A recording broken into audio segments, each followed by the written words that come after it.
It was a very normal evening, no different from the others. Silence reigned in the palace, everywhere except in one room.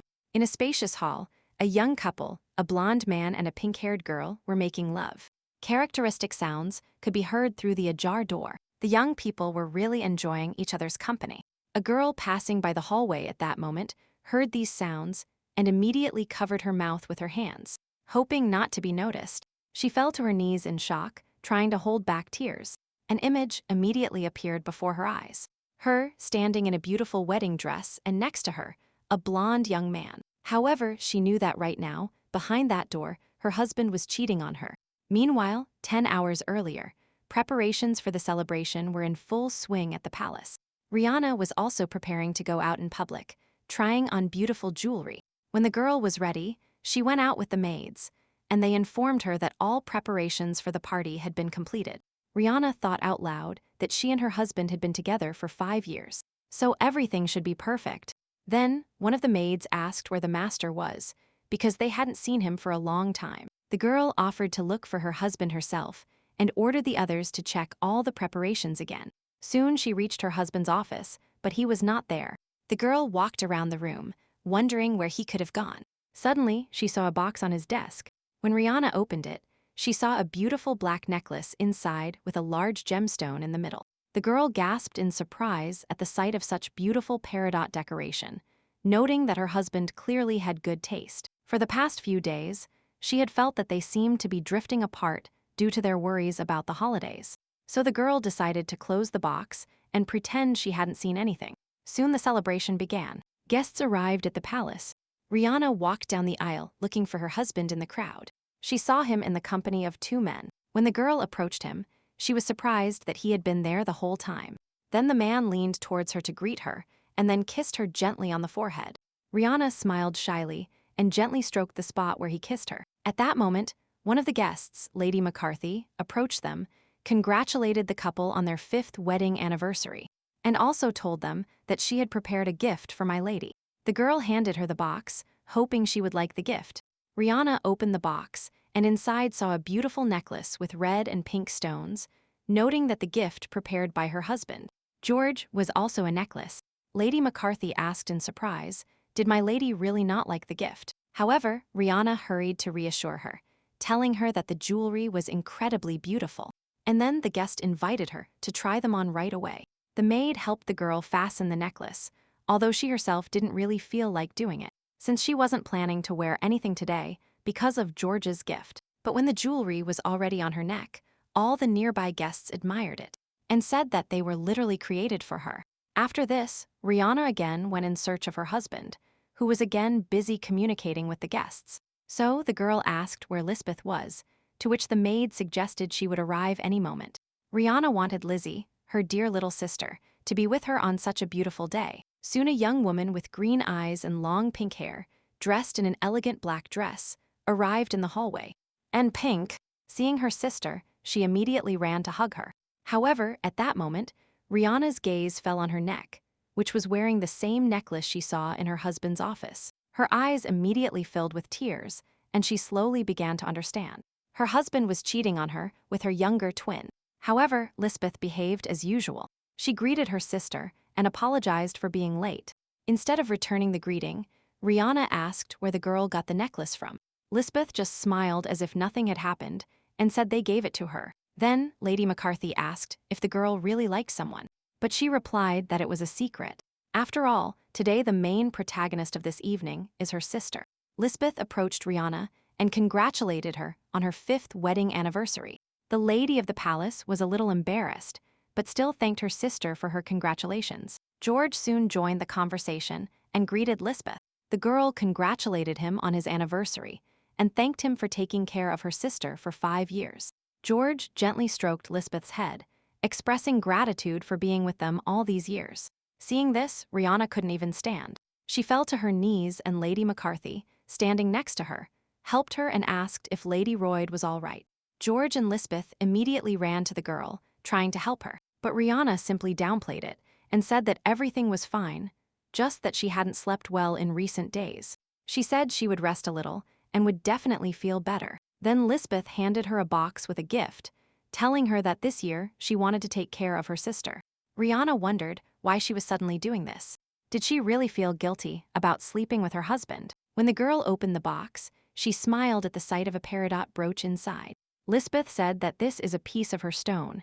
It symbolizes the happiness of the young couple. She asked George if he had prepared a gift for his wife, and the man replied that he would give it to her later, advising Lisbeth not to worry so much. The girl just replied that she had nothing to worry about, because she knew how much George loved his wife. Soon night fell. The guests began to leave slowly. Lisbeth praised her sister, saying she did a good job today, and also invited her to dinner. But Rihanna said she wasn't feeling well and planned to rest well. She said that Lisbeth could have dinner with her husband.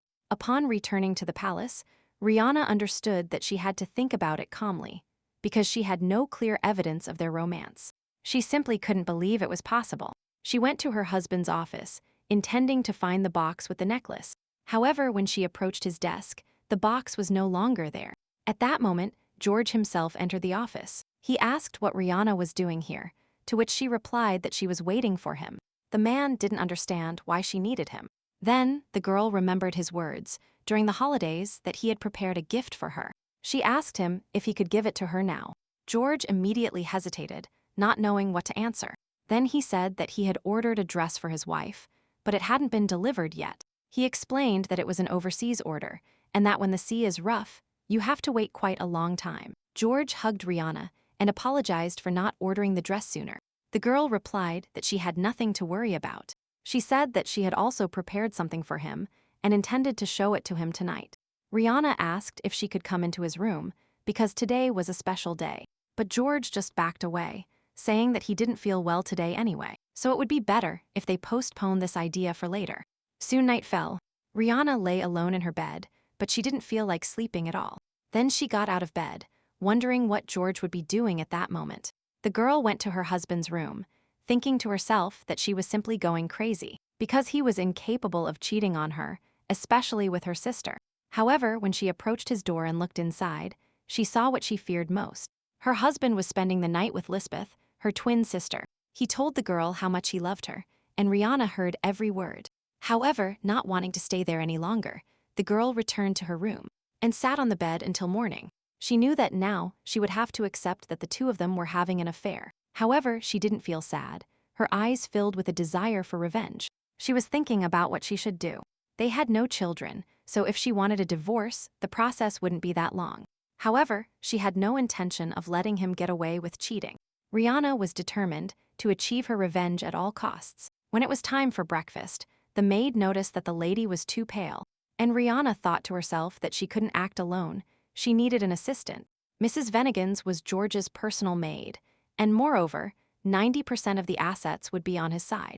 And there was a high probability that they already knew everything and were just hiding it from the girl. Then Rihanna approached Margaret, the maid, and asked her to see her later. The girl didn't understand why the lady suddenly decided to call her. The lady said it would be an important matter. At that moment, George entered the dining room and greeted his wife, yawning lazily. He asked her how she slept, to which Rihanna replied that the night had been very bad. George asked what the reason was, since he even let her relax that night. Rihanna decided to remain silent, clenching her fists in anger, and then noticed that her husband looked pale. She added that apparently he didn't sleep last night either. George just looked away and said that he slept very deeply last night. At that moment, Lisbeth entered the room and greeted her sister and Count Royd. The girl said she had slept several months in advance. Rihanna simply replied that she didn't sleep so well today. Lisbeth pointed out that judging by her bad appearance, this was not surprising, but then she smiled and said that Rihanna should eat and sleep well, because she already wanted to see her nephew. The girl decided not to answer this, and for a while, the three of them had breakfast in silence. But soon, Rihanna decided to start a conversation about the person who gave Lisbeth the necklace. George immediately lost his breath in fear. Then Lisbeth asked if it was the peridot necklace her sister was talking about. Rihanna nodded, and then the girl decided to change the subject, saying it was better for her to wait until she could introduce this man to her sister herself. As they had agreed, the lady thought that was what she wanted to do until she caught the two of them together. Then she said that her sister was already 23 years old, and it had been 5 years since she got married. The girl added that all this time, She thought she would be much more indifferent towards her sister, but she still understood that it would be terrible if she didn't get married. Lisbeth and George listened to Rihanna in silence, not knowing what to answer. Then the girl thanked her older sister for her care, but added that she was not thinking of getting married yet. However, before she could finish speaking, Rihanna firmly told her to bring the boy she was going to marry. Seeing the confusion on her sister's face, the girls asked her what she was avoiding so diligently. She added that it seemed Lisbeth never wanted them to meet him. Then Rihanna turned to her husband and asked what he thought about it, but the man just smiled, trying to avoid answering. Then Lisbeth burst into tears, reminding her sister of her recent divorce, and saying that she didn't want to rush into such things so as not to get hurt again. The girl got up from the table, apologized for ruining everyone's mood, and hurried to leave. George immediately followed her, intending to stop Lisbeth. He turned to his wife and told her that it was her fault that the girl was in that state now. Rihanna just looked at her husband silently, thinking that her only mistake was meeting them. All future sins would be her fault, and she would do everything in her power to fully enjoy their downfall. After breakfast, Rihanna decided to take a bath and also meet Margaret as planned. The maid couldn't believe it was true that Lord Roy and Lady Lisbeth were in a relationship. Rihanna said that everything happened in this house, and that betrayal is not so easy to hide without the direct intervention of the servants. Then, the girl gently touched Margaret's cheek, telling her that she was the only one she could trust. The maid burst into tears. She obviously didn't expect so much trust from her mistress. Then, Rihanna asked if she could help her. Margaret immediately replied that she would accept anything if it helped her lady. Rihanna asked if she was worried about becoming a thorn in Lisbeth's side. Then, the maid said that from the first day she was here, she had been her pupil, and that she would remain so in the future. The girl hugged Margaret and told her she was very happy to have her. When the lady came out of the bathroom, the maid decided to address her again, asking if she was thinking about divorce, to which Rihanna replied that she would definitely file for divorce after they dealt with George. Then, the girl said she needed Margaret to do something for her. She whispered her wish in the maid's ear and was surprised that her mistress really wanted to do this. Lisbeth said she was getting married, so they had no choice but to help her with this. When the girl got ready, she went to the hallway where the portrait of her father hung. He was categorically against Rihanna's engagement to George. The man said that this boy was from the Roy house, which had been raising officials for centuries. So it alarmed him that at his age, he still hadn't received a position in the ministry. He told his daughter that she should understand that if George turned out to be a complete idiot after the wedding, they wouldn't be able to interfere. And when Rihanna brought her fiancé home, the father did not express his displeasure. Instead, he invited him to take over the management of his hotel along with his wife. But now Rihanna understood that her father was right, because George couldn't even pay the debt for the faith and the respect they had granted him. She destroyed his portrait together, saying that divorcing him would only be the first step.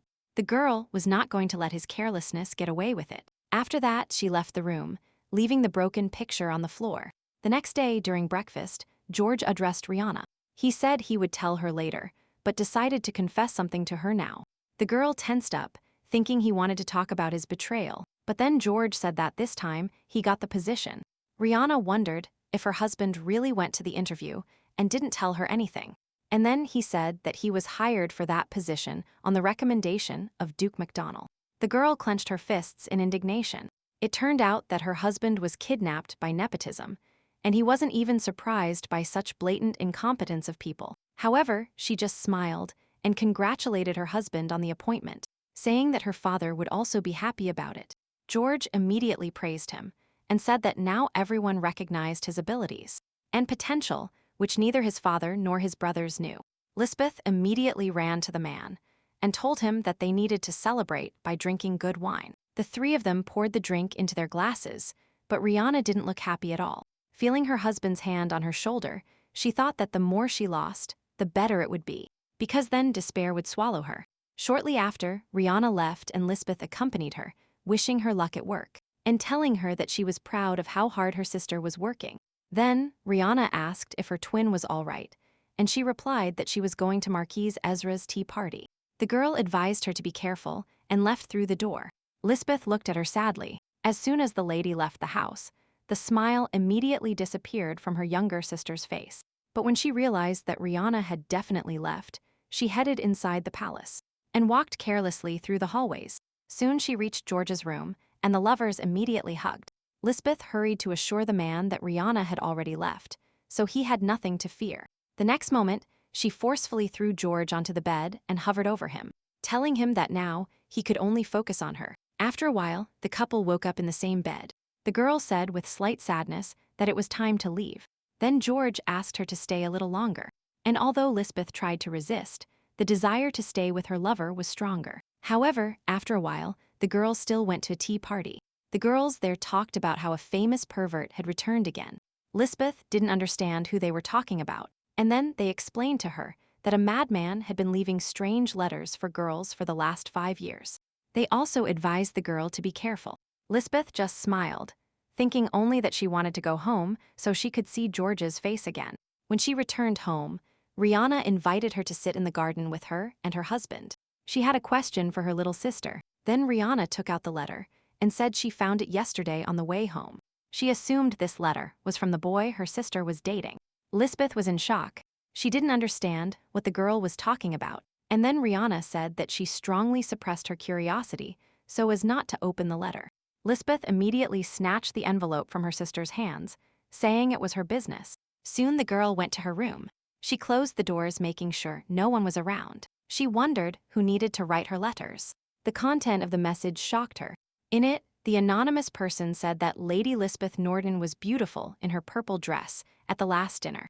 Every day he is more seduced by her, and tonight he was going to bury his nose in her snow-white neck with her beautiful necklace. Lisbeth angrily tore the letter and threw it in the trash, cursing loudly at the madman who dared to write something like that to her. After a while, when the two sisters met again, Rihanna asked the twin if she was serious about that boy. Lisbeth hesitated and asked why she was interested.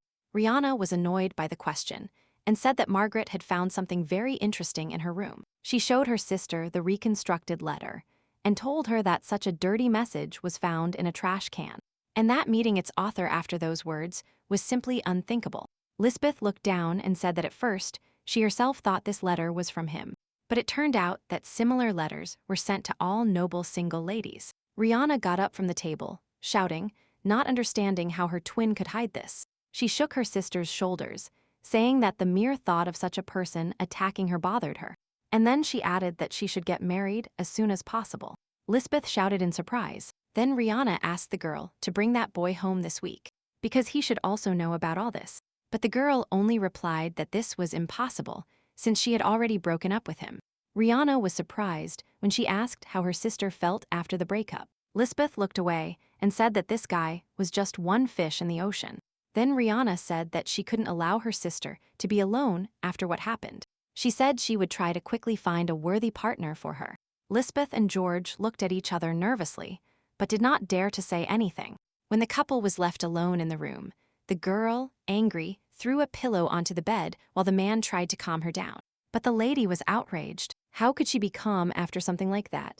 It was as if Rihanna had a stuck record about marriage. After that pervert's letter, the idea that her sister should start a family got into her head. Then the girl, unable to contain her emotions, shouted about how her older sister infuriated her. George advised her not to worry so much, because Rhea was just talking nonsense. In tears, Lisbeth replied that most likely they had to hurry up with their plan. Soon another festivity began in the palace. Guests danced to the music and had fun. George and his wife arrived in the hall dressed in luxurious outfits. The man saw Duke MacDonald and immediately ran to him to greet him.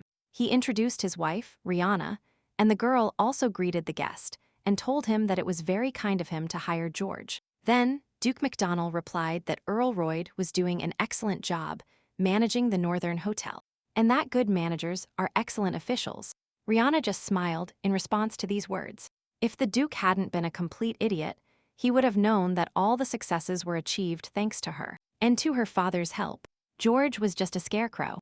The girl was distracted from her thoughts by a woman standing on the balcony.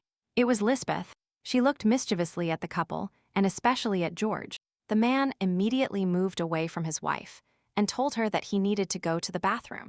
Making his way through the crowd, George headed straight for the balcony where his beloved had just been. She said she would go first and told the man to wait a little and then follow her. George blushed, anticipating a pleasant time with the girl, and after a while followed her. Rihanna watched them closely from below and saw her husband disappear around the corner. Angrily, she clenched her fists and turned towards the exit.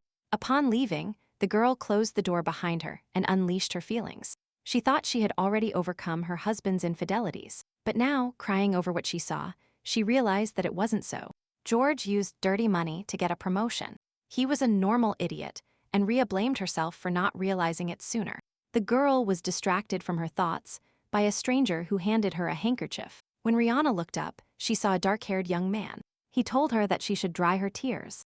The girl smiled forcedly and took the cloth from the man's hands. She put a handkerchief on her eyes and thanked the stranger for his help. Suddenly, she saw letters embroidered on the cloth that read, Alexander Esteraz. Rhea immediately bowed to greet the guest of honor.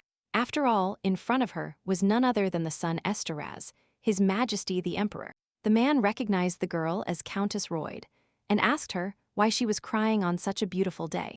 But Rihanna said it was just a speck of dust that got into her eye. Then the emperor said that, apparently, the countess dared to stand in front of the ruler. But the girl apologized and replied that it was a personal matter. She asked for forgiveness for interrupting the walk of the great son of the empire and said she would be back. Rihanna immediately turned around and went inside, leaving the man alone. At that moment, a red-haired man approached the emperor. He asked him why Lady de Royd was crying. Was it really out of happiness that her husband had become an official?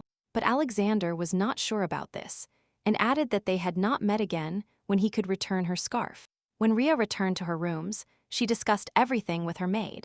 Margaret couldn't believe that the master was paying bribes. The lady understood that her husband had taken the finances from somewhere, or had used the personal property of the Royd house, or he had wasted the assets of the Northern Hotel. She added that thanks to this letter, she and her father could get involved in all this, so they had to act more carefully.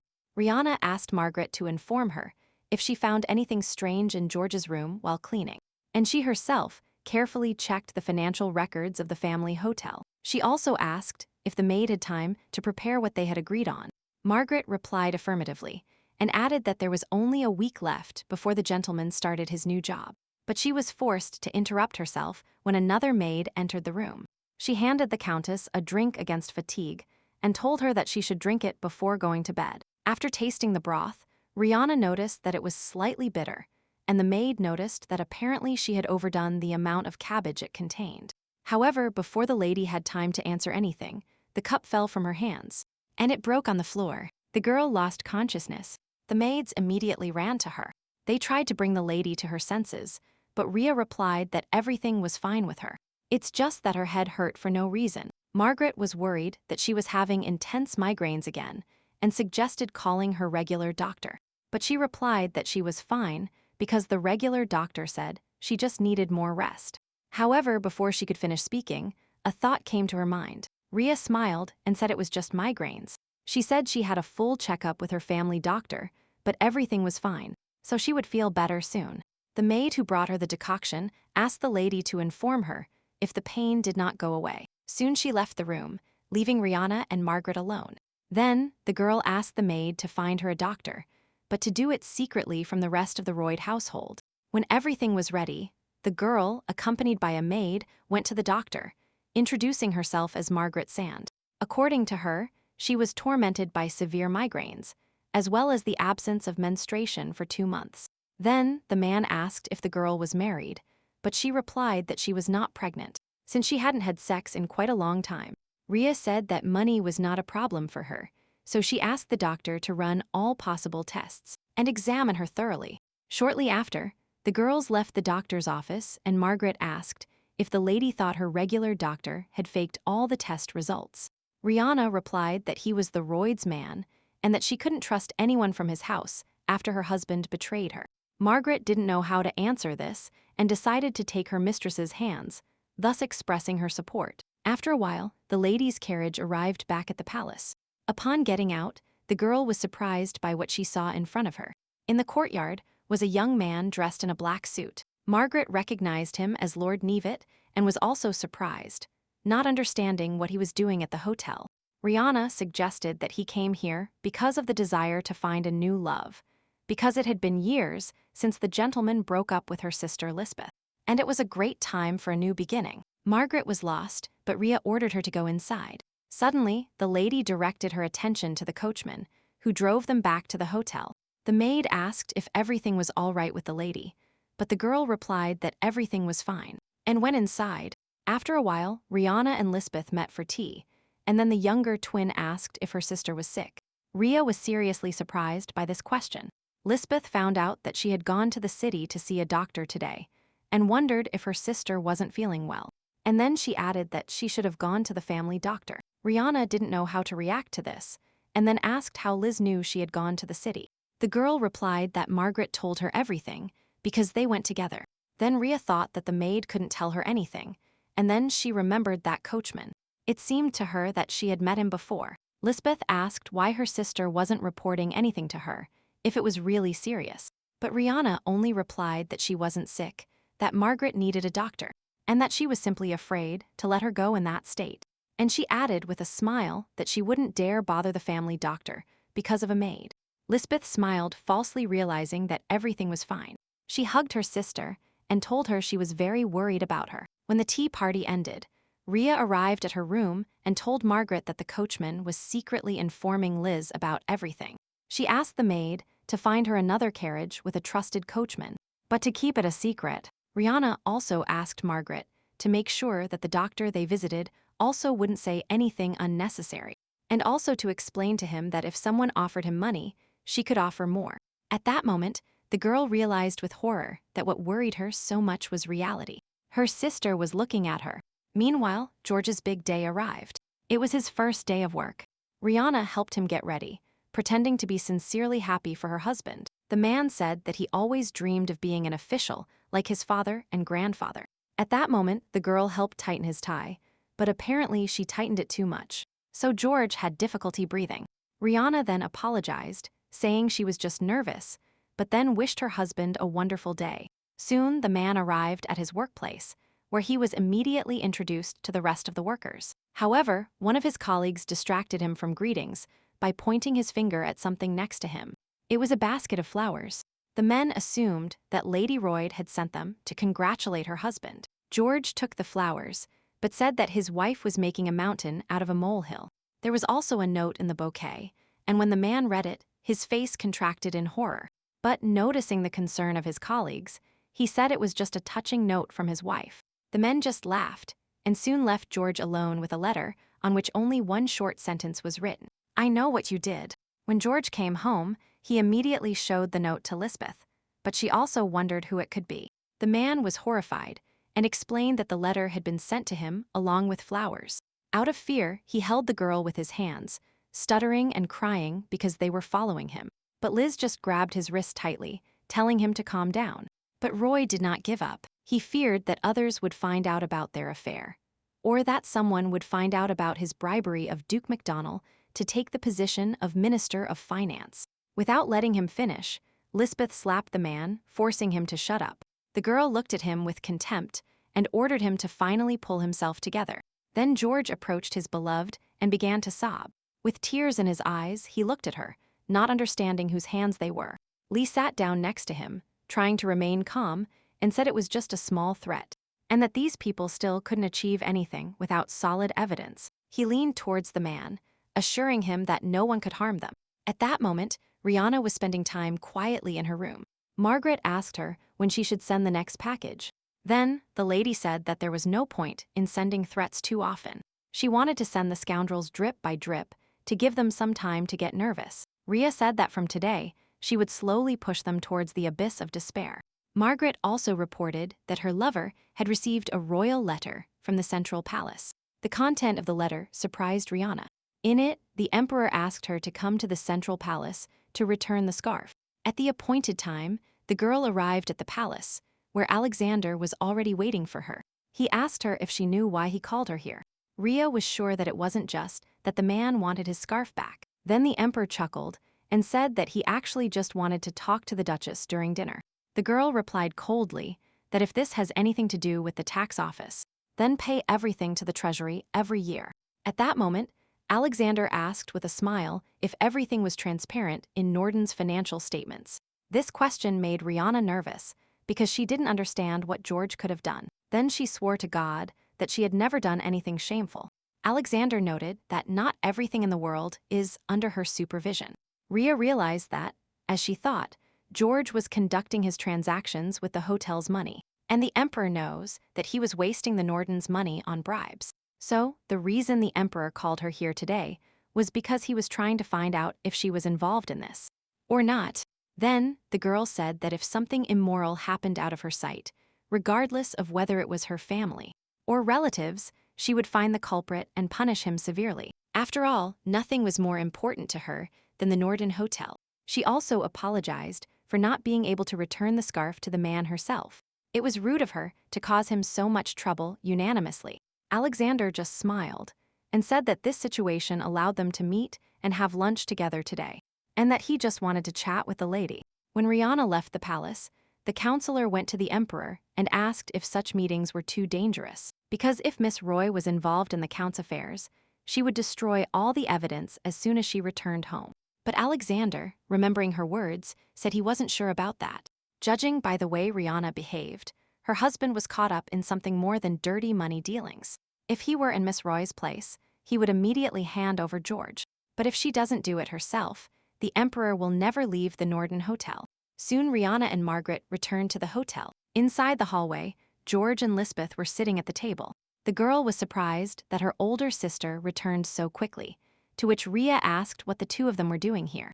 Then, Liz said that George just wanted advice on something. The man confirmed the girl's words and said he wanted her opinion on how this outfit would look on Rihanna. Then he opened the gift box and took out a long gray dress adorned with ruffles and jewelry. Lisbeth noted that this set looks perfect on her sister. Rihanna smiled and thanked her husband for the gift. However, as soon as she was alone, she immediately took scissors and cut the dress into small pieces, and then threw them in the trash. Margaret didn't understand why the lady had ruined such a beautiful dress, but Rhea just ordered her to immediately burn everything remaining of the outfit. Standing in front of the fireplace and watching pieces of fabric burn in the fire, the girl said that His Majesty knew about the machinations carried out by George. That's why he called her today to ask if she was involved in this. Margaret was perplexed why His Majesty asked everything directly, because there was a high probability that the lady would tell her husband everything. However, Rihanna said that if she wanted to protect the hotel from the Nordens, she had to expose everything to the emperor to show that George and Duke MacDonald acted together. The maid was confused. Was her mistress asking her to betray her master? Rihanna replied that if Margaret chooses George over her husband and the hotel will be finished. Therefore, they needed to find all the evidence. To do this, they needed to thoroughly check George's room, and she, in turn, would carefully take care of the hotel. The next day, a tea party was held at the hotel, to which some noble ladies were invited. One of the guests said that her daughter was getting married soon. The wedding will take place in a month, and the woman has come here to invite Lady Roy to the celebration. The groom will be a son of the Knivet house. The bride's mother said that she would love to see Rihanna at the wedding, but she would not like to see her sister Lisbeth at the celebration, pointing out that, although she has nothing against her, many men also look at her. With interest, she will distract their attention. But Rihanna just smiled at Lady Shobolt in response, saying that she shouldn't worry about this. While Margaret and her lover were traveling in the carriage, the maid asked if the Shobolt's daughter was really going to marry the Knivet's son. Rhea said that the girl shouldn't try to read her mind. She stated that it was just a wedding. Margaret agreed and said that everything that happened was already a thing of the past. Then, Rihanna thought that the results of her tests should have returned, so they should go to the doctor in the afternoon to avoid meeting other people. Soon the girls arrived at their destination. Rhea opened the door and suddenly ran into a man at the entrance. The young man apologized, but then was very surprised to see Rihanna in front of him. The girl was perplexed because, after so long, she ran into him at this time. But she decided not to show it and congratulated the man on his engagement. She wanted to pass, but the young man took her hand. He said he would like to talk to Rihanna. When the young people entered and sat at the table, the girl asked what Count Knivet wanted to talk to her about. He said that they knew each other, so the girl could speak as she wished. But Rhea said she saw no reason to speak freely with someone who was about to get married. Knivet chuckled because the girl hadn't changed at all, but still wanted to say something before getting married. and also find out how the lady was doing. After all, after one day, they no longer had a sincere conversation with her. Rihanna asked if it would seem strange for representatives, whose houses had rejected the planned marriage, to be dating. Then, the man replied that the real reason he broke off his engagement with Lisbeth, her sister, was another. Rihanna didn't understand what he was talking about, so Nibeth explained. He said that they presented him with the fact that his marriage had been dissolved, and then announced Rihanna's imminent marriage. Lisbeth suddenly became upset when she found out about her sister's wedding. She asked the young man to break off the engagement, and when he refused, she started threatening him and harassing him in every possible way. Niveth said she even wrote him a note with her own blood, which forced him to break the marriage contract with her. Liz constantly threatened to make his life a living hell if they got married. Rihanna couldn't believe Lisbeth would actually do this, but the man said she didn't even know about her rotten nature. Then he asked her if Rhea noticed anything strange about her living situation with Liz and George. Without letting the girl answer, he said Lisbeth was copying her. Something was wrong in her relationship with Liz from the start. Before, he and Rihanna were interested in each other, but they didn't even have time to realize their feelings because of his sister's absurd love. Nibeth declared that Rhea allowed her to take possession of him. Rihanna was embarrassed and said that then there was nothing between them, that they weren't even dating. Although they were very close, the young man said it was Lisbeth who requested the engagement at his house, but they hadn't even communicated before. Then the girl realized she hadn't really thought about it before. One day, her sister told her she had fallen in love with Lord Nivett at first sight at a ball. She said she didn't see anything wrong with that because Rihanna didn't like him. Then, the man continued by saying that after Liz found out about Rihanna's wedding, she immediately left him because she wasn't interested in him, as there was no possibility of anything more happening between them at that time. And her older sister, Lisbeth, requested marriage when Niveth and Rihanna's relationship began to turn into more than just friendship. But she immediately abandoned him as soon as the girl married another man. Niveth advised the girl to be careful with her sister because it was normal, and one day she would stab her in the back. And even when Rihanna returned to her palace, thoughts about this didn't leave her. But Lisbeth distracted her from them. She wondered why her twin was so worried. Then, the girl replied that something interesting happened yesterday. She said she had received an invitation to the wedding of Lord Nivett and Lady Shobalt. Liz just smiled and continued eating her food. Then, Rhea asked if everything was okay with her sister, to which she replied that it was all in the past. Rihanna decided to ask why Liz broke up with the guy who gave her the necklace. Lisbeth only replied that they just turned out to be very different because she fell in love at first sight and even gave up the engagement. But in reality, she wasn't ready for marriage. She felt she had to be as careful as possible with such a choice. Rihanna smiled, agreeing with her sister, but she still understood that one day Liz would have to settle down, and the girl assured her that she understood that herself. Then she moved her chair closer to her sister and told her she really liked living with her. Lisbeth said she didn't want to be separated from her, so she wasn't in a hurry to get married. She put on an innocent face and asked if Rihanna was trying to marry her off because she was tired of her. But the girl just reassured her younger sister, telling her that wasn't the case. Then, Liz remembered how Rhea took her to her house on her honeymoon when she broke up with Lord Nivett. It was then that she realized how much her older sister loved her. Rihanna said they weren't just sisters, they were twins, so her love for her was more than simple affection. Liz hugged her sister, telling her she loved her too, but her crazy look said otherwise. At that moment, Rhea reached out towards Lisbeth's neck, intending to take off that same necklace. However, she was interrupted by a maid who entered the hall and reported that the master had returned. George was behind her, and Liz was about to run to him when she suddenly saw the state he was in. The man was drunk. He smiled absurdly and greeted the women. He said he had been drinking with his colleagues from the treasury. Lisbeth grabbed George by the arm, intending to accompany him to the bedroom. But the man, without letting her finish, broke free and walked forward. He hugged Rihanna and said he was very happy to see his beloved wife. Liz looked at the couple with envy. She was clearly not happy that her lover suddenly directed his attention to his wife. Rihanna, forcing a smile, said she would try harder to see George so cheerful more often. Soon the man was sent to sleep, and when he woke up, Lisbeth was standing in front of him. George immediately became worried because the girl shouldn't be here. But then Liz said that her sister asked her to wake him up and take the man to the hall. while she herself was preparing onion soup for the hangover. She added, disgusted, that she had to get up quickly otherwise Rihanna might suspect something. Then, the man approached his beloved and hugged her tightly, asking her how long they would live like this. The girl replied with a smile that not much time was left. She said that the final stage had already begun. When everyone was at the table, Rihanna said she would like to invite George's colleagues and share a meal together.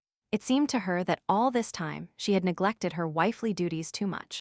Rhea said that, at the same time, George would be able to show off to his colleagues and boost his morale. The man declared proudly that it was a very good idea, and since Rihanna was terrible as a wife, it was very kind of her to pay attention to this. After all, even if he doesn't talk about it, Rhea must understand everything by herself and do it perfectly. The woman smiled mischievously and said she would definitely do everything correctly. She herself was going to see what would happen after your weeks. At that moment, something dripped onto the tablecloth, and Rihanna's nose started to bleed. George asked if the girl was okay, but she replied that she was just tired. Lisbeth helped her wipe the blood and told her that her sister should rest more often. Shortly after, Rihanna returned to the doctor, and what he told her surprised her beyond imagination.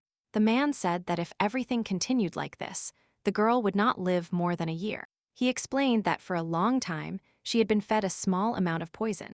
All her symptoms indicated the initial stage of poisoning, but they were becoming more and more severe. And in the end, the girl would become paralyzed and then die. Margaret couldn't hold back tears of surprise and asked if there was any way to cure her lady. The doctor said that first it was necessary to stop the absorption of the poison and asked the girl if she had any idea who in her circle might be adding the poison. Rihanna understood that this couldn't be done without the help of the servants. It's not hard to guess that they knew about this secret relationship, but she couldn't believe that Lisbeth wanted to kill her and become the owner of the estate. She didn't understand when it all started. Did all these people really wish her a quick death during the years of married life? At that moment, the girl couldn't take it anymore, and when she tried to get up from the chair, she immediately lost consciousness. They carried Rihanna to bed, and Margaret took care of her the whole time. After a while, the girl woke up, and the maid immediately told her that the doctor was going to prepare an antidote that would cure the mistress. Then, Rhea said they needed to change their plan of action, since the idea of marrying Lisbeth off to another man turned out to be too boring. Now she couldn't even believe she would let her survive. Now Rihanna wanted to force her to spend her life next to her, so she could watch her younger sister lose everything by her side. How she becomes unhappy, and afterwards she will kill her in the most painful way. The girl also added that if Margaret was afraid to continue, she could refuse. But the maid only knelt before her mistress, telling her that it was an honor for her to serve such a wonderful person as she was, and that she would do it until the end. Rihanna was moved by those words. She burst into tears, hugged the girl to herself, and thanked her for staying with her no matter what. Margaret asked the lady not to cry, because she had to become stronger. She assured that all sinners will receive what they deserve. Then, Rhea said they should act as usual, without showing that they knew anything.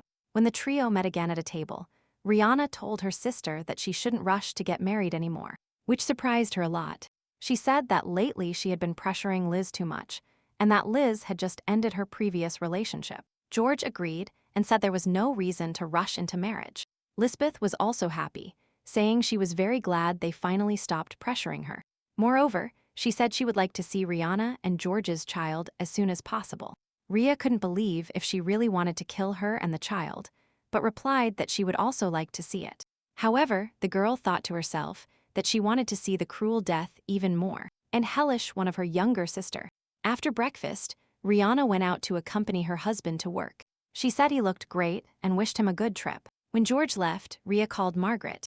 She handed the maid her husband's treasury emblem, which she hid in her sleeve. Margaret was perplexed as to why the lady needed something so dear to the master. Then Rihanna asked the girl to take the emblem to the office. Soon Margaret met George, who asked her to tell his wife that he would be back late. And then the maid asked him what business the master had planned. But the man said he wouldn't report to her and told her to say he had a meeting today. After waiting for George to leave, Margaret headed to the washroom.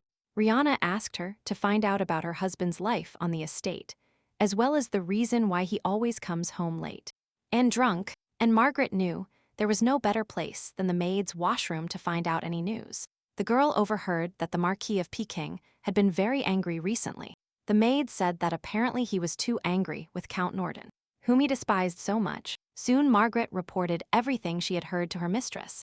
Marquis Allegory Pickens came from a family that has long been famous for its knowledge in the field of exact sciences. Then she said that Margaret should receive something. It was an invitation to the upcoming banquet. Rihanna smiled because everything was getting more and more interesting. Meanwhile, George got drunk again. He was walking down the street with a bottle of alcohol in his hands, leaning against the wall. Suddenly, a pile of papers was thrown at him, shouting that it was complete nonsense, and that it didn't work. Marcus Pickens was furious. He said this guy couldn't even complete an easy task. He couldn't believe they hired him based on recommendations. He pointed out that everyone who accepted a job based on the Duke of Macdonald's recommendation is the same as George. In the afternoon, the man returned to his house. He couldn't walk by himself, so the servants helped him.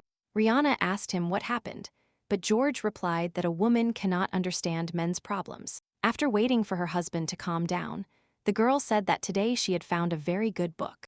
It turned out it was written by Peking's ancestors. Hearing this, George immediately jumped from his seat. Rihanna said her husband was lucky to have such an intelligent family as a boss. She left her book on the table and said that George should read it whenever he wanted, after which he would respect the Marquis even more. When the man was left alone, angrily, he threw the book against the wall. Rihanna, for her part, went down to the garden, where Lisbeth was waiting for her. She told her younger sister that George had already fallen asleep after a hard day's work. Liz said that her son-in-law was being tormented too much by his boss at work, and Rhea seemed too indifferent about it. Then, the girl asked if the Marquis was really making fun of her husband, but Lisbeth replied that it was just a guess. But still, she asked her older sister to pay some attention to this. Rihanna just thanked her for the advice and said she planned to arrange something tomorrow. Meanwhile, a new day dawned. George went to work. His head was throbbing, and he was counting the minutes until lunch. Suddenly, someone knocked on his office door. It was Rihanna. She came with the maids, and the man didn't understand what she was doing here at this time. Then, the girl said she had come to thank the officials who work day and night for the emperor and for the whole country. There were cookies in the boxes the maids brought, and the lady encouraged everyone to serve themselves. But George didn't understand why it was so sudden. Rhea said that her husband had been too stressed from work lately, and that's why she wanted to tell him to take good care of himself. The man was embarrassed, not knowing how to respond. Then the girl wished him a good rest of the day, and she herself set off to leave. She met a man in the hallway and told him she was worried about leaving without seeing him. After talking with the stranger, the girl left, thinking that all preparations were completed and that she could only wait. Suddenly, the emperor approached her from behind and asked why Countess Norden had come here. The girl replied that she had come to see the treasury, but the man added that she, apparently, also wanted to pay tribute to her husband's team. Rihanna realized that someone was watching her, specifically the emperor's advisor. Alexander noticed that the girl apparently loved her husband very much. Rhea coldly replied that she was his wife, so she was doing the best she could. Then, the emperor asked her if she had ever been betrayed by a man she loved with all her heart. He explained his interest by saying he wanted to know what she would do in such a situation. Then, the girl replied that she would return the favor so that this person would feel the same pain as her, or even feel it twice as strong. In response to this, the emperor wanted to develop this line of thought further. He said he liked this countess very much. Then, Rihanna decided to ask the man the same question, and Alexander replied that he had been betrayed many times. The girl asked what she had done to them. However, the man couldn't speak of any great place, as that person had already passed away. Rhea hesitated a little, wishing the man would never experience this again, and the emperor did the same. At that moment, the young people said goodbye. The man entered the building, leaving Rihanna alone. In the evening, as expected, the guests arrived at the hotel. George greeted them and thanked them for coming. Those who came admired the interior of the estate, to which the man said that all this was due to his wife. Suddenly, one of the guests noticed that his plate was different from those served to the others. George immediately shouted at Rihanna, accusing her of ignorance. But the girl only calmly replied that she served that dish because she knew the countess followed a vegetarian lifestyle. The girl admired Lady Royden's insight, but said it was nothing extraordinary. George immediately fell silent and realized that he had shouted at his wife in vain. Meanwhile, the guests noticed that the Count should take care of such an affectionate wife. Because both hotel and household chores fall on her shoulders, George was perplexed, because he is the owner of the estate and the main character today. But Rihanna gets all the praise. At that moment, the servant informed him that another guest had arrived.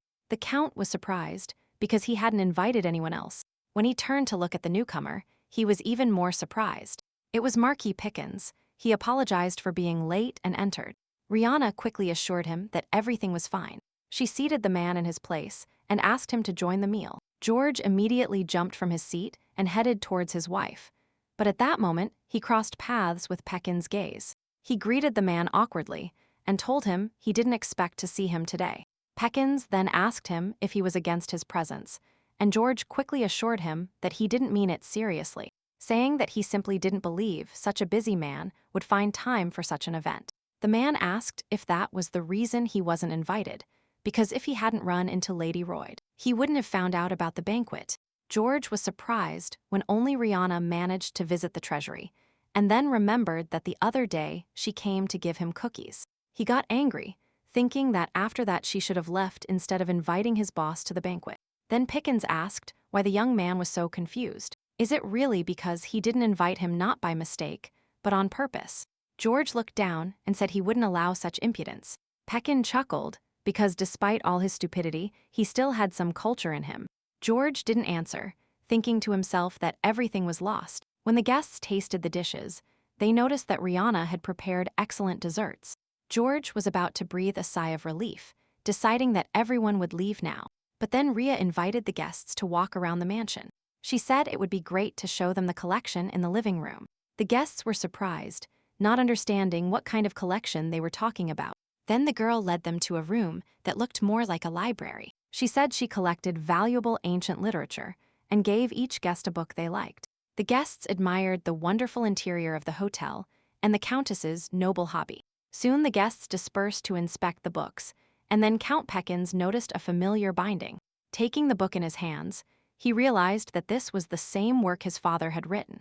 Being a scientist, he did not expect to see it here. However, when the man opened the book, he suddenly began to tremble, and his face distorted with anger.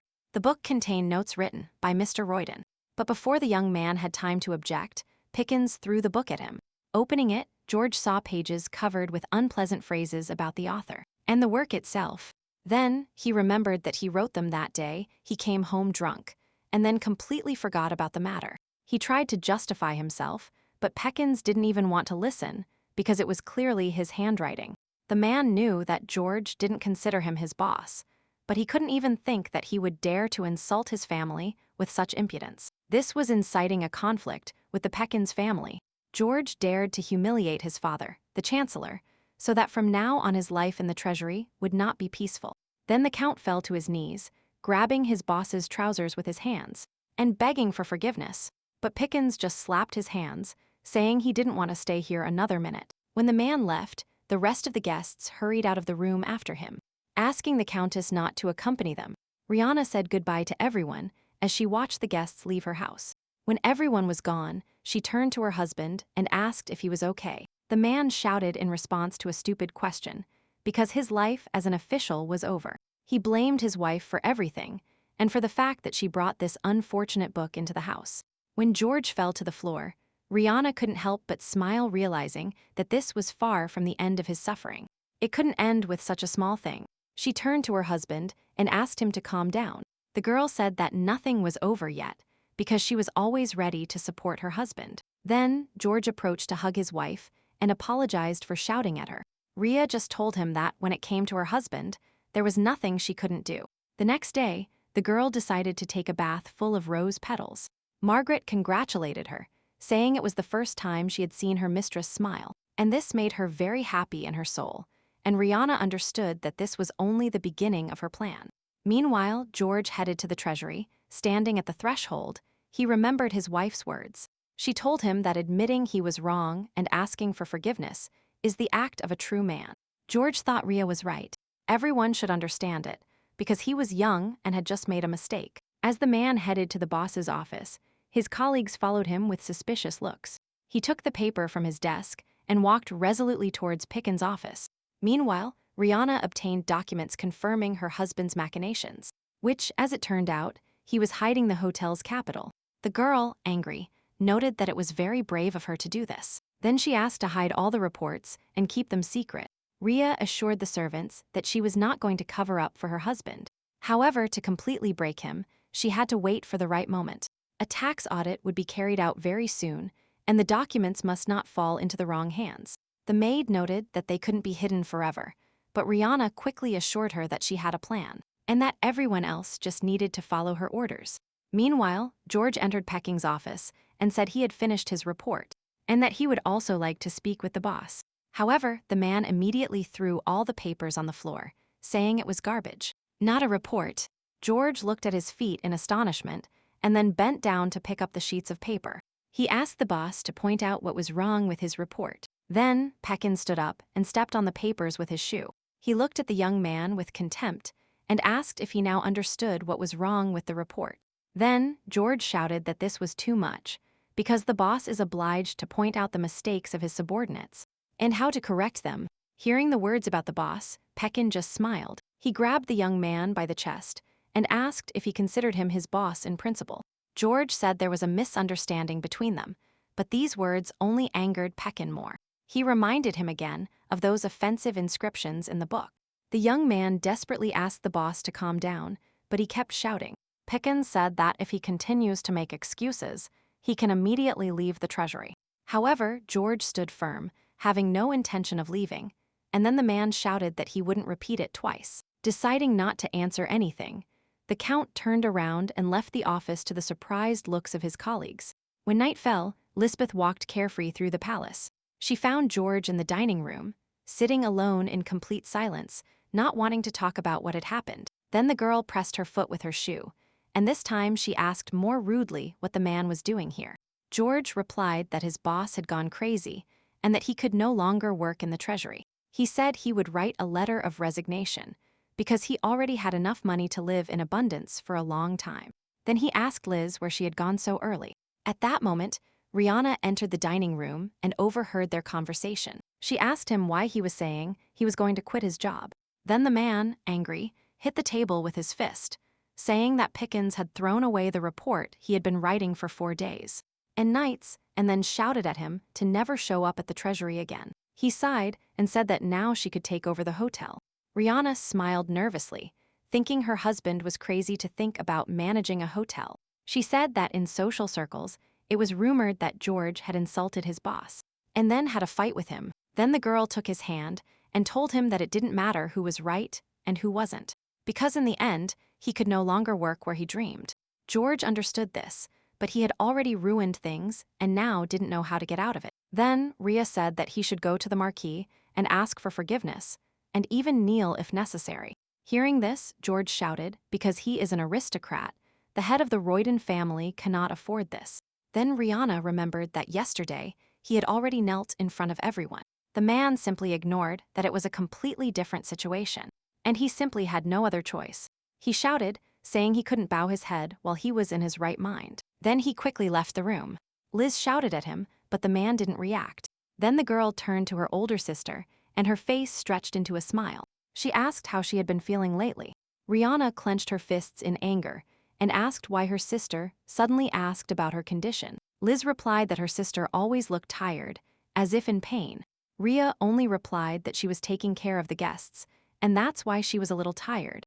Then Lisbeth said that she was also worried about her son-in-law, because deep down he is a very vulnerable person. You can't force him to humiliate himself like that in front of his boss. The girl took her younger sister by the shoulder and told her that the humiliation would only last a moment, but that the position would remain for life. And if you think about everything from the perspective of George's wife, who will live with him for the rest of her life, it will be clear what the best course of action would be. Then Rhea left the room, leaving her sister alone with her thoughts. That night, while Liz and George were in the same bed, she told him that Rihanna's proposal wasn't so bad. George shouted, not understanding why his lover wanted him to kneel too. Then Lisbeth said that it would be difficult for him to find a new job, and that she wanted to be the wife of a man she could be proud of, and not ashamed. She kissed the young man, asking him not to make her blush because of her. The girl gently stroked George's cheek, and told him she believed in him. The next day, while Rihanna was calmly having tea, Margaret called her room. She said that the gentleman had gone to work. Meanwhile, George decided to follow the advice and knelt in front of Peckins, catching the surprised looks of his colleagues. He said he had made a mistake and asked the boss for forgiveness. But Peckins only ordered him to get up from his knees, saying that wouldn't help him. However, George remained on his knees, apologizing for the incident over the weekend at the mansion and for yesterday's report. Then Pickens shouted, telling him to get up quickly, because no one wanted to look at him on his knees. He said that the problem is not just a fight with him, but that George's skills are simply terrible. He is the shame of the entire treasury, taken by recommendation. At that moment, Rihanna and Margaret were sitting at the chessboard, and the girl asked if Marquis Pickens could really forgive the master. Then, Rhea said that they had to make George apologize until the boss forgave him, no matter how much time and effort it took, that he should do everything possible to keep his position, because what will his despair be when he finally loses it? Due to the feelings overwhelming her, the girl pushed the chess piece so hard that it flew to the floor and broke. Then, Rihanna got up from the table and said that today they needed to visit the hospital. She needed to check something. Soon the girls arrived at the doctor's. The man said that the patient's condition had improved. He said that her headaches were getting better, so the doctor asked her to continue taking the same medication. Then, Rihanna asked him if anyone had come to ask about her health. The doctor replied that her younger sister, Margaret's son, had come to see him yesterday, and Rhea began to think that her maid was the only child in the family. The man added that the girl said her sister was not feeling well, but that she didn't want to share it with her family. Then Rihanna asked what the doctor told her. The man quickly assured her that information about any patient is a medical secret that is not revealed even to relatives. Therefore, he lied by saying that the girl was slightly overworked. Rihanna thanked him and asked him to continue without telling anyone about her condition. When night fell, George entered the dining room for dinner with the others and said that he had done everything Rihanna asked. The man hit the table with his fist and said that he fell to his knees and asked for forgiveness with a sober mind. According to him, the entire treasury was present in the office. However, the Marquis did not forgive him. He was a ruthless and cruel person, so George was determined to take revenge on him. Then Rhea said that revenge is good and she would love to see it. But in reality, she had an image of her own revenge in mind. George proudly replied that he would definitely show her this picture if she would just wait a little. He took his wife's hand, and this image angered Lisbeth, who was sitting at the table with them. Soon the day of Lady Shobalt's wedding arrived, and Rihanna and George arrived at the church for the ceremony. The butler greeted him. He asked the lady to show him the invitation, but for some reason, the girl couldn't find it in her purse. Then, the young man said that he would check the guest list himself. Rhea thought about it. She definitely remembered accepting the invitation when she left home. But George was not happy. He didn't understand how his wife could forget something so important. The girl asked him to calm down and not draw unnecessary attention after that incident in the treasury. Soon the butler returned with the couple and told them that their names were on the list, so they could enter. The bride was already waiting for them inside and greeted Countess Royden. Rihanna congratulated the girl on her wedding and wished her good luck. However, at that moment, someone called her from behind. When Rhea turned around, she saw Lisbeth dressed in a formal red dress. The bride became very angry when she saw the same girl who broke off her engagement with her future husband 4 years ago. Rihanna immediately ran to her sister and asked what she was doing here, to which Liz replied in an innocent voice that she had come to congratulate Lady Shobalt on her wedding. Rhea grabbed her hand and dragged her towards the exit. When the girls went outside, Liz said she didn't understand why her sister was so angry. Rihanna asked how the girl got here without an invitation. Then Lisbeth took out the envelope with the invitation, saying that her sister had forgotten it at home. At that moment, Rhea realized who was to blame for the disappearance. Her thoughts were interrupted when George ran up to the girls. He asked Rihanna for an explanation of what was going on here. Then Lisbeth said that the whole situation offended her greatly. She said that she only came to give her sister an invitation and that she dragged her outside as soon as she entered. George put his arm around the girl's shoulders, saying that Rhea was too strict with her sister. The girl didn't answer this. She simply walked past them, asking her husband to take Liz, and she herself would go apologize to the bride. As soon as Rihanna disappeared around the corner, the innocent expression immediately disappeared from Lisbeth's face. George asked her why she had come uninvited. Then Liz said that she did it on purpose because she wanted to see her sister's distracted look. George noticed that the girl apparently didn't like her twin very much. Then the girl said that she felt such strong hatred towards her for a long time that she was ready to kill her. Liz didn't like the fact of being born a twin sister, and moreover younger, just because she was born 5 minutes later.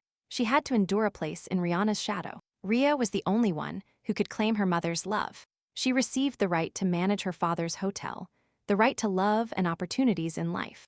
And everything that Rihanna took from her, Liz wanted to take back in any way. And if necessary, she was ready to stab her in the back. Meanwhile, the wedding ceremony began. The priest took the oath, and the newlyweds swore love and fidelity to each other.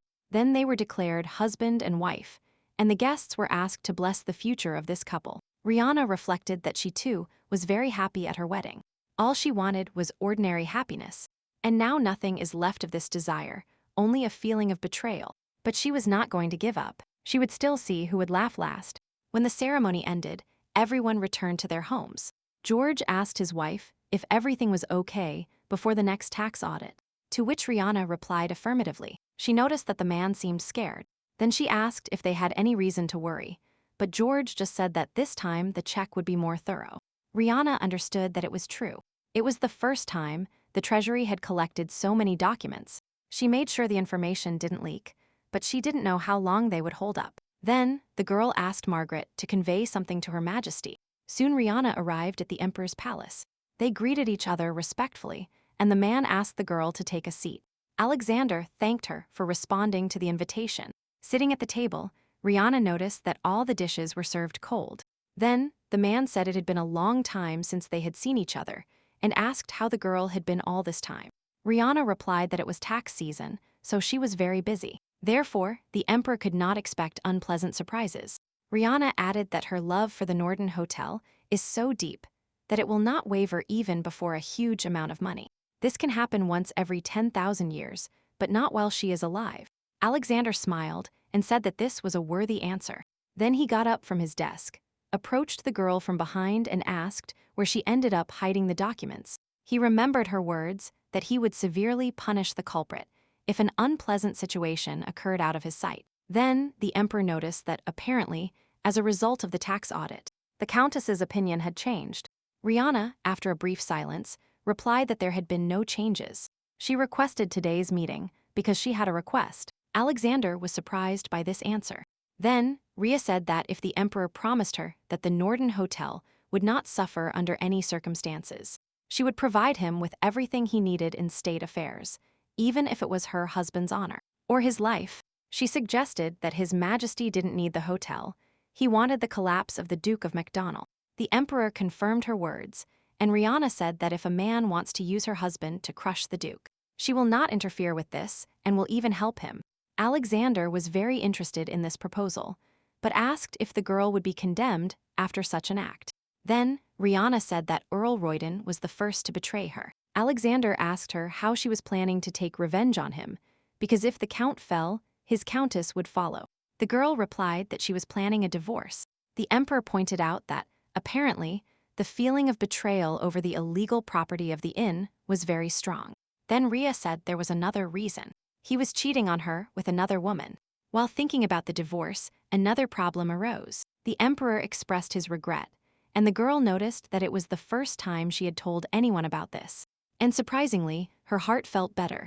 Then, the man promised that the Norden Hotel would not suffer, and if Rihanna was sure that she was not involved in these matters, then he would return the illegally stolen money, even if he had to return it from his own pocket. Hearing this, the emperor's advisor covered his face with his hand. Rihanna pointed out that this was too generous an offer, and she wouldn't want to use the sovereign's property so brazenly. She wanted the culprit to return the loss to her, one way or another, but it was necessary to demand the stolen amount from the interested party. Then the man said that it would be so. He promised to help her if necessary, because now they had a business relationship. Rihanna thought that there was nothing safer than cooperating with the emperor and thanked him. Soon, George reported that the tax audit had ended successfully. He suggested drinking champagne on this occasion, and Rihanna agreed. but Lisbeth suggested postponing the celebration, since now was the time they should give up alcohol. Then George remembered that today was the anniversary of his father's death. He immediately turned to Rihanna with displeasure and asked if she was preparing for the memorial service. Apparently, she forgot about it. George wanted this year to be better than the last, since this was the first memorial service since he was appointed to service. Rihanna clarified what he meant, but the man said that the wife should think about it herself, and asked her to prepare samples and then show them to him. The girl was stunned, and George, as if nothing had happened, said that a single draft wouldn't do. Hearing the man scold his sister, Liz smiled and Rihanna said she didn't expect so much concern, because when George's father died, he didn't even come to say goodbye to him. The man's face immediately contracted with anger. Was she really judging him? Then he hit the table with his fist, saying that his father was a womanizer. He tormented his mother his whole life, so he was not worthy of his love. After finally shouting that his mother's suffering was an empty place for Rihanna, he deliberately headed for the exit. The girls looked at him in silence. Rihanna chuckled, because a man who supposedly knows his mother's pain behaves exactly like his father. And it was funny. After waiting for her husband to calm down, Rihanna went to his room. She said she took care of her father until he passed away, and that it was just her responsibility, not related to her feelings. She was taking care of him instead of her husband and expected him to be grateful. However, George thanked his wife and told her that if his sick father had been left alone, his reputation would have been affected, but still, he couldn't forgive him. His mother was so stupid that she gave birth to his legitimate son and could have been at least a little indignant about her husband's behavior. Then, Rihanna said that George doesn't have to forgive his father, because there are people in the world who do not deserve forgiveness. The man burst into tears and thanked his husband for his support. The girl added that he would take care of the wake, but still planned to hold it differently. She wanted to make them unforgettable. Then, George came over to hug Rihanna and told her he only trusted her, and that he was very happy to have married her. He said he loved her, but the girl decided to pretend she hadn't heard those words. Her eyes shone with cruelty, and she said she was happy to accompany her father on his last journey, because he had given her a lot. The next morning, Lisbeth helped George get ready for work, and he was not happy that his wife was sleeping at that hour. She acted as if she were the only one working in this world. So Liz pulled him to her, asking why he was dissatisfied, since thanks to this, she was able to help him with his assemblies today. George blushed and hesitated, saying he liked it much better this way. Then the lovers kissed and said goodbye. When the man left, the maid noticed that he had apparently forgotten his badge at home. Lisbeth smiled, pretending to be surprised by this. When Rihanna arrived at the dining room, it was empty, and she asked where her sister was. The maid said that the lady left early in the morning. Lisbeth herself had already arrived at the treasury to give George the badge he had forgotten. The man did not expect to see her here at all. However, the girl immediately ran to her lover and hugged him. She took out his badge and said she had come to give it to George.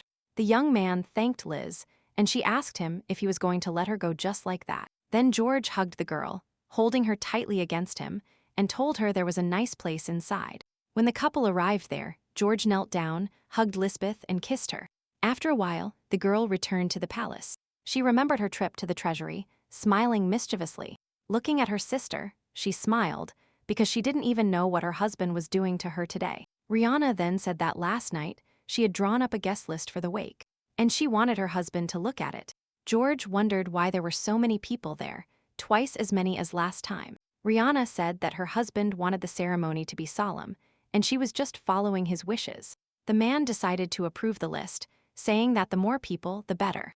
Then, Liz asked if her sister would be tired of receiving so many guests, since lately she was already very pale, as if suffering from dizziness. Rhea smiled and said she would rest after the wake. At that moment, both girls thought that everything would end very soon, but each was thinking of her own ending for this story. When George arrived at work, he was told that a gift was waiting for him. It was another bouquet of flowers, and just seeing it horrified the man. George's colleagues noticed that his wife is very romantic, as she constantly sends such gifts. But when the young man picked up the note that was among the flowers, he was horrified, because it was written there, "I know about your infidelities." George didn't understand if they had been discovered during the greeting of the new officials, or on that date in the city center, or maybe when they met in the empty treasury room. However, the shouts of his colleagues distracted him from his thoughts. They reported that the emperor had suddenly arrived at the treasury. The next moment, the ruler, accompanied by servants, entered dressed in a white suit. George, hesitating slightly from the surprise, greeted the emperor. Marquis Pickens immediately left the office to meet the ruler, and also to ask him what brought him here. Alexander said he came to pay his respects, but it seemed his appearance caused a stir. So, the Pekings hurried to assure him that it was an honor for them to see the emperor. George bowed deeply and said he would work even harder for the good of the empire. At that moment, Alexander saw the same letter from the bouquet that the man held behind his back. He asked if it was Count Royden who stood before him, accepted by recommendation, and George replied affirmatively, privately rejoicing that the emperor remembered him. Then Alexander asked him if he liked working in the treasury. The young man replied that he always worked hard. The emperor chuckled and said that Beijing itself must have become more cheerful thanks to such an energetic newcomer. But the boss replied that George was quite inept, but he was still trying to make him a good worker. The man's face twitched at these words, but he decided not to show it. The emperor noticed that both a peacock and a dove live in George. You can lose your head for a while because of the peacock's magnificence and survive only on passion, but you won't last long. A woman like Rihanna is not suitable for such a discreet man. However, the emperor decided to stop thinking about it and only wished that Count Royden would become a worthy specialist. George thanked the emperor and promised to live up to his hopes. But as soon as Alexander left, the man returned to his thoughts, thinking about how he could send this letter to him. That night, when he got home, he was still thinking about it, and Rihanna asked him if something bad had happened to him. George said he was fine, but then wondered why there were so many flowers in his house suddenly. Rihanna said she looked at the market and decided to buy these flowers there.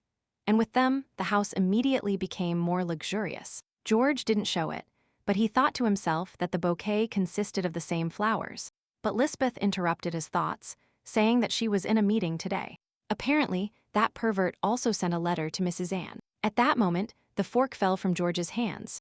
Lisbeth continued saying that she would like to see the face of the scoundrel at least once. She wondered what kind of viscount could be capable of such a thing. Surely he was an extremely unpleasant person. He couldn't gain authority. That's why he is trying to get attention, using such dirty methods. At that moment, George jumped up from the table, saying he had indigestion, so he had to leave. Lisbeth immediately ran after him, and Rihanna smiled mischievously behind them. Soon the girl reached her lover's chambers. He sat in silence, thinking his own thoughts. Then Liz asked him why he was so sensitive today. George said that someone knew about their relationship, and then gave the girl a note from a bouquet. Liz was unpleasantly surprised to notice how brazen it was for a stranger to send such a letter. George suggested it might be Beijing. Only he is capable of plotting such intrigues, and even today he tries to undermine his reputation. Perhaps he was the one who sent the bouquet, because George took the place of the man recommended by Pickens himself. Angry, the man kicked the table to make it fall. And then Lisbeth asked him to calm down and not act hastily. First, they had to go to the place where the flowers were sent from and find out the sender's name. She said that tomorrow she would go to the treasury to pick up the basket and take it to the flower market. And the man immediately hugged his beloved, telling her that she was the only one he had. Then Liz took the letter and threw it into the fireplace, saying they were in the same boat. Her eyes shone with cruelty, and she said there was nothing to worry about, that nothing would happen to them. The next morning, Rihanna helped her husband get ready for work and wished him a good day. After he left, Lisbeth approached her and asked where her brother-in-law was. Then she took George's badge from the maid and said he had forgotten it at home again. Rihanna was surprised that it happened again, but said that Margaret would take the badge to the treasury. However, Liz said that if the maid appeared there again, George's colleagues would whisper about his carelessness. Then she said she could go there herself, as if by order of her older sister. Rihanna smiled at the twins' consideration and allowed her to go to the treasury. Liz soon arrived at the place, picked up a basket of flowers, and George praised her for her ingenuity. After that, the girl left. But in the hallway, there was someone she did not expect to see here at all. It was the emperor. He turned to the girl. Liz immediately bowed, greeting the ruler, to which the man said he was seeing her for the first time. Then the girl introduced herself as Lisbeth of the Norden family. Alexander was surprised. Was she really Countess Norden's younger sister? He pointed out that although they are twins, they are not particularly alike. Liz was pretty, but still lost in comparison to Rihanna. If Riaz divorces the count, then her family will probably be her support. Then the man asked what had brought the girl to the palace, if it was really Count Royden. Liz replied that something happened in the morning, but they didn't have time to notify the count, so she came instead of her sister. Then the emperor wished Mrs. Royden a good trip and attended to his affairs. As he walked down the hall, he noticed meeting her husband, who was walking to the left. It was too difficult a task. Rihanna shouldn't feel this way. When night fell, Rhea informed her husband that she had left her badge at home again, and that's why Lisbeth had to suffer to deliver it to the treasury. But the girl said that was nothing. Moreover, thanks to this trip she met the emperor. Rihanna was surprised that her sister faced the ruler. Liz said that, when she heard her name, she immediately recognized her as George's sister-in-law. George himself said that yesterday, he also had an audience with the emperor. His Majesty came to see him. Rhea looked at her husband in disbelief, but Lisbeth immediately began to praise George, saying that at this rate, he would soon get a promotion. The man asked his wife what she thought about this. Rhea said that the emperor apparently had a special interest in him. George believed that all this was due to his extraordinary skills, and that very soon he would overshadow the Marquis. Rihanna wondered what the emperor's motive was for coming personally for George's sake. Was it really because of her that he was so troubled about it? The girl remembered his words, that he was always willing to help her. Her face immediately turned red, and she hurried to push these vicious thoughts away from herself. When dinner was over, Liz went to her maid to give her another order, but the girl didn't understand why she had to do such a thing. She said she was not Lady Lisbeth's puppet and would like to know the reason for such an order. She wondered why she had to bother looking for the shop where that basket of flowers was bought. Then, Liz handed her a note that was on the flowers. The maid wondered where it came from, since she forced all the servants to keep their mouths shut. Lisbeth approached the girl and told her that she would soon become the owner of this house, so she shouldn't be insolent because she wasn't as generous as her sister. Then the maid apologized to the lady and soon left her alone. I took the note in my hands. The girl wondered who could have done this. Everything seemed to be hatred and resentment. Was this really Rihanna's doing? Soon the girl arrived at the flower market with a basket. The saleswoman said that those were indeed her flowers. Then the maid asked for the client's name, since the owner of the house wanted to send flowers to him in return. But the blonde florist replied that she did not know the identity of the sender. A young maiden came instead. In the end, it turned out that the order came from a noble house. The first person the girl thought of was Rihanna's maid, Margaret. Then the saleswoman said that she remembered the client's words. It was said that this was a welcome gift for a new member of the department, and it should be prepared with all soul, and also hide the sender's name so that the recipient would not feel uncomfortable. Hearing this, George immediately thought of Beijing and promised to give the boss what he deserved at the first opportunity. At that moment, the servant announced that the countess had arrived at the palace. Liz said she would meet her and that George should have calmed down. Being alone with the maid, the man wondered when Pekins could have found out about his relationship with Lisbeth. The girl expressed her opinion that the boss wanted to confuse George. If he had real evidence, he would have demanded monetary compensation for silence. And yet, the count was lucky that it was not his wife's doing. George just smiled and said that Rihanna was not capable of doing such a thing. If she had known, she wouldn't have sat calmly with him at the same table. If she wants revenge, she obviously won't resort to such low tricks. Then, the maid apologized for such a personal question, but still asked why the young man had chosen Lady Lisbeth. She understood that after a few years of married life, feelings could cool down, and the count was not marrying for love. But she still wondered why, among all women, he had chosen Lisbeth. Then George said that she had taken her first steps, and he saw no reason to refuse her. The girl noted that Lisbeth is the countess's sister, and there is a possibility that she will confess everything. George, smiling, replied that the safest thing was to have a married mistress. He shouldn't get caught if he doesn't want to be discovered, because one certainly drags the other with him. The same thing happened to Lisbeth. She wouldn't do such a thing, because no one could even think that a son-in-law and a sister-in-law shared the same bed. Moreover, the forbidden relationship with her was exciting, because she was very similar to his wife. And this was more exciting than cheating on an ordinary woman. The maid looked at the man with contempt, thinking that she had been with him since she was little. When did he manage to change so much? Shortly after this, the girl went with the other maids and asked them why they hadn't seen Margaret for so long. They told her that she had some business at home, and the countess gave her time off. Then the girl thought that the Countess apparently really had nothing to do with this. And the Count was right. If Mrs. Rihanna had known about everything, she wouldn't have gotten away with it. Meanwhile, Margaret met the same florist, gave her a bag of gold, and thanked her for answering when asked. The girl also said that the flowers for the wake would be ready soon. She trusted her, since it was a very important event. Soon the maid arrived at the palace and told Rihanna that the preparations were going according to plan. The girl smiled satisfied and said that there was still something left. She would like everything to happen on a grand scale, both the funeral and her revenge. At that moment, George burst into her room. He was outraged that Marquis Peckins was on the guest list. Did his wife really want to invite this grumbler to her father's wake? Rihanna replied that Pickens was her boss. They couldn't just accept him and not invite him, but George stood firm. However, the girl pushed his hand away and said that the Pekings definitely had to be invited. These words infuriated the Count, who said he didn't want to see him in his house. He ran past his wife, deliberately pushing her with his shoulder, and left the room with a loud slam. George immediately went to Lisbeth, but she also told him to calm down. But the man still didn't give up, because he was sure that the trick with the flowers was Peckins' work. But Liz said that's why he should get closer to his boss, to find his weaknesses. If George was kind to him and found out his weaknesses, he couldn't hurt them. Then, the man asked what the weaknesses of such a venomous snake as Peckin could be. Lisbeth hugged him and told him that everyone had them, and that she herself had an Achilles heel. George himself, the man reciprocated by saying that he would allow Rihanna to invite Peckin. Meanwhile, the day of the wake arrived. Margaret helped her mistress put on the dress for the celebration, noticing that she looked thoughtful. Rihanna herself understood that this was her last chance to choose between peace in her family or revenge.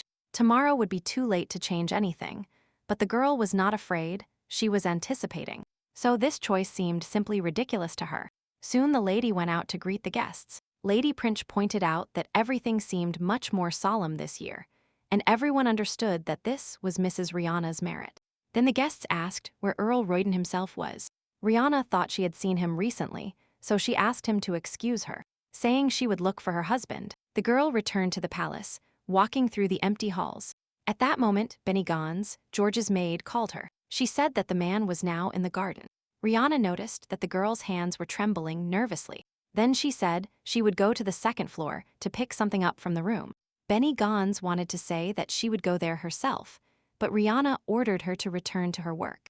Upon entering the second floor, the girl closed the door behind her and took off her shoes to move silently. She walked slowly forward. Suddenly, Rihanna heard sounds like moans. Looking around the corner, she saw her husband and her sister. They were kissing, standing near the wall. Lisbeth doubted that this was a suitable place for privacy, as there were many guests in the palace, including Pekings.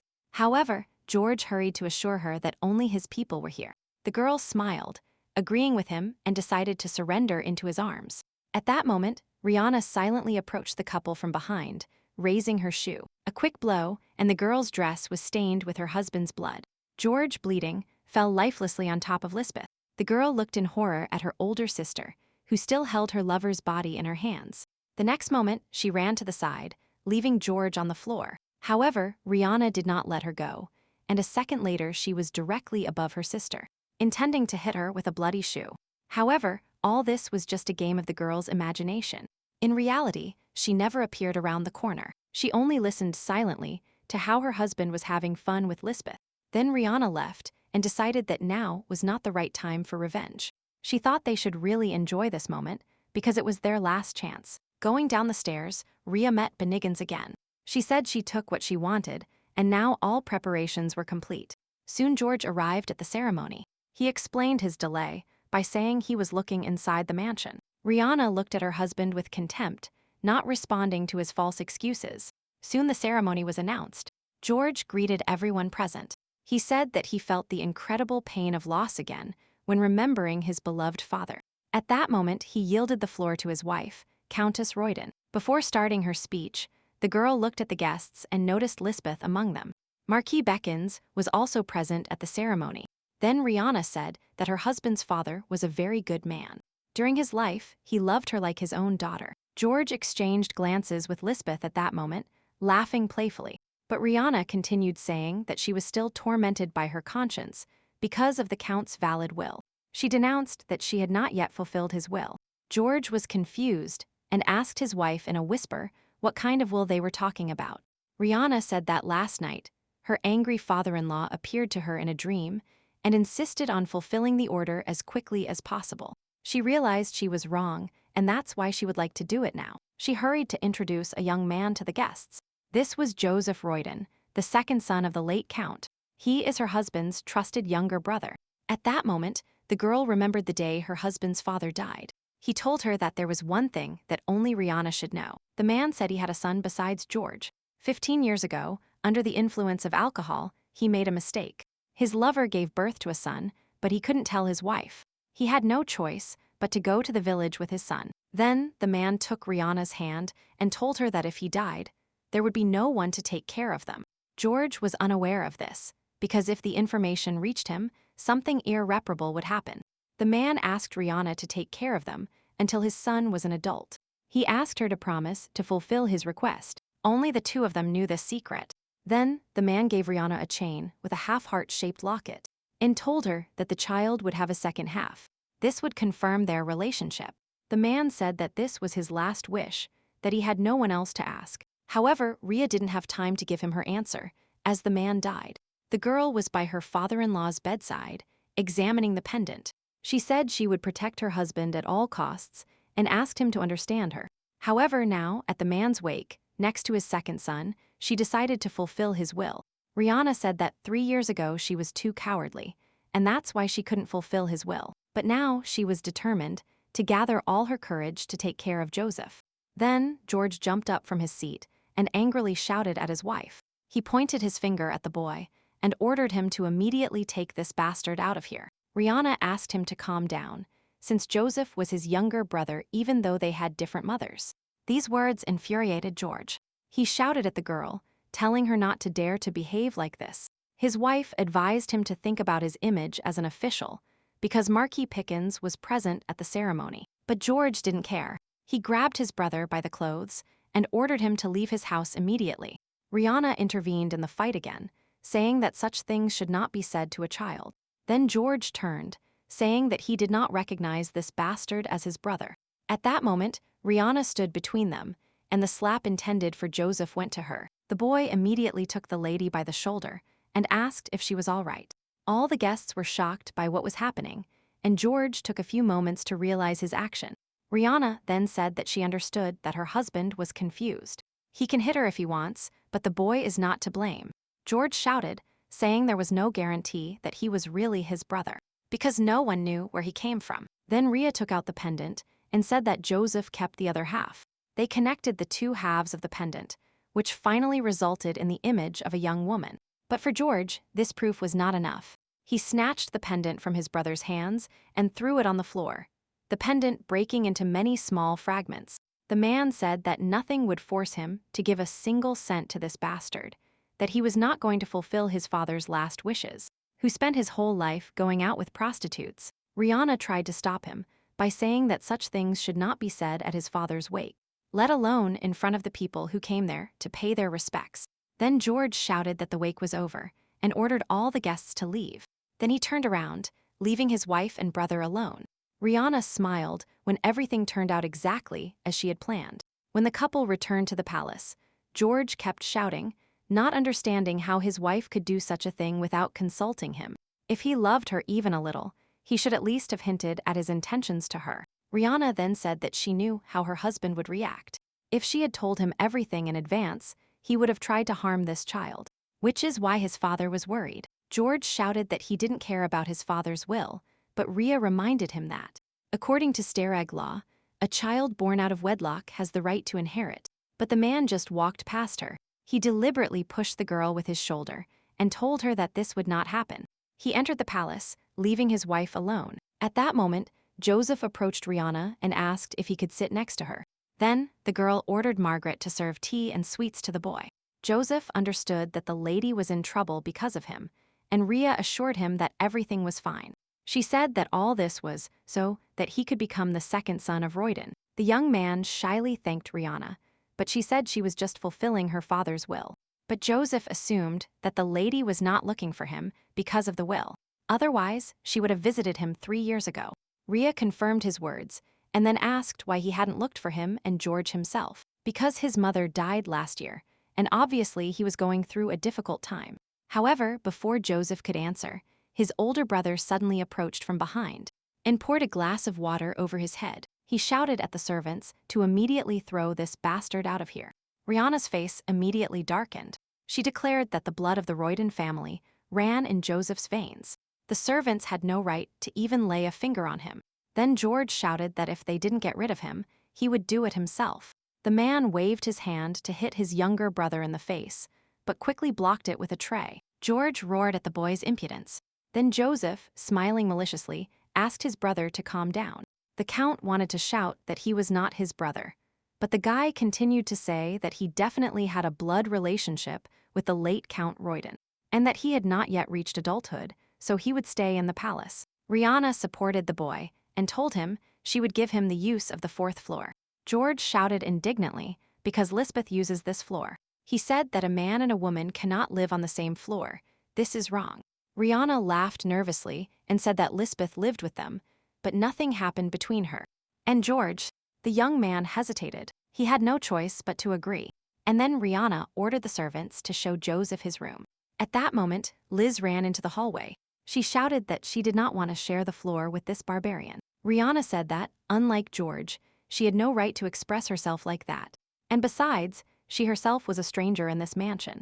Liz only lived here thanks to her sister's generosity, but if she wasn't happy with something, she was free to leave. Rihanna would not stop her.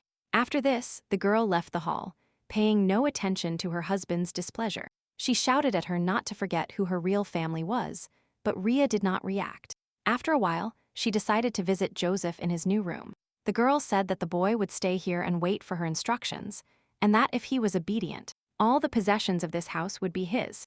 Joseph smiled and decided to tell her why he had been sitting still for all these 3 years. He waited until he reached adulthood, because it was difficult for a minor without parents to gain a legal claim, and his brother would do everything possible to take advantage of this and reduce his legal inheritance share. Rihanna pointed out that this is a rather clever plan, but immediately added that this does not concern her. And now the boy needs to rest. His work for today is done. Joseph just looked at his lover with a smile until she disappeared behind the door. The next morning, the boy met his new family for breakfast and greeted his brother. He told him that, for him, George was his dearest and only older brother, no matter what happened. The Count got up from the table, saying he was not going to sit at the same table with this brat. Then, Lisbeth turned to Rihanna and told her that Joseph should eat in his room, since George was very unpleasant with his company. Rihanna simply replied that her younger sister shares the same table with them, and if they discriminate against George's younger brother, it will be a sign of disrespect towards George himself. Liz became furious at this answer and, angry, threw her cutlery onto the table. Then she got up from her seat and walked silently towards the exit. After a brief silence, Joseph apologized for ruining breakfast, but Rhea said that was not the case at all. At that moment, Margaret served the young man some wine, and the lady said she was still looking forward to fruitful cooperation with the boy. Jose said he could just sit quietly and still receive his inheritance, but since his daughter-in-law wants him, he will be happy to make a little noise. Soon the guests gathered again at the hotel. George watched with disgust as his younger brother enjoyed all the pleasures of his inheritance. Rihanna apologized for that day, saying that it was all her fault and asking him to forget the words her husband said. The guests only admired the fact that the Countess found the courage to fulfill the will of the late Count, and at the same time suffered. Then the girl said that the main thing for her was that the innocent child did not suffer harm. Some suggested that she might sow discord in their home, but Rhea replied that her husband would not leave this child alone if he knew about him in advance, which is why she had to remain silent. Upon reaching adulthood, Joseph would most likely have filed a lawsuit against the county of Royden, and George would not have allowed his brother, who had disgraced the honor of his house, to live.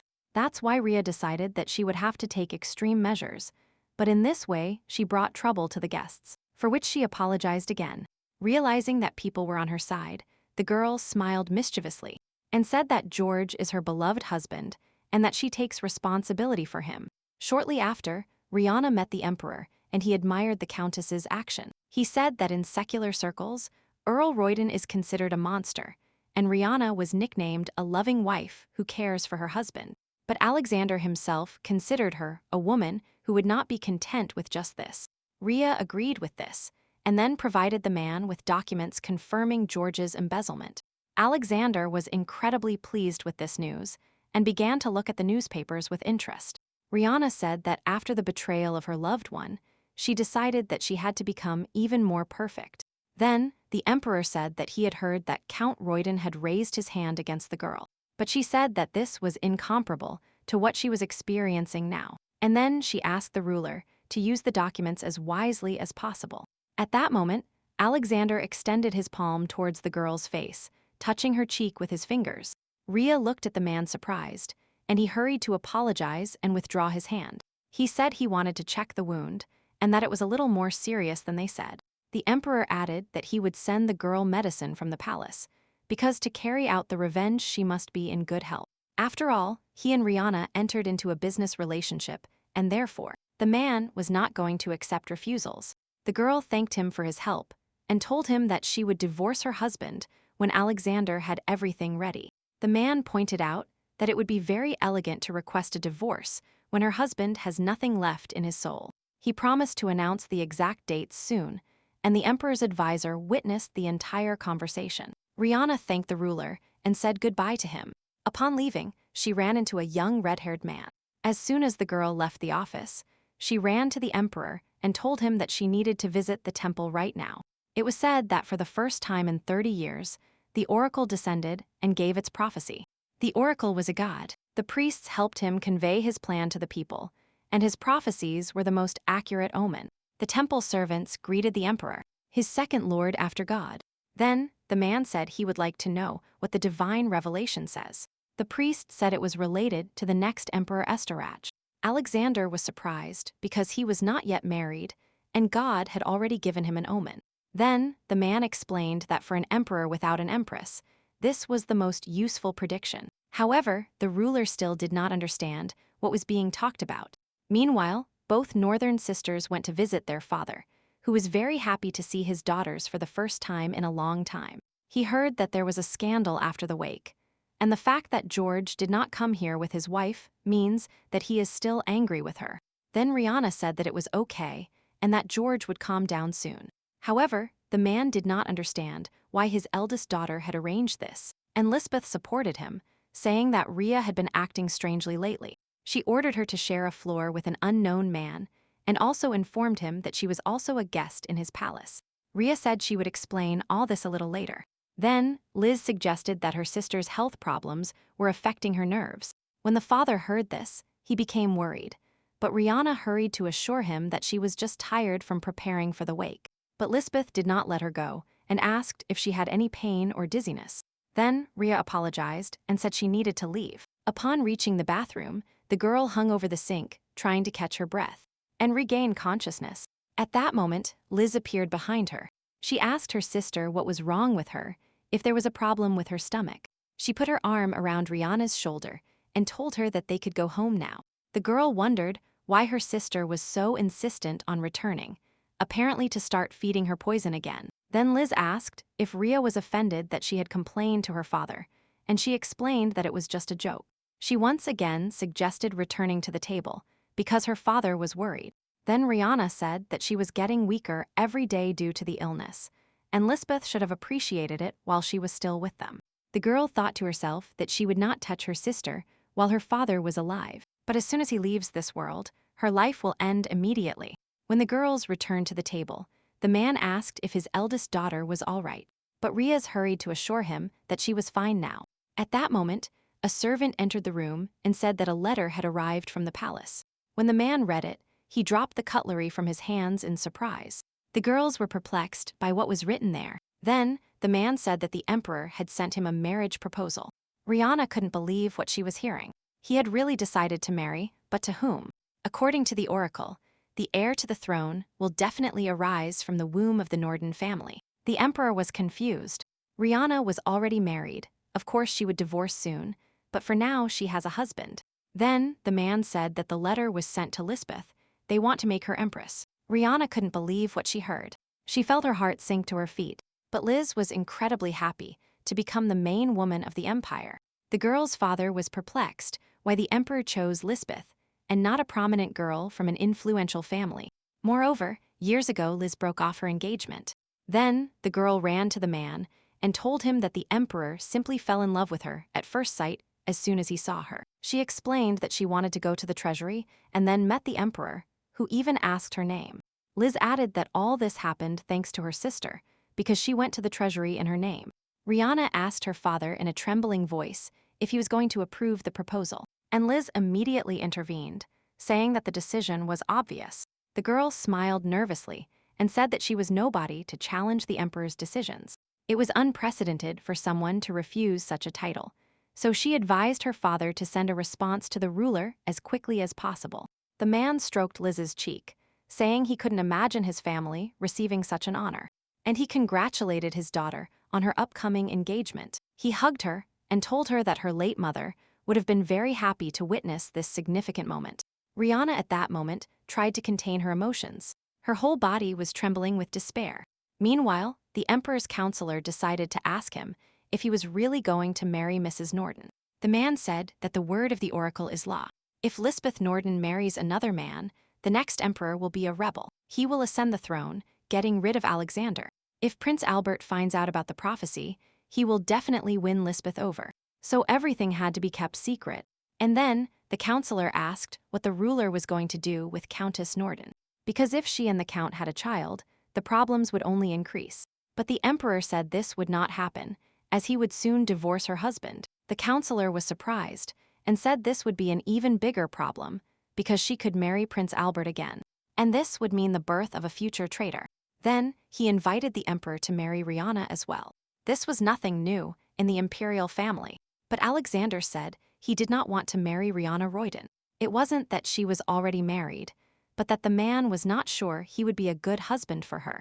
He has already experienced failure in marriage, and it would be too cruel to force her to marry a man she doesn't even love. The counselor tried to convince the ruler that it was now impossible to think about such things, because the oracle predicted an uprising.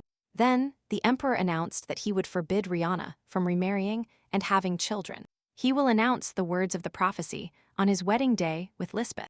This will serve as an important reason for this decision, but the advisor pointed out that this is too dangerous. If the prediction becomes known, Prince Albert will take possession of Rihanna at any cost. Then, Alexander said that he and the countess had agreed to cooperate, and that she knew very well what awaited her in case of betrayal. At that moment, a maid entered the emperor's office and said that Count Royden's wife requested an audience with him. Meanwhile, happy with the latest news, Lisbeth was tidying her room. George entered her room and said he missed her very much. He asked how her meeting with her father went, and also noticed that she was dressed very nicely. Thinking she had done it just for him, the young man touched his lover's shoulder, but Liz immediately stood up and asked him to remove his hands. The girl coldly told George that it was time for them to end their relationship. The man did not understand why she decided to announce this so suddenly, because recently he had been insulted by Rihanna, and now Lisbeth was talking nonsense. But then the girl said she had another man. Liz chuckled and said they had to break up and let her son-in-law focus on Rihanna. Then the man roughly grabbed the girl by the shoulders, shouting that he was not going to let her go. But Lisbeth only coldly told him not to come to her anymore, and that she herself planned to move in with her father. George squeezed her hand with all his might, shouting that he would not let her go anywhere. Liz smiled and asked him how he was going to stop her. And then the count threatened to expose their secret relationship. After this, no man would accept Lisbeth. Meanwhile, the emperor's maid reported that she was ready to receive Rihanna. The girl greeted the ruler dryly as soon as she entered the room. The man said he knew what had brought the countess here, and then Rhea decided to ask directly why the emperor decided to marry her younger sister. The emperor answered without unnecessary embellishments that he fell in love with her at first sight. But noticing the terrifying expression on Rihanna's face, he quickly added that it was just a joke. The girl said that the empress's place is honorable and not so easy to occupy. The Nordens are not that influential, and Rihanna's father has no connections in political circles. And if the emperor is pursuing some political goal, the girl was not clear how her father's family could help achieve it. So Alexander noticed that Rhea, apparently, was against her sister becoming empress, and she confirmed his assumption, saying that this was unacceptable. The emperor wondered what she meant. Then, Rihanna said that the adulteress who had fun with George was her sister, Lisbeth. Neither the emperor nor his counselor could believe what they heard. But Rhea would not lie about something like that, and the man understood it. He asked the ruler to withdraw the proposal, if only for his own good. But he said he could not do this now, and the reason could not be expressed either. Then Rihanna leaned on the ruler's desk, looming over him. She needed to know when she could tell him the reason, but unfortunately for her, Alexander said he would tell her only after his marriage to Lisbeth. Rhea immediately shouted that it would be too late then. Alexander said quietly that Lady Norton would live an unhappy married life. He could guarantee it, but Rihanna didn't care about that. She would not see Lisbeth become empress and be on par with His Majesty, even if she had to die for it. She said that if the emperor decides on this wedding, she will turn all her sister's atrocities upside down. The ruler was not pleased that the countess allowed herself such words, because if he made her his enemy, he would not be able to resist. But Rhea's only said that the emperor should not make her his enemy either, because there is nothing more dangerous than a woman who has nothing to lose. A tense silence hung between them. Neither of them intended to give up on their aspirations. Then, the emperor ordered the countess to return to her place and think again with a cool head. Rihanna said she would need 3 days and asked to stop preparing the wedding during this period. The emperor agreed, and then the girl promised to visit him in 3 days. As the countess and Margaret returned to the hotel, the maid asked what the lady planned to do. The girl was going to find out the reason why the emperor wanted to see Lisbeth as his wife, and then get rid of her at any cost. Meanwhile, the argument between Liz and George continued. The girl said that Rihanna would not let him live if the truth about them was revealed. Then George said he would fall flat on his face and say that she was the first to try it, and that he had no other choice. But Rihanna will not forgive her sister such betrayal. George said he would not allow Liz to leave him and go to another man. Then the girl smiled ironically, saying that she was just annoyed, so she decided to lie about all this. She was just offended that George had been treating her coldly lately. Liz hugged the count and told him there was no other man. Then she sent him back to his room, as Rhea was supposed to return soon. George wished his beloved good night and told her he loved her. The girl replied that she loved him too, and then closed the door behind him. As he walked down the hall, the count wondered what that was all about. Liz just spoiled his mood with this joke. After a while, Bennigan's entered George's room, surprised that he was still awake. It seemed to him that the count had been very nervous lately, so he prepared a calming tea for him. The man was about to drink the decoction when he suddenly stopped at the last moment, saying that it would take a long time to drink it so that Bennigan's could leave. Then the girl obediently left the room, wishing the count good night. As soon as the maid disappeared through the door, George poured the tea down the sink, trembling with fear as he looked at the contents of the cup. And Lisbeth, meanwhile, was sitting in her chambers, as if waiting for her lover to drink the decoction. The next morning, the girl continued to primp while standing in front of the mirror.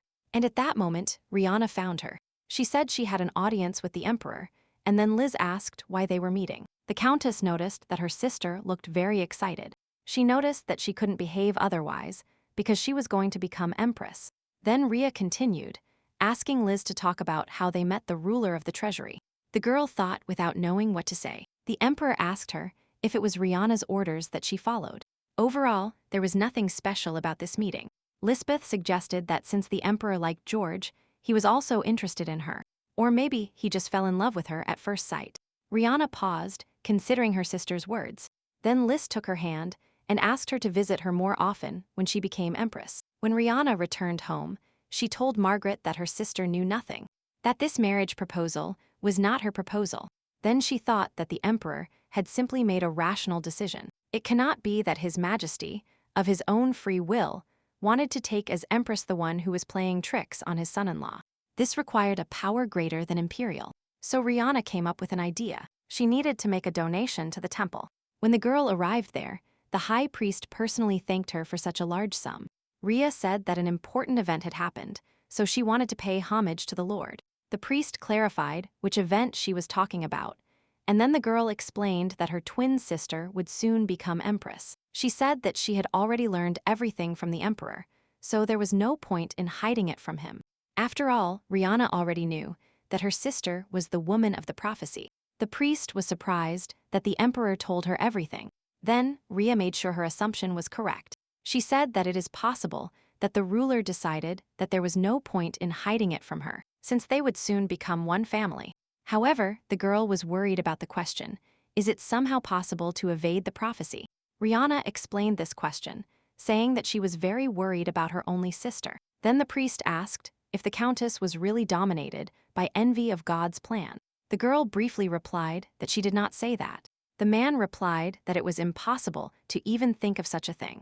On the contrary, the girl should be happy that she and the count did not have a child. After all, their birth would be the omen of a revolution. Understanding began to slowly dawn on Rihanna. The revelation was not about the empress, but about the next emperor. The woman of the prophecy could not only be Lisbeth. The daughter of one of the sisters will become the next emperor. Then Rhea, trying to hide the trembling of her body, smiled and said that she in no way opposed the Lord's plan. Upon returning home, the countess behaved strangely, and then Margaret asked if something bad had happened to her. Rihanna smiled happily and said that God, apparently, had not completely forgotten about her. The maid did not understand what the lady was talking about, and then the girl ran to her and grabbed her by the shoulders. She said she needed to see the emperor. Alexander was surprised that they had the opportunity to meet so soon. But Rihanna happily announced that she had found the answer sooner than expected. Without letting the emperor come to his senses, she immediately asked to be named empress. She said she would carry out everything His Majesty wished. Neither Alexander nor his counselor expected such a turn of events. Then, the emperor said that Countess Royden was the only one who intended to take the emperor himself as a husband, and also to remarry. But the girl said she was willing to do anything to prevent her sister from becoming empress. Then, the ruler asked her if she was sure she could give him a son. Rihanna did not think it would take much effort to conceive, because they were both young. The emperor clarified his question by asking if the countess could share her bed. Rhea said that His Majesty is the most charming man in the empire, that there is no woman who would refuse him. But Alexander said he was asking specifically about her. The girl replied that she would be the best choice for the position of empress. It was impossible to allow an adulteress to become the mother of the heir to the throne. And in this matter, the countess's feelings did not play any role. Then, the emperor said that he felt very sorry for the girl, which is why he was worried. Approaching her from behind, he asked if she wanted to throw everything away and start over with a better man. Rihanna just said that His Majesty could not understand her. After all, only after learning that her husband was having an affair with her own sister. She was already dead. If Lisbeth ascends the throne, life with her beloved will become impossible for Rihanna. However, the emperor said he could not fulfill her wish, because if he made Rihanna empress, Prince Albert would immediately marry Lisbeth. The only option left for him was to publicly declare having received a divine revelation and take both sisters as wives. Rhea agreed to this, but only if the emperor then stripped Lisbeth of her title, so that no one could marry her again after her deposition. Alexander had no reason to oppose this condition. He agreed to make Rihanna empress and Milady Norden his wife. However, the girl needed to divorce quickly, because even for him, it would not be easy to marry a married woman.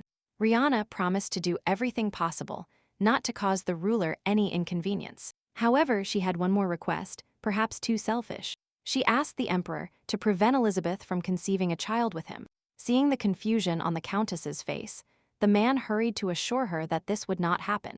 Rihanna said that Lisbeth would do anything to take her man away, so the ruler must be very careful. Then, the emperor decided to ask the woman something. He wanted the girl not to betray him under any circumstances. If she does not join Prince Albert, he will not betray her.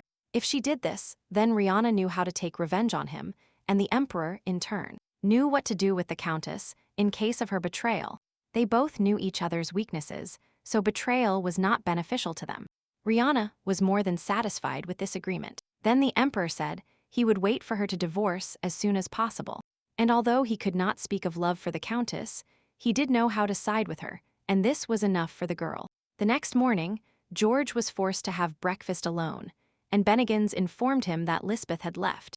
Then, the man asked the woman if she was really on his side, and she replied affirmatively. He asked the maid if she had noticed anything strange about Lisbeth lately. Bennigan then reported that the lady seemed quite agitated lately. After meeting Count Norden, my lady began to pay more attention to her appearance. Looking in the mirror, she smiled constantly. The maid decided that something had happened between the master and my lady to cause such a reaction. Therefore, she meant that Lisbeth looks like someone at the beginning of a relationship, as if she had just started dating a man. At that moment, the girl was wandering the hotel corridors and was suddenly called. It was George. Liz told him she was going to a tea party. He wished the girl a good trip and waved his hand. But as soon as she disappeared behind the door, he immediately went to search her chambers. The man was sure she had someone else, but George was not going to let Lisbeth go so easily. He intended to make her his wife. Suddenly, among the girl's clothes, he saw a letter and a vial next to it. He recognized the pills that Lisbeth gave to Rihanna. George realized that his assumption was correct. He intended to find out who that bastard was and then kill him. The letter bore the seal of the palace, and the man could not understand why they suddenly wrote to Lise. When the Count opened the letter, his face was distorted with surprise. It was a marriage proposal from His Majesty. Elizabeth would become Empress. George laughed nervously. Now he understood why she wanted to break up, but he was not going to allow that to happen. He cleaned her room, put everything in place, and left. Soon night fell, and Lisbeth returned to her chambers. Suddenly, someone in the back of the room called her. It was George, and he asked how the tea party went. The girl coldly replied that everything went well, and then the man said that Rihanna would be late today. He approached Lisbeth and put his arm around her waist, but she dismissed him, saying she was tired today. But George insisted. He asked her to take off her clothes, and he would give her a massage. Liz also refused.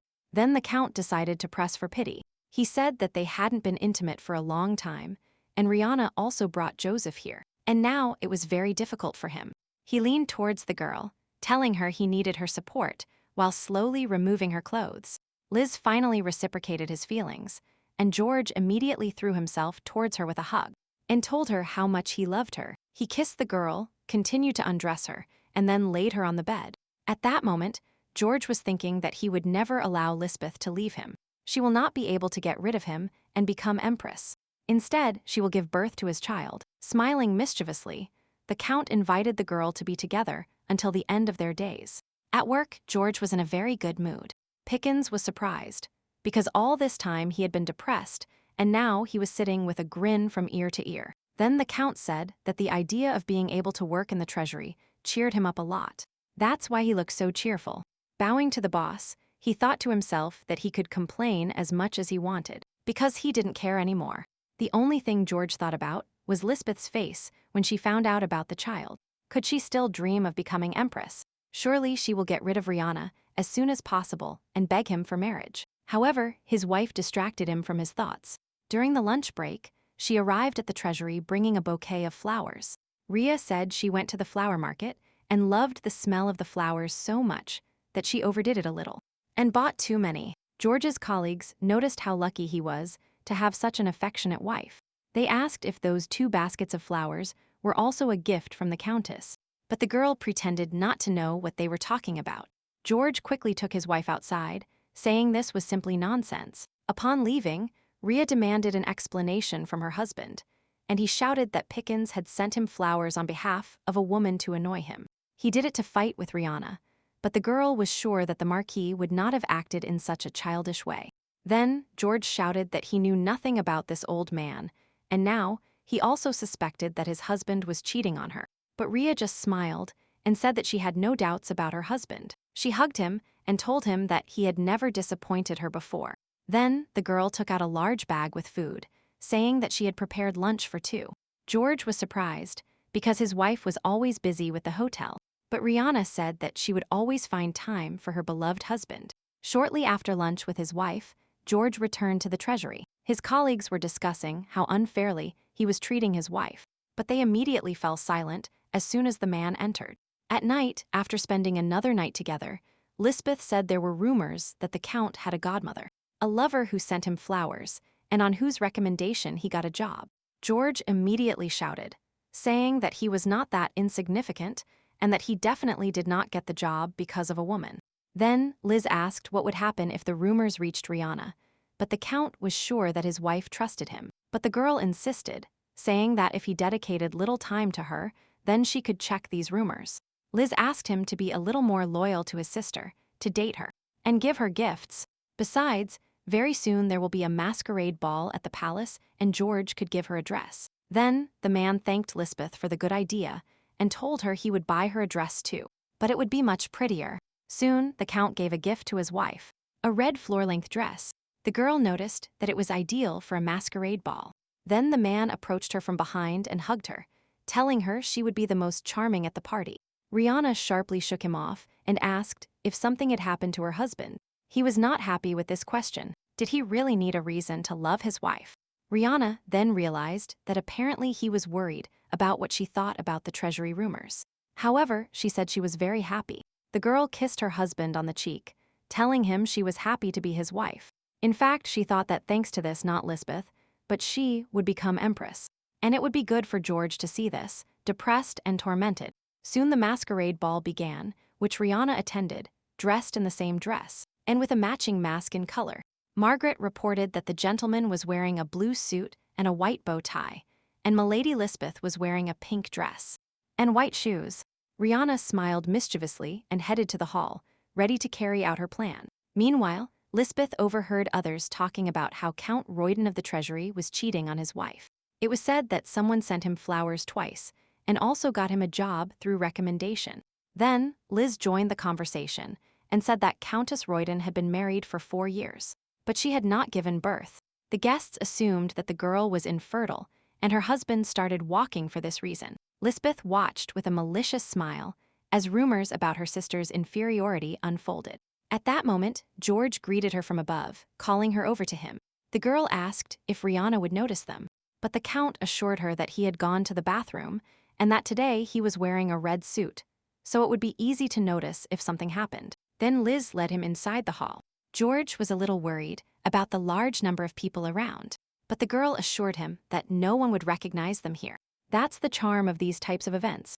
The next moment, the couple began to dance, paying no attention to others. George said he wanted to kiss the girl, and she invited him out.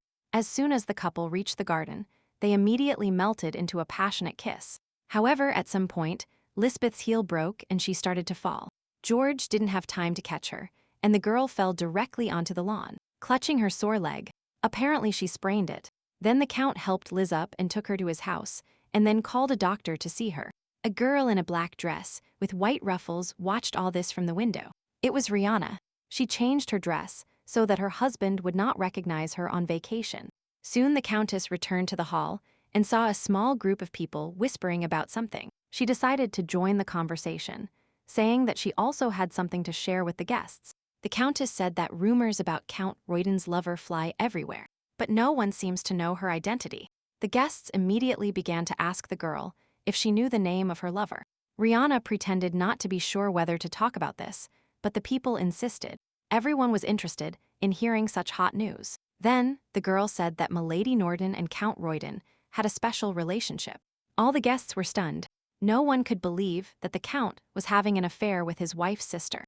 Rihanna added that all the servants are aware, but the Count forces everyone to remain silent. Her maid told her this. She is quite close to the maid of the Royden house, and shared all the secrets with her under the influence of alcohol. The Countess watched with a smile of satisfaction as the rumors spread from person to person. Soon she left the common room and took a short walk through the corridors, when Rihanna ran into a man. A blonde stranger, dressed in a blue suit, told the girl that she looked beautiful. He asked if she would do him the honor of dancing with him. However, Rhea quickly apologized and said she was about to leave. Then the young man did not squeeze her hand too hard, asking at least for a chance to talk. The Countess said she had to return to her husband, but the man stood firm. Because today was a masquerade ball, the rest didn't even know that the girl had a husband.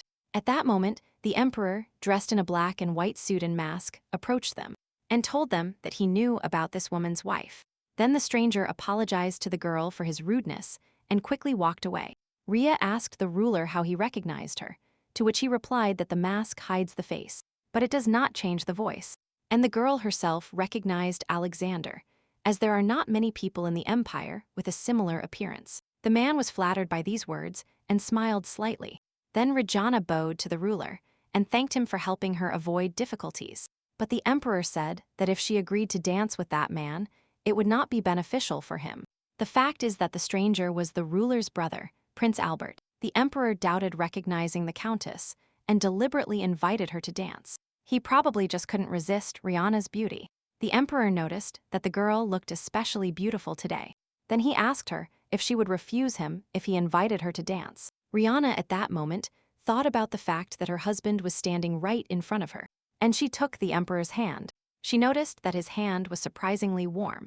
The man chuckled, because his cruel nature did not mean that his limbs had to be icy. Rhea also said that Alexander dances surprisingly well. She had never seen the emperor at parties before, as they tired the man, especially if there were women present who were eager to take the empress's place. Then the countess said that very soon she would no longer have to worry about that. Alexander replied to this by saying that there were interesting rumors in the banquet hall. Then the girl said that the final stage had begun. The man could not help but notice that this was good news for him, but he doubted that Rihanna was fine doing it.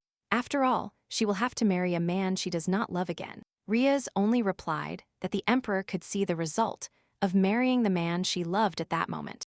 Alexander, after a pause, said that living alone is not bad either.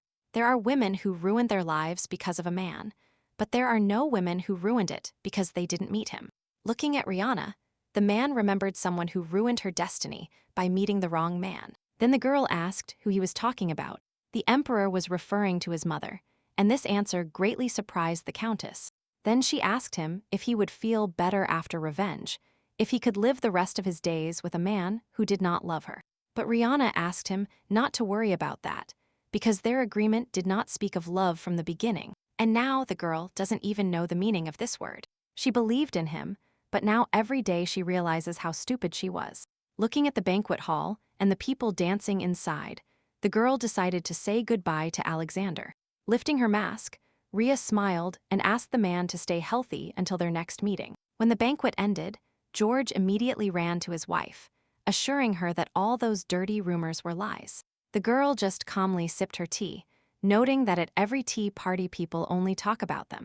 Everything is being discussed. The son-in-law and sister-in-law were having fun together, and this was quite a rare and scandalous incident. At that moment, Lisbeth entered the room on crutches, her face full of anger. She asked what was going on here. The girl furiously shouted that someone was spreading terrible stories to prevent her from getting married. Rihanna assumed it must be the man who held a grudge against her and George, and the man immediately said it was Pekin's doing. The countess smiled ironically and said that the gossip would soon calm down and that she would take care of it. George then said that she was the only one he could trust. When the girl left, Liz asked the count if he was sure that rumor hadn't come from his house. Only the servants knew about their relationship, but did they all keep their mouths shut? George remembered that people said the source of the rumor was a maid from the Royden family.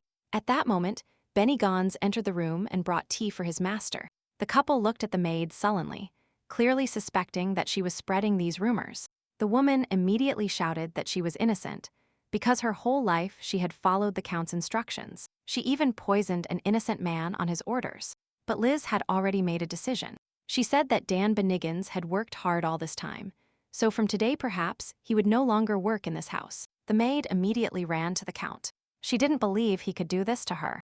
The man turned to Lisbeth and told her that they had no proof of Beniggins' guilt. Firing her would be too impulsive a decision. Then Liz said they should change all the servants.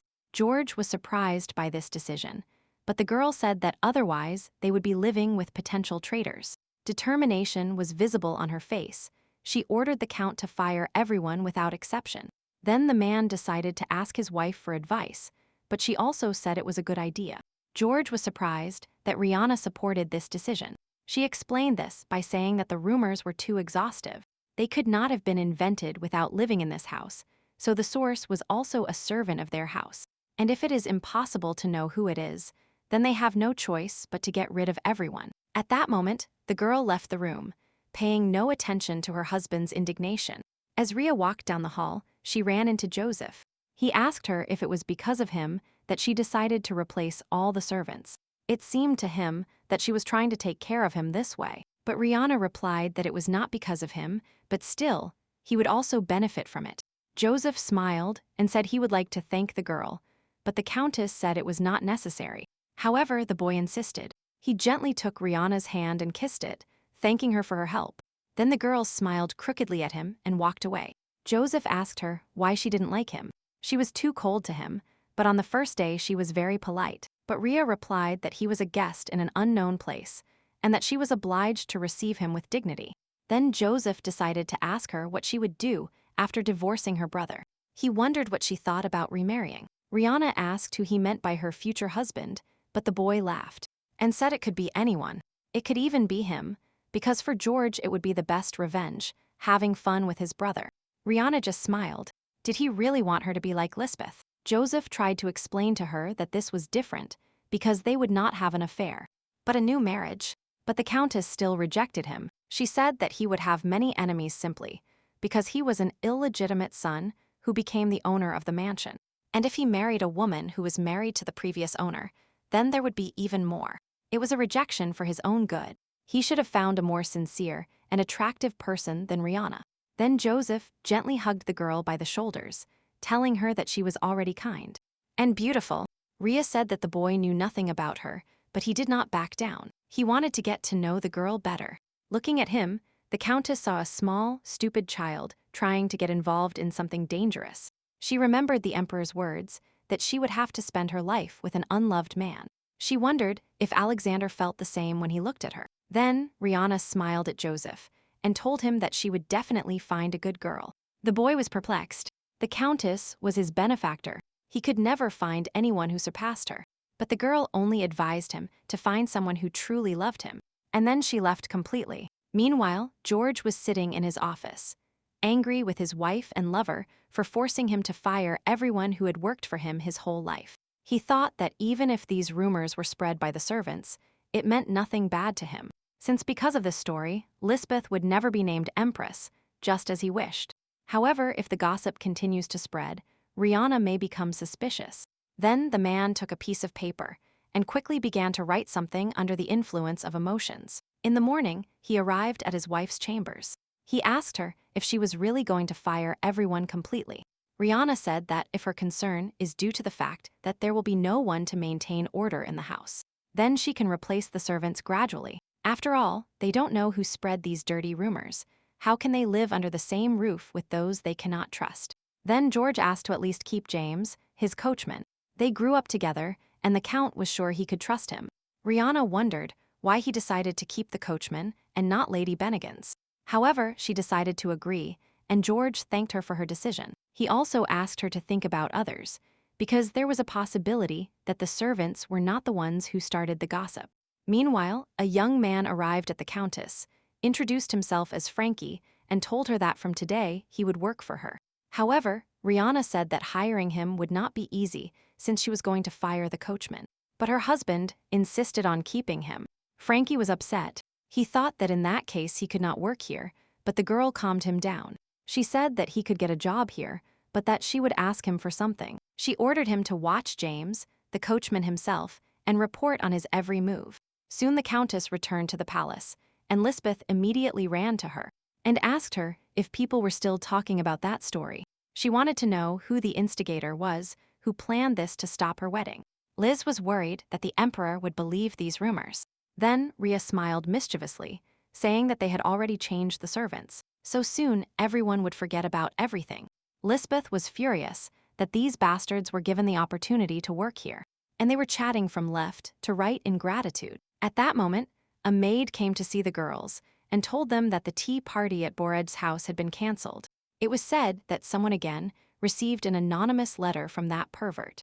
Lisbeth was immediately indignant at how persistent this scoundrel was. But on the other hand, she thought that thanks to him, everyone would forget about the gossip. Rihanna looked with disbelief at her sister's genuine joy. After a while, the Countess took care of her affairs, and as she got into the carriage, Frankie said that everything was more serious than he could imagine. The girl did not understand what he was talking about. Then, the boy explained that James had left the estate the night before, and that he had followed him. It was around 2 in the morning. The coachman was surprisingly well dressed and generally looked suspicious. That night the coachman, hiding his face under his hat, was heading somewhere. And then he stopped near the mansion. He took the letter out of his coat and put it in the mailbox. It was hard to see in the dark, but it seemed to be an envelope. Frankie reported that James was staying at the Boisrage mansion. When the Countess returned to the palace, Margaret told her that James could not have done this alone. because the letter contained information inaccessible to commoners, and most likely, Earl Royden was the pervert. However, Rihanna did not reply at all. She just sat silently in a chair, looking out the window. Suddenly, she burst out laughing, confusing the maid. The Countess smiled nervously and said that Lisbeth did not know how depraved George was. She doesn't suspect that the letter she received is fake, but that doesn't matter. George will deny his guilt, but Rhea will not fall for the trap. He just wanted to get rid of Lisbeth by sending her off to marry. But thanks to this discovery, everything will end up much more interesting. Then Margaret asked what the lady was going to do. Rihanna planned to expose George so that not only Lisbeth, but the entire empire would know of his perverted inclinations. The maid asked if they still had proof, because he managed to hide for 5 whole years. But the Countess replied that even if they didn't have it, they could make it until he was caught himself. At breakfast, Rihanna said that the pervert, apparently, had not calmed down yet. This time, the letter from Lady Buerge arrived. Lisbeth said that the author of this creation is simply disgusting, a real coward. So, Rhea asked her husband what he thought about all this. After all, if he is married, his wife is probably superior to him. He is clearly a man with an inferiority complex, or lacks attention from his beloved. Lisbeth objected, saying that women despise such people and that he definitely does not have a soulmate. She felt sorry for his family. They had to live with such a parasite under the same roof. At that moment, George jumped up from the table, saying he would go first since he had work to do. Upon reaching his room, the Count unleashed his anger. He couldn't believe Lisbeth called him a coward, because everyone around him was afraid of him. 5 years ago, this started over a small thing. George was rejected by the girl he fell in love with at first sight. But after a while, he received news of her marriage to a rich marquis. This vain fool chose money and status. George thought she was different, but she turned out to be the same as all women. She trampled on his dignity, so he swore revenge on her. The man handed the letter to James to deliver to this girl. The coachman himself noticed that the message was perfectly written. The next day, the girl fainted. Fear enveloped the secular circles of the empire. Everyone mistrusted the pervert who sent the letter. George was thrilled by the fact that he could influence aristocratic women without having a large fortune or a special plan. He did it when he was stressed. After his marriage to Rihanna, whenever he felt he was falling behind her, he wrote letters. They became an outlet for George. He considered these women who understood nothing foolish, and now he was going to write another letter. Rihanna is going to die in a month anyway, so he decided to write to Lisbeth. George didn't know who sent the letter that time. He was clearly an amateur. It ruined Liz's mood, and that's it. But after George's letter, she won't even show her face on the street. She will start mistrusting men, and in the context of rumors, it will be much harder to deal with this. At night, the Count ordered James to send a letter to Lisbeth. The coachman was perplexed because Milady was his beloved, so George said this would be his revenge because he wanted to fire the coachman. Meanwhile, Lisbeth herself was in her chambers. The maid was helping her stretch her sore leg. She was already recovering, and the girl could stand on her own, without crutches. Then the maid handed the girl a letter. The sender's name was not indicated. Lisbeth thought it might be a secret message from the emperor. However, as soon as she opened the envelope, she immediately realized that the letter was not from the ruler. When she read the whole thing, her face contorted in horror and her body trembled with fear and a feeling of nausea. The next moment, Liz lost consciousness and fell to the floor. The maids immediately rushed into the room, picked up their mistress, and took her to the doctor. Margaret picked up the letter that was near the girl. Its contents surprised her. The doctor told Rihanna that her sister's confusion was due to shock, and that when their mistress found peace, she would feel better. The Countess asked Liz to eat, but the girl just turned away, saying she wasn't hungry, and she wanted to be alone. So, Rihanna decided to leave her, saying her sister could call her if she needed anything. After a while, George entered Liz's room and asked if she was okay. The girl immediately jumped out of bed. She screamed that the letter had reached her for the second time. She was very scared. Liz understood that this psychopath knew her well and was watching her, but she didn't know who in her circle was capable of doing this. George smiled mischievously and then sat next to his beloved, hugging her and telling her he was always ready to support her. Touching her lips with his fingers, he said he would always protect her from that scum. However, the girl moved away from him, saying they needed to find out the criminal's identity. Lisbeth was going to talk to Lady Barrage, and George tried to persuade her, citing the fact that it was dangerous to go there now. However, the girl quietly left the room, leaving only the Count. She soon arrived at the estate, and she and Lady Buarez concluded that the same person was writing to them. Her letter spoke of the blue dress she wore at Lady Shobalt's wedding, which was probably when the scoundrel saw her. Lisbeth thought about it. She was also at that wedding. Lady Buarez was frightened to realize that someone was watching her at that moment, with eyes full of filth and lust. So, Liz said she would definitely make the scoundrel pay for what he had done. The girl took this matter seriously. She conducted a real investigation, and when the mystery was about to be solved, she went to Rihanna and asked if she had taken the letter Lisbeth had received earlier. The Countess said she threw it away because its content was not fit to be kept, and then asked why her sister was interested. So Liz said that, in her opinion, someone in their circle was a pervert, because all the ladies who received the letters knew the sisters and were with them at the same events. Rihanna smiled mischievously and suggested asking for guest lists to note who was at each event.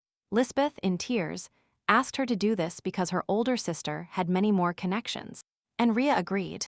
George witnessed their conversation and hid in the corner of his room. When the girls dispersed, she went to Lisbeth.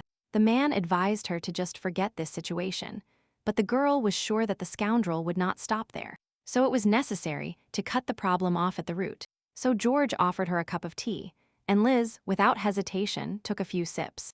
George smiled as he approached the girl. Suddenly, she felt dizzy. The next moment, the cup fell from her hand, and the girl fell unconscious onto George. The man slapped her cheek, shouting and asking her to wake up. And when he realized that Lisbeth definitely couldn't hear him, he carried her to bed and carefully covered her with a blanket. Then he took the ink bottle and poured its entire contents over the table and the letters Liz was working on. George approached the girl again. He gently stroked her cheek and thought he should have listened to her and stopped.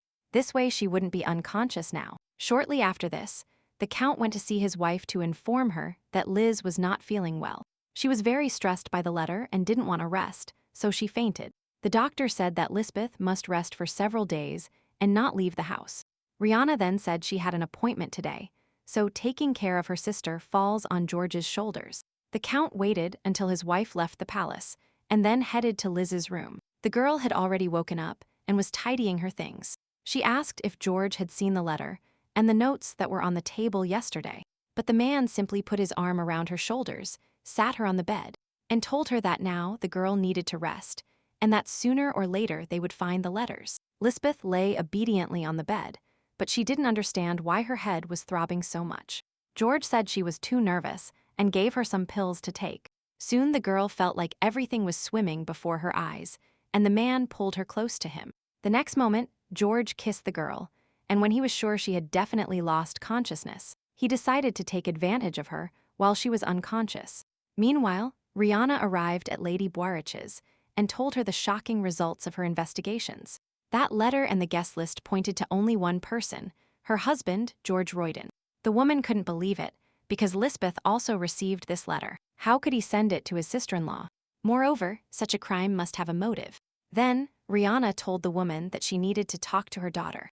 In fact, the day Lady Buarez received the letter, Rihanna's coachman saw something strange. The next moment, Frankie entered the room, and the Countess asked him to tell her what he saw that day. After a while, night fell. Lisbeth woke up to an incomprehensible noise outside. Looking out the window, she saw an unknown man trying to push past the servants and enter the palace. George also woke up without understanding what was happening. Then, the stranger ordered that Count Royden be called immediately. The Count recognized him as Duke Ferris and hurried out to meet him. The man asked him if there was a servant named James in this mansion. So George brought the coachman and asked why Ferris was looking for him. Frankie, who was behind the man, said that this was the man he saw that night. Before George had time to object, the Duke immediately punched him in the face. The Count fell to the floor and found himself right under the feet of Lady Buarez's angry father. Lisbeth immediately ran out, not understanding what was happening. However, before she had time to approach her lover, Ferris threw himself on him again, landing blow after blow. George shouted, trying to calm the man, telling him there was some kind of misunderstanding between them. Then the man shouted. He didn't need any explanation from the scoundrel. After all, he knew that it was George who sent disgusting letters to his daughter and to other aristocrats. When Lisbeth heard this, horror contracted her face. She couldn't believe it was true. Ferry said that the coachman saw George's servant leave a letter at their house. And then the Count hurried to justify himself, saying that James had written all this himself. The coachman immediately shouted that it was all a lie, that he was simply following the master's orders. All the letters were signed by the Count, and he just delivered them. George shouted with all his might, refusing to admit his guilt. But Ferrys didn't believe this, because a simple coachman could not have written a letter of such content, because it testified to the sender's closeness to the families of the affected aristocrats. It was George Royden who was present at all past events, so there was no doubt that he was the author. After this, terrible rumors will definitely start circulating about the daughter of the Norden house. So George turned to Lisbeth. He grabbed her by the dress, shouting that he had nothing to do with it. However, the angry girl hid his hand, not wanting to listen to his excuses. She turned around and ran back to the palace, paying no attention to the Count's shouts. Then Ferry approached George and asked if he had any other excuses. He gave the Count an option: either confess what he did in court and accept the punishment, or he would have to deal with him personally. The Count thought that if this came to light, his reputation would end, he would be kicked out of the treasury, and Rihanna would leave. So the man knelt down, addressing the Duke. He told him that this situation could tarnish his reputation. His daughter is not yet married, and if he takes revenge on the young man for a small prank, no one will dare to propose to her. However, before he could finish speaking, the man kicked him in the face with all his might. The servants watched in horror as he beat the Count, leaving him no room to live. They wanted to stop him. However, Margaret intervened in the conversation and said that if the servants wanted to keep their jobs, they should keep their mouths shut. Everyone immediately fell silent, listening quietly to the sounds of blows and George's pleas. After a while, Margaret reported everything to Rihanna and Faris's daughter. She said she had difficulty stopping the man for fear that he would kill the Count. The doctor said that George would probably have problems with his sex life and fertility. Buerg felt that her father had treated the Count too harshly, but Rihanna assured her that this was a normal reaction of a loving father. She apologized to the girl again for her husband, but understood that this was not the Countess's fault.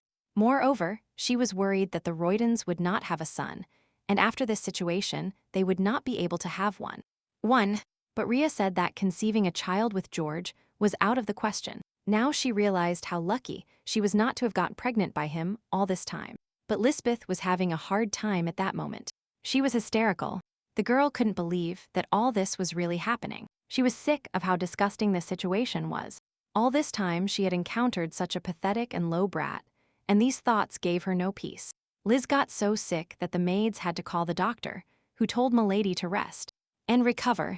He also said that last time, Count Royden told him to remain silent.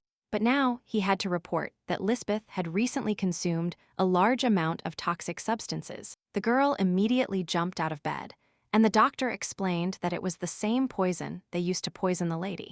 He asked her if she remembered drinking before fainting. Then the girl got out of bed and took a bottle of pills from the dresser. Smiling nervously, the doctor said that although he was forced to obey the Count's orders, all this caused him anxiety. Moreover, this drug is fatal to the embryo. Lisbeth was surprised. She didn't understand what the doctor was talking about, and then the man said that the girl had been pregnant for some time. After a while, George regained consciousness.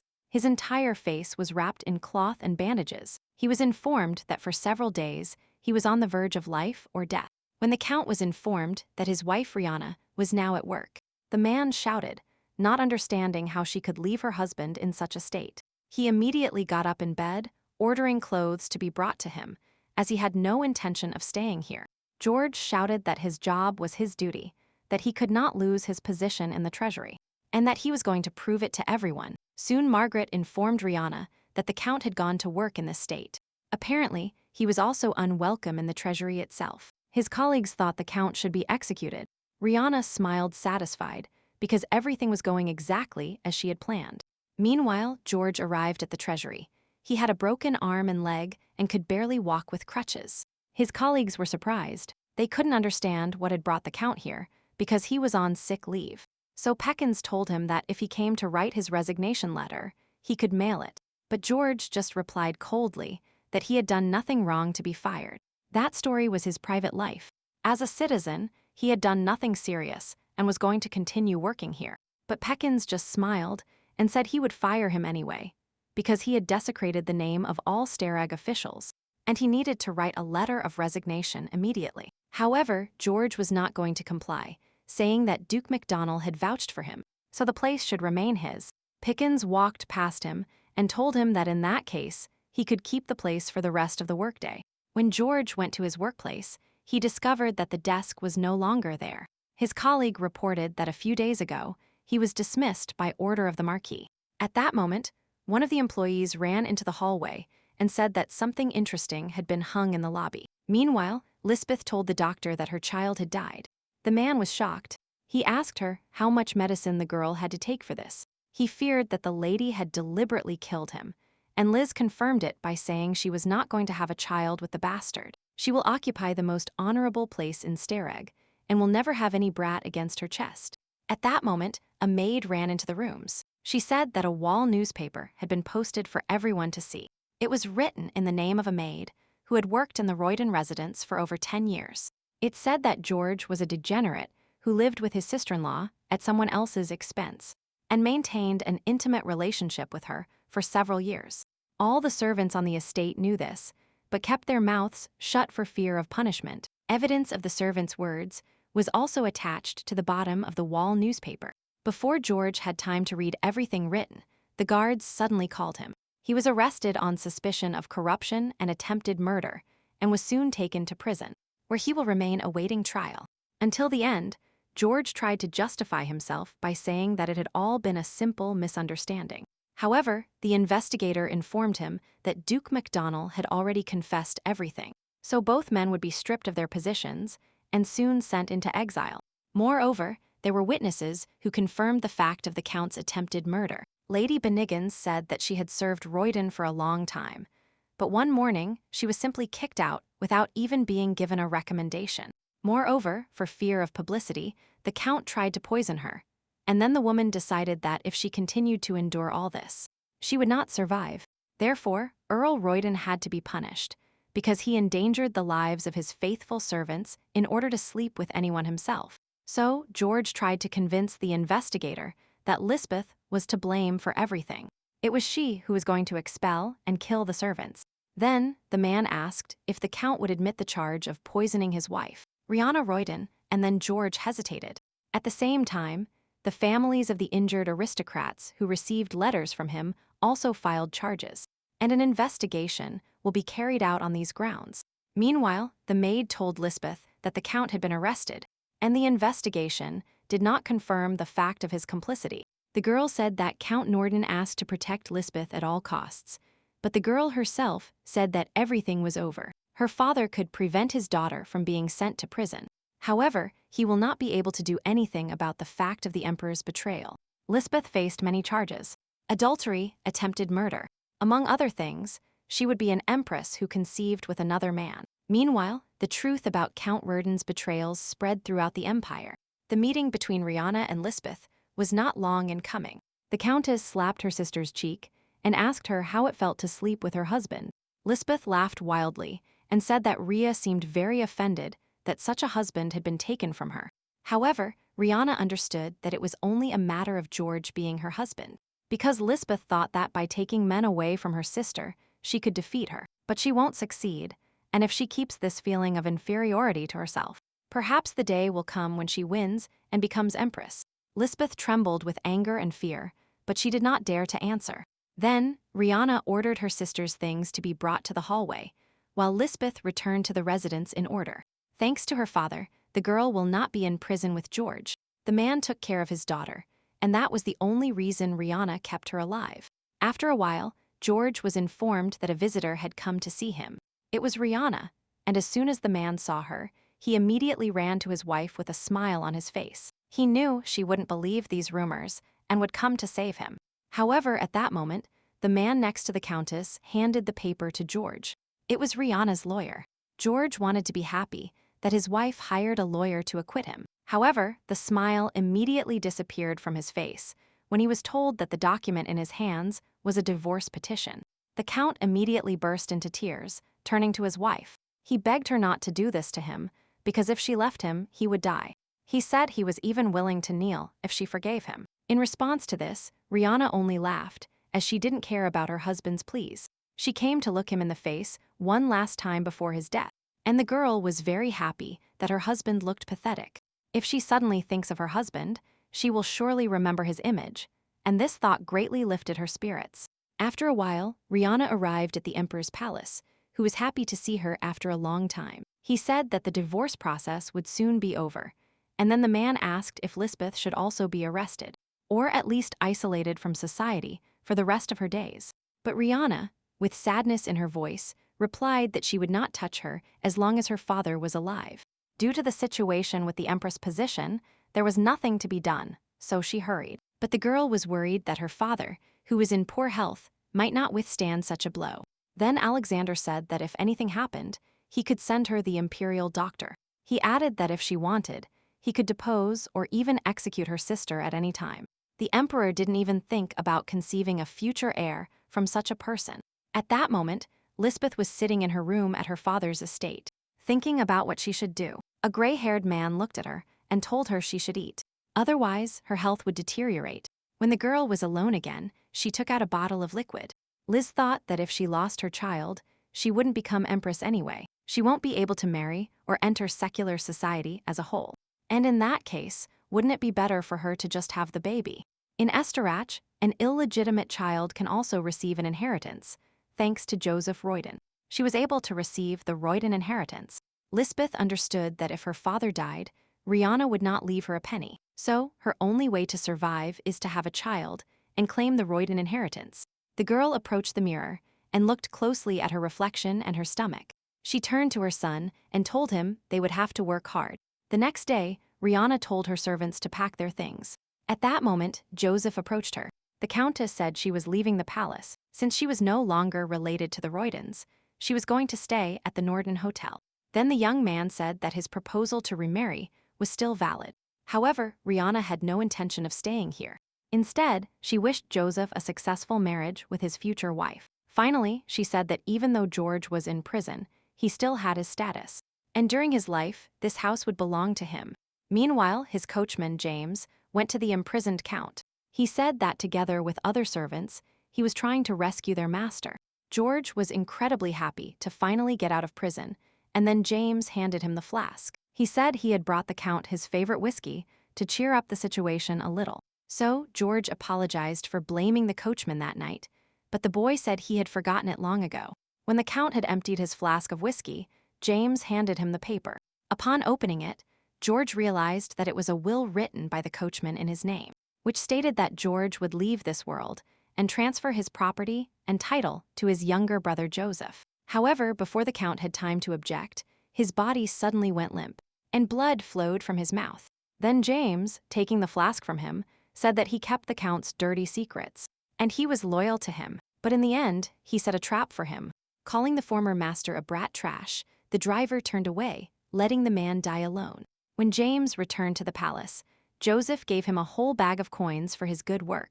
Now he could rightly be called Earl Royden. Rihanna, standing behind him, asked him with disgust what he had done. Then Joseph repeated his words that as long as his brother was alive, this house was not his property, and now he would like him and Rihanna to take care of this place. However, the girl advised him once again to find a good wife, and then headed for the exit. Joseph, realizing that he could not win the countess's heart, wished her happiness. She definitely has the right to it. Rihanna just smiled and said she would never be happy again. All she could do was try to become even more miserable. When night fell, Lisbeth was asleep in her bed at her father's house. In the middle of the night, she was woken up supposedly for something important. When the girl left the room, her father was already waiting for her. He hesitated a little and said that the emperor had sent a proposal to Rihanna. She was going to accept it as empress, and the man noticed that all this was very unexpected. Even for him, Lisbeth immediately shouted in anger that the emperor didn't really love her, but only wanted to contact the house in order, and she didn't understand the reason. Did her father really own some secret wealth? However, the man hurried to assure her that he himself did not know the reason for all this. Before the girl left, he hurried to add that Lisbeth was going to be named queen. He also said that she needed to meet the emperor at least once before sending a reply. Lisbeth immediately ran to her father. The last thing she wanted was for him to reject the ruler. The man hesitated, because his daughter's reputation left much to be desired, but Lise shouted that it didn't matter, because she would marry him anyway. At that moment, their conversation was interrupted by a maid, who said that Mrs. Rihanna had arrived at the palace. The father went to meet his eldest daughter, and Liz immediately went to her room. Rummaging through her things, she thought she didn't expect such an outcome of events. However, she didn't want to accept everything as it is, and although she might not see the title of empress, she could at least become queen. The girl remembered her sister's words, that she couldn't win just by taking away her men. But after taking out a bottle of poison, Lisbeth thought she could still defeat Rihanna. The next moment, she drank the contents of the bottle. After a moment, blood gushed from her mouth and she fell to the floor, unconscious. The girl woke up already in bed. Sitting by her bed was her sister, Rihanna, who told her that the girl had suffered a miscarriage. Lisbeth just laughed happily and asked if her sister was going to tell the emperor everything. It doesn't matter that Liz is an adulteress, because His Majesty will still accept her as queen, because miscarriage is not something forbidden to receive this title. Then, Rhea asked if her sister knew why the emperor needed all this. But she didn't care. Rihanna said that the emperor told the oracle's prediction. It was thanks to him that they were taken as wives. Lisbeth was surprised and asked what the oracle had predicted. Then, the countess said that the next emperor would undoubtedly be born from a woman of the Norden house. The younger twin couldn't believe what she was hearing, because she couldn't even think of this reason. Rhea said that from the beginning, it didn't matter which of the sisters he married. The point was that the countess was married, but as soon as she divorced, she was also proposed to. Little by little, Lisbeth began to understand the situation. If she hadn't touched George, the empress's place would have been hers from the start, considering that Rhea and George couldn't have a child, which is why they constantly looked sideways at each other. The older sister was only expecting an unhappy married life. However, thanks to someone's virtue, everything changed, and His Majesty promised the girl that he would not have a child with Lisbeth. Soon the medicine that would make the girl infertile would begin to take effect, so this was the first and last child of Liz, as well as a chance to become the mother of the next emperor. The girl seemed numb, not believing her sister's words. Despair seemed to spread through her body. Then Rihanna thanked her, because thanks to her she would become empress, and she would give the country a ruler, and she was willing to endure her sister's existence just to admire her unhappy expression. At that moment, Lisbeth could not restrain herself. She ran towards her older sister, grabbing her by the neck. She screamed that she would not let it go like this. She would definitely kill Rihanna. Then, the girl's father rushed into the room. He grabbed Lisbeth and pulled her away from her sister, telling her to calm down. The girl screamed that this creature had stolen her place, and then her father slapped her hard across the cheek. He said that her behavior was scandalous, that she was the only one to blame here, and that she could not atone for her pig, even on her knees. Then, Rihanna announced that she was leaving to say goodbye, and her father wished her good luck on her journey. When the girl left the room, Lisbeth looked at her father with a crazy look, daughter, telling him that he had hit the future queen, and that he would face consequences for it. The man shouted in response to his daughter's impudence, saying that he would immediately send his refusal to the emperor. Liz threatened him, telling him he had no right to go against the oracle's prediction. Then the father said that he was not going against it, because Lisbeth was not a Norden. 23 years ago, an interesting situation occurred. An acquaintance of Gordon, Rihanna's father, went to prison and was called a traitor. The guy was named Howard, and he said he was falsely accused. However, he asked the man not to worry about him, because his life was already coming to an end. However, he still had a daughter. As soon as he was imprisoned, his wife gave birth prematurely, and the only thing she asked of Gordon was to give his daughter a good life. After all, if everything continues like this girl will live a miserable slave life. He asked the man to adopt his daughter as his own, because Gordon himself would soon have a daughter, and he could declare the twins. Howard expressed his last request, to take his daughter Lisbeth and raise her as Lisbeth Norden, and immediately after he passed away. Therefore, Liz was not a true representative of the Norden family. Therefore, she had no right to marry the emperor. After a brief silence, Lisbeth asked her father if anyone else knew about this besides him. When Rihanna returned to the palace, an elegant outfit and jewelry awaited her. It was a gift from the emperor for today's celebration. The girl hesitated. She felt a little embarrassed to receive such expensive gifts, but the maids reported that the ruler insisted that she accept them.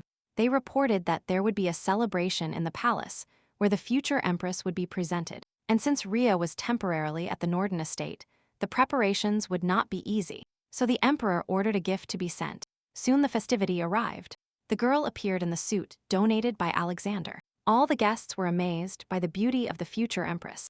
Lisbeth was also present at the celebration and noted that her sister fit her new status like no one else. Smiling falsely, the girl said she was very happy to continue living with the future empress. Seeing her sister's cold face, Liz said she loved her no matter what, even if Rihanna herself hated her.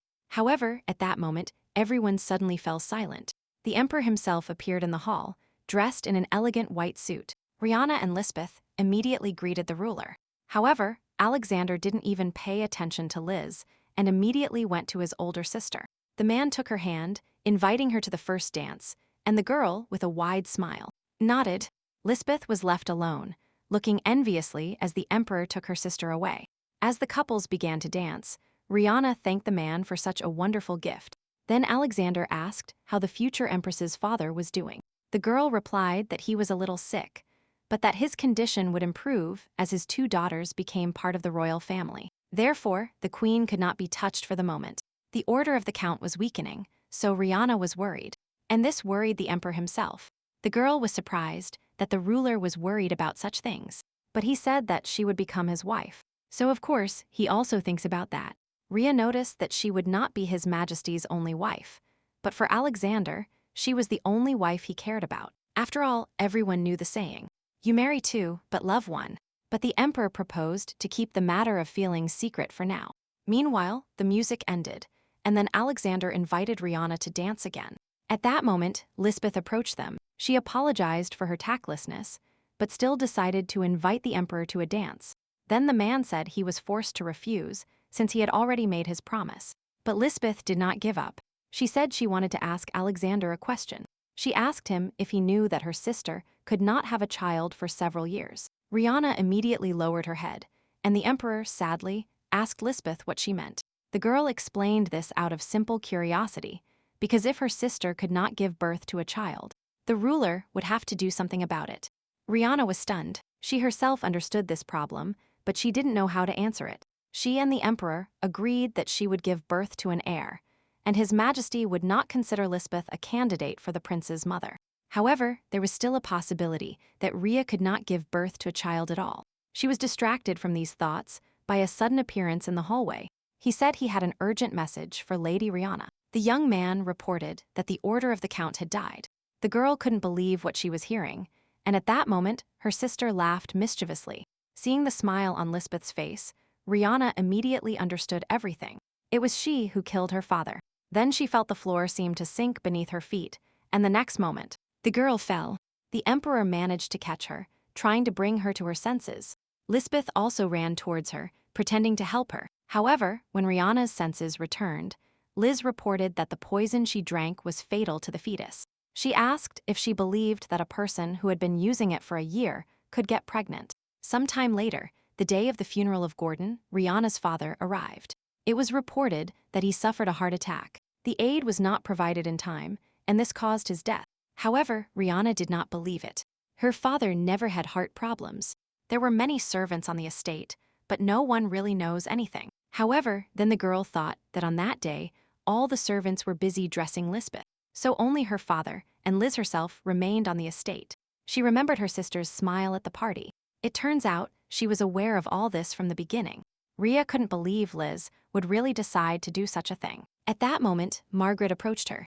She told her she would make a place for the lady so she could say goodbye to her father one last time. Standing in front of Gordon's coffin, Rihanna said that, according to the doctors, he died of heart disease.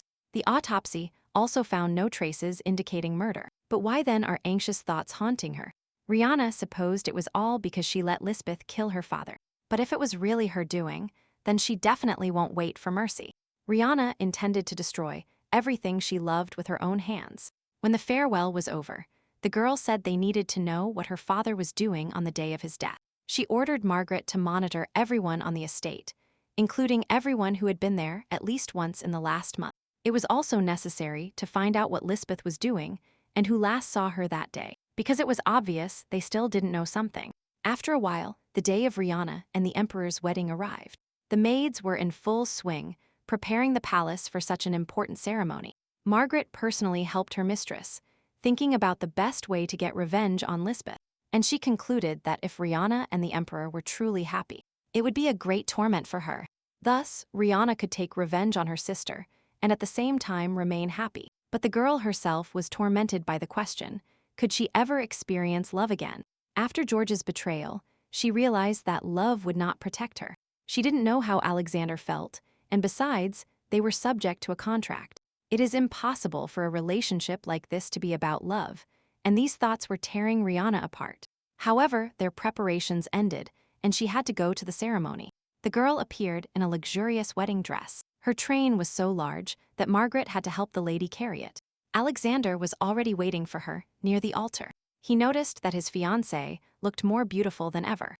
When Rihanna approached him, they both turned towards where Lisbeth was. The girl wore a simple dress and generally looked very uncomfortable compared to her sister. However, the newlyweds were not particularly concerned about Liz's condition. The emperor took Rihanna's hand, called her his empress, and invited her out to the hall. Lisbeth was filled with hatred for everything that was happening, because she was literally the third wheel here. The next moment, Rihanna and Alexander entered the ceremony hall. The guests rejoiced upon meeting the future empress. Meanwhile, Liz walked alone behind the couple. None of the guests wanted to greet her. Soon the wedding ceremony began. The priest read a prayer, asking if the emperor was willing to love and respect the Nordic sisters in sorrow and joy, and also fulfill his duty as a husband. Alexander answered affirmatively, without hesitation. When it was Rihanna's turn to take the oath, her face grimaced, but she replied that she agreed. Later, after the ceremony, the girl asked her husband to forget today's oath, saying that she could not love him. Alexander reassured her by telling her that he himself was experiencing the same emotions. However, he did not expect Rihanna herself to come to him. The girl replied that this was their agreement. She promised to fulfill it. Then the emperor said he was very glad that the girl did not change her mind in the end. The next moment, he kissed her and hugged her tightly. At that moment, Lisbeth was sitting alone in her chambers. The maids informed her that His Majesty the Emperor had arrived at the Empress's palace. The girl was filled with anger, realizing that she was once again out of the loop. However, she smiled and said that the maids could go rest. When Liz was alone, she thought that from the beginning she knew Rihanna would be the first to become empress. Obviously, Liz's situation was much better now than before, but she was in a disgusting mood. But she had come this far, she simply couldn't give up. In the end, she would still be the one Alexander Sterag chose. So she would let Rihanna laugh as much as she wanted, because it wouldn't last long. Meanwhile, Rihanna herself spent the night in bed with her husband. Although she showed no resistance, she was visibly trembling, and the emperor noticed it. He said that today it would be better for the girl to just sleep. He would understand if she didn't want to be intimate with him today. Rihanna realized that the man felt her fear. As they kissed, she felt blood rushing through her body, like the day she first saw George with Lisbeth. A feeling of disgust accompanied by goosebumps and nausea, as if connected to the memories of that day. It was a kind of revulsion. When His Majesty stopped, for some reason Rihanna felt calmer. But this couldn't be done. One way or another, it was her responsibility. Then Alexander said she didn't need to force herself, but the girl said they might not have much time. The man didn't understand what she was talking about. And then the girl explained to him that the poison she was taking could cause infertility. The emperor was surprised that she was only talking about this now. Rhea replied that she needed time, because nothing was clear yet. She also said she suspected the queen had murdered her father. Unfortunately, she still had no physical evidence. However, at the celebration she laughed, and also told Rihanna about the poison. However, it was impossible to speak with certainty about her infertility. Besides, the queen took the same poison, but there were still no changes. So Rihanna asked her husband to wait a little while, because if Lisbeth took the same poison, they could monitor her. The emperor really didn't like the fact that Rhea was always next to the queen, so his hands were tied, and they couldn't delay the wait. So the girl assured him that she would definitely find proof. The next day, during tea, the girls talked about how the emperor, apparently, fell in love with his empress at first sight. Hearing all this, Rihanna tried to smile so that others wouldn't think anything bad. But she understood that it wasn't about love. Last night, Alexander told her he didn't want to be loved, and he didn't want to love either. These feelings are too fleeting, and in the end, only hostility remains, even if the feelings are insignificant at first. Therefore, he suggested that Rihanna not love him, but only help him, as when they first met. However, the girl told the guests that His Majesty cares a lot about her, so she can only be grateful. Then the girls asked if the queen ever left the castle. They suggested that she was simply ashamed to be born, and that the emperor was not interested in her. At that moment, Lisbeth approached the table, bowing to her sister, the great moon of the empire. Rihanna said she did not invite the queen here. Liz replied with tense sadness that the empress's words hurt her. However, she then smiled and added that they both fit the description of the prophecy, which was wonderful. Liz placed the basket of cookies on the table and said that she herself had baked the delicacies for His Majesty, since she had been good at cooking since she was little. Rhea said it was so long ago that she didn't even remember any of it, but Liz remembered it as if it were yesterday. Then the girl approached the empress, asking if it could be that she had also been poisoned. Rihanna didn't understand what she was talking about, and then the girl said it was just a joke. She sat down at the table and said she was just offended by not being invited to the tea party. Noticing the girls' perplexed faces, she asked if her joke was really that bad. Then the queen handed the cookies to everyone, saying they didn't look very good, but they tasted good. All the girls immediately hesitated, citing throat problems and the like, instead of tasting the queen's delicacies. Then Lisbeth said that in that case, she would eat everything herself and took a bite of the cookie. The guests looked at each other nervously, not believing that the queen herself decided to try her preparations. Liz smiled and asked the empress to at least call her for tea from time to time, because she had no one except her sister, and her father would really like to see them together. Rihanna's face immediately darkened. Lisbeth acted as if she hadn't killed the man. The guests noticed that the empress apparently hadn't had time to recover yet, because the count died so suddenly. So, one of the women said that Count Norden rest in peace, because his two daughters held such high positions. Rihanna thanked the girl for her kind words, but Liz interrupted the conversation. She said that she was the first to receive an offer from the emperor, but due to the terrible rumor, she was stripped of her status as empress.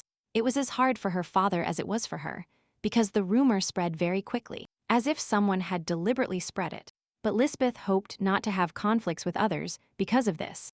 Rihanna thought one would have to be a fool not to understand the meaning of Lisbeth's words. Initially, the right to become empress belonged to her, but it was taken away, and she became queen. No one knows if the queen is really that immoral, or if someone just started an unfounded rumor. And if so, did the empress obtain her place fairly? If you skillfully mix truth with lies, people's doubts will increase. And Lisbeth used her head well this time. Then Liz added with a smile that despite the injustice, being close to His Majesty, the empress is a great joy for her. Rihanna replied that if she is really that grateful, then she will have to be more careful with her words in the future. After all, it seemed as if she doubted His Majesty's valuable decision. It is unlikely that the emperor knew anything if he ended up putting Lisbeth in her place. Rihanna said she should be grateful to the queen for the prophecy and hoped she would keep it in mind while living in the imperial palace. Meanwhile, Alexander went to the temple, but he was informed that there were no new prophecies. There had been no prophecy for over 30 years. The previous emperor received only one prediction in his entire life, so Alexander should not have expected too much. The emperor wondered if the empress and the queen were poisoned and unable to have children. He believed there would be no new prophecy. So it happened, and by the appointed date, the next emperor should be from the Norden family. However, he was tormented by the question of which sister was supposed to give birth to him, but it seems Alexander had no other choice. The advisor noticed that the emperor constantly had a grim expression on his face. And then, the man said that the empress had told him about the poison a long time ago. And it was also unknown whether the queen was involved in Count Norden's murder. The counselor couldn't believe that Lisbeth was capable of such a terrible act. Then Alexander said that nothing was known now, but they should prepare. He asked the man to secretly go to the doctor so he could create an antidote. And at the same time, the Duke of Kylan must not find out. The redhead said he would carry out the master's orders. And at that moment, the emperor began to think that he was dealing with poison again, as if the fate of his parents was repeating itself. A girl who came from a poor family, Alexander's mother, Empress Liliana. She occupied this place due to her father's persistent courtship. But her father, the former Emperor Richard I, was too frivolous and did not want to give his heart to just one woman. And after 3 years of marriage, he began to cheat on his wife. Having been rejected by her beloved, Alexander's mother fell ill due to sickness. Only one chambermaid remained in the empress's palace, who sincerely cared for her. Liliana treated her like her own sister and trusted her. The chambermaid, being alone in the imperial palace, only sought power, and Liliana did not know that she was her husband's mistress. As a result, the people she trusted most, the emperor and the chambermaid, poisoned her, and the name of that woman was Rosalind Keelan. She was Albert's biological mother and the only daughter of the Duke of Keelan. Alexander thought this wasn't even funny. He decided to be the opposite of his father, but in the end, everything turned out this way. Suddenly, a sound was heard behind the man. He wondered who it could be, as he ordered all the garden servants to be called. Then, a girl came out to meet him, telling him she had been looking for the emperor for a long time. It was Lisbeth. The man immediately asked her what she was doing here. Then the queen said that she had also been chosen by the oracle, so she had the right to spend at least one night with his majesty. Alexander asked her how she dared to appear in the emperor's palace without permission. And in this way, the girl said that love can be reckless and asked him to pay attention to her heart. But the emperor only advised her to be more prudent. After all, in any case, this act did not speak of her feelings for him, and the girl should not have appeared here so shamelessly. Lisbeth shouted that she was also his wife, the queen of the empire. Did she really not have the right to appear before her husband? Alexander only replied coldly that he did not give the queen the right to do this, and that if she wanted to receive normal treatment, she should have behaved appropriately. Lisbeth shouted that one day the emperor would take pity and call her to the imperial palace himself. He would need her to conceive the future heir, and in the end, he would cling to her chest and talk about love. But in response to this, Alexander just smiled. He replied that love is just a dream, and then left the girl. However, Lisbeth was not going to give up. She would still see him kneel before her, but before that, she definitely had to get rid of Rihanna. In the morning, the empress was informed about the conflict between the queen and her husband. The housekeeper of the empress's palace, Isabel, reported that it seemed the guards were patrolling the gate, and they did not notice Lisbeth. The emperor was confused, but when leaving here he was very calm. The queen was probably plotting something. Isabel also reported that in the morning, the queen baked cookies and went to the emperor. However, His Majesty didn't even receive her gift. So, Rihanna said they needed to prepare wine as a gift for His Majesty's birthday. This was the first celebration after the wedding, so it was necessary to bring something rare and expensive. However, the housekeeper said it wouldn't be a good idea. It turned out that the emperor was not famous for his love of wine. Many did not know this. Alexander only drinks white wine in small amounts, but still, it wouldn't be a good gift. Then Isabel offered to prepare an apple pie for him. When she was a child, Empress Liliana used to prepare it for her son. Rihanna decided it would be a great gift and announced that she would make the pie with her own hands. The palace's head pastry chef, Elaine, was sent to help the girl. Rihanna had heard a lot about him as a professional in his field. Elaine claimed that he also prepared dishes for the empress herself. So the girl said she had never cooked before, but the man promised her that not everything would be so difficult. However, as soon as he turned away for a moment, the stove behind which the empress stood burst into flames. All her preparations were exhausted again, but Elaine was not discouraged. He believed that the lady would definitely succeed. However, Rhea burned herself so first her wound had to be treated at that moment. Margaret ran to the kitchen and announced an urgent matter. Then Rihanna asked if everyone had really run away from their seats. When the girls left the kitchen, Margaret reported that they still had not found evidence or witnesses. It was said that between the Count Isabel, there were no fights before the Count's death. They communicated pleasantly during meals. However, there was something strange in this story. The cook, who was supposed to be on shift that day, received a recommendation the day before and hastily left the estate, disappearing before they could be questioned. Moreover, the letter of recommendation bore Rihanna's signature. Meanwhile, Lisbeth was surprised at how quickly her maid dealt with that cook. It was quite a difficult matter, and she was glad the girl had overcome it. However, she was worried about having tied up all the loose ends. So, the girl said she hid her so that no one could find her. Everything turned out much simpler, because she had no relatives or friends. Even if someone found something, the maid promised to take care of it, and the lady only had to think about getting the highest position.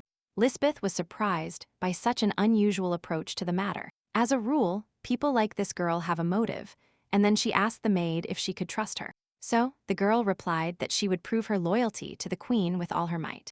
After all, her life depended on Lisbeth. If the clues lead to them, then she won't be able to avoid execution. However, if the queen is elevated, she can claim the title of head maid of the palace. Lisbeth noticed that she and this girl were quite similar. Their parents were in debt from gambling, and she left shortly before they sold her little sister.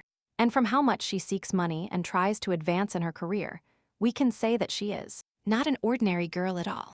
However, Liz didn't know if she could trust her, because now the emperor supports Rihanna in everything, and she also needed someone loyal. Lisbeth couldn't do anything in the palace, so it would be good to have extra hands. But Rihanna manages all the servants on the Norden estate, so she must be careful. Because now Liz could only trust the servants in her palace, who had not yet dealt with her. A girl who was so hungry for money and recognition couldn't just betray her, so she decided she could use Diana. The queen gave the maid a large bag of money, enough to cover living expenses and additional needs. Diana thanked her mistress and promised to show her loyalty. Then Lisbeth told her that from now on she would be her eyes and ears. Meanwhile, Margaret treated Rihanna's wound, which turned out to be more serious than expected. But the Empress refused the help of a doctor. She was more interested in her personal errand. They had to find the missing maid before Lisbeth got ahead of them. Margaret promised to find her as soon as possible. Then, Rhea asked the girl to help her at a dinner, where her first meeting with Prince Albert would take place. The Empress was worried that something might go wrong. When the meeting arrived, the girl, as expected, had some difficulty eating due to the wound on her finger. Then, the Emperor brought a fork of food to Rihanna and asked her to serve herself. The girl was embarrassed and said she could ask the servants, but the Emperor insisted. He saw that Rhea couldn't even hold a fork properly. Then he said he intended to feed her himself. The girl hesitated and said that the prince and the queen were sitting in the hall, but that this was Alexander's plan. He deliberately arranged this scene in front of their eyes. Then Rihanna smiled and said she wouldn't refuse such a tempting offer. After carefully tasting the food from her husband's fork, the girl turned to Prince Albert and told him that her brother was very affectionate. The young man said that in secular circles, everyone had heard of their warm relationship. Rihanna pointed out that all this is thanks to His Majesty's care. He is always there, so getting used to palace life was not so difficult. Then the girl asked what Lisbeth thought about it, and she, stuttering a little, agreed with the Empress. Albert asked Rihanna to take care of her brother, because he always wanted Alexander to have a good family. He said he would like to quickly receive news about the child of the prophecy. But the Emperor interrupted him.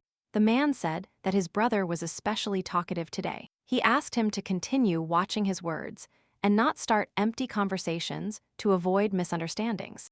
Then Isabel asked if the Emperor wanted to spend the night in the royal palace. Good wine was brought to him today, but Alexander only took Rihanna's hand and told her that tonight he was going to spend time with the Empress. Seeing this, Liz immediately fell silent, looking at her sister with hatred. Meanwhile, the action moves to an unknown palace.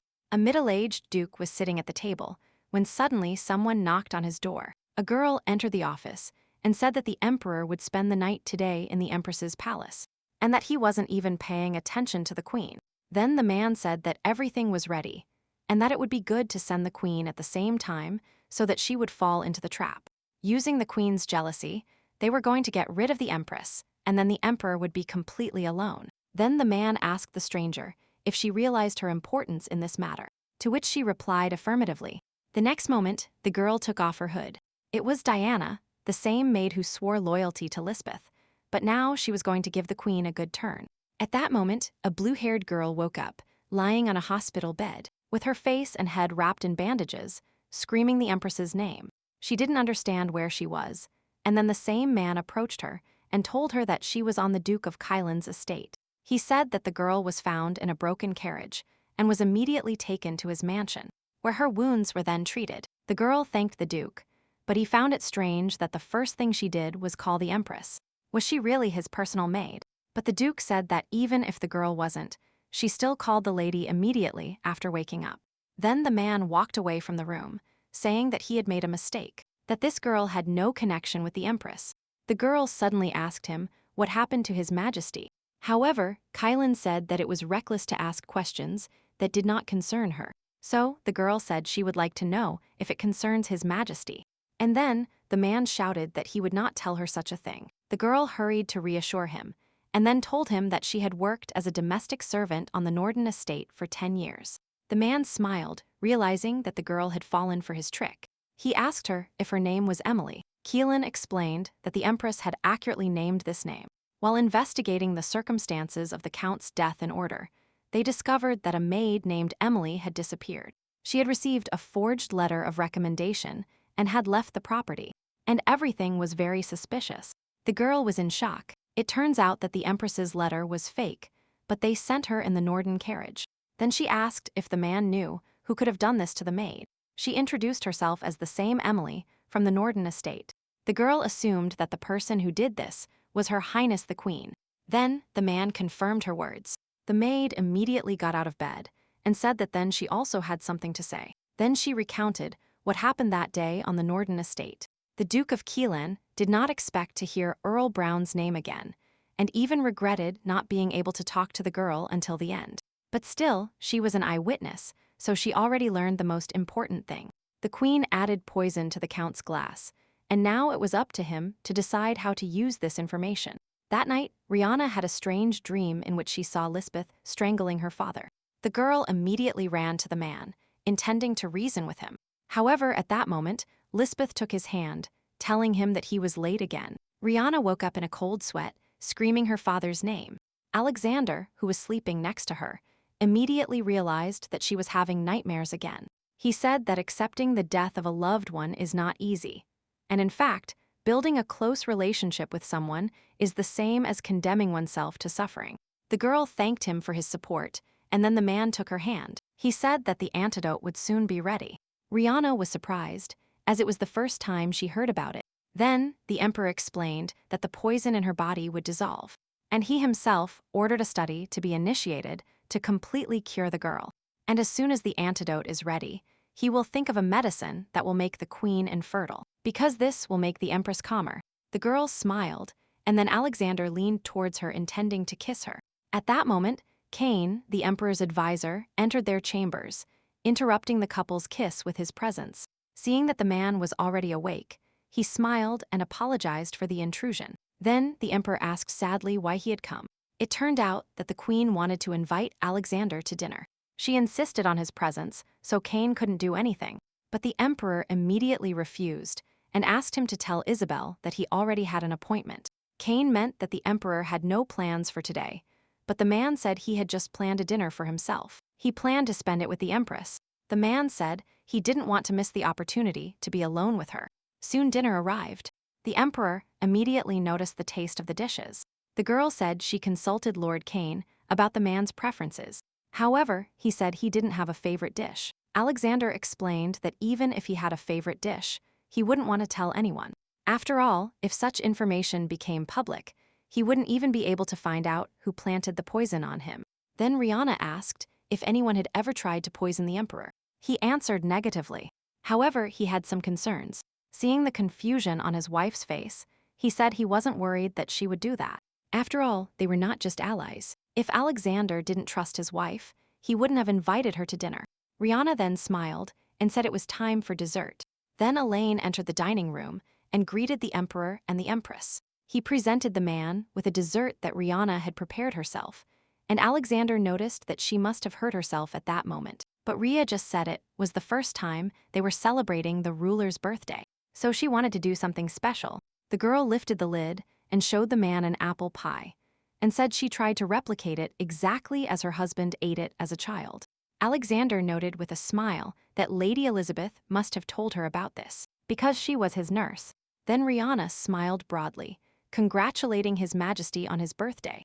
The emperor thanked her and told her that he was waiting for her at the birthday ball that night. When the time came, Rihanna appeared at the ball, but she thought she was dressed too pretentiously. But the maid noted that today the ladies would dress in their best clothes. The emperor himself would be solemnly dressed, and his empress should do the same. At that moment, Margaret approached the girl and told her that His Majesty had sent her a bouquet of flowers. Rihanna blushed with embarrassment, thinking it was too generous a fee for one night. But she still noticed how considerate the emperor was. When the ball arrived, all the guests were happy to see the sun and moon of the empire. The guests noticed that the empress looked simply beautiful, fitting for the heroine of this evening. Then Lisbeth approached the emperor and congratulated him on his birthday. The girl said she had prepared a gift for him, the legendary high-quality wine from Tianti's, made by Henry Crone himself. Alexander noticed that his mother was very fond of this wine, and then thanked the queen for the gift. Lisbeth suggested they have a drink, because today was a special day. It was necessary to toast to the health and well-being of His Majesty. Then, Rihanna remembered that she was told the emperor didn't particularly like red wine. But the man agreed to try it.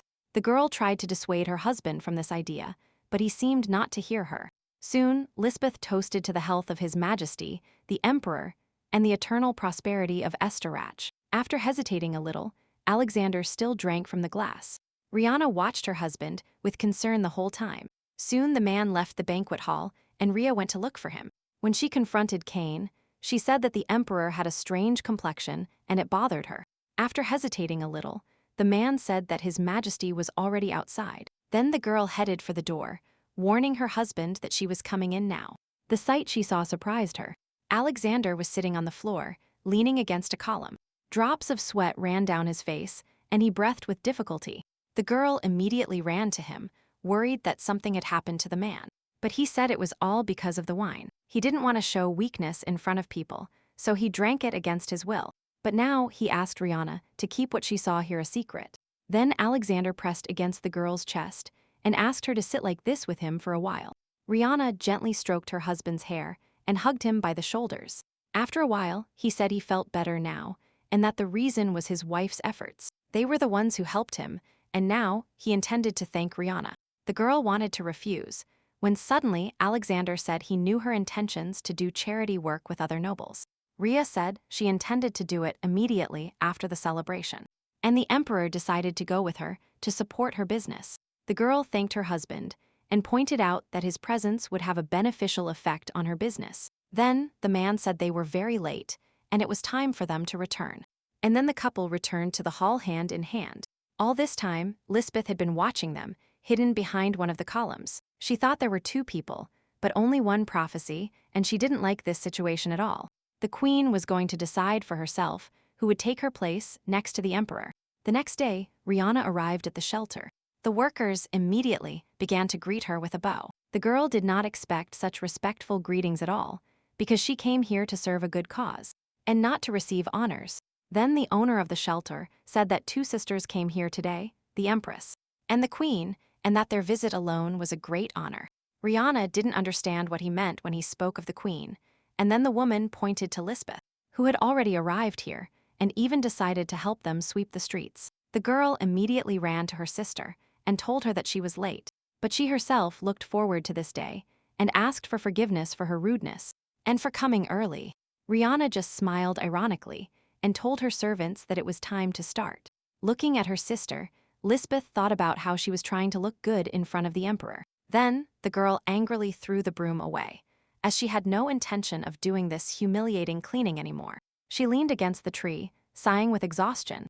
At that moment, a little girl living in an orphanage stumbled over her leg. The baby immediately got up and, in tears, apologized to the queen. However, Lisbeth became furious at this situation. She ran to the girl and started yelling at her. She accused the baby of ruining her expensive dress. At that moment, Rihanna ran to them and asked the girl if she was hurt and why she was crying. The girl pointed at Lisbeth and said that her eyes were very scary. The queen jumped up and asked her sister not to jump to conclusions based on the child's words. Then Rhea asked Liz not to force herself to come here next time, because there was no point in doing charity work that wasn't heartfelt. After that, the girl took the baby for a snack, and Lisbeth trembled with anger, and she was not going to forgive it. Meanwhile, all the children gathered in the dining room to taste the delicacies brought by the empress. Lisbeth ran to her sister and told her through clenched teeth that she was wrong. She said she would like to help with the cooking, and generally Rhea didn't mind. So the queen went to the kitchen and wondered why the cook was cutting potato sprouts. The woman explained that they are poisonous and that they can be poisoned, and even a child died from them. Then Lisbeth came up with an idea. Since a person can be killed with potato poison, she can kill Rihanna and pretend she didn't know anything. The girl secretly took some potatoes, thinking that she would soon become the only child of the prophecy, and then His Majesty would have no other choice.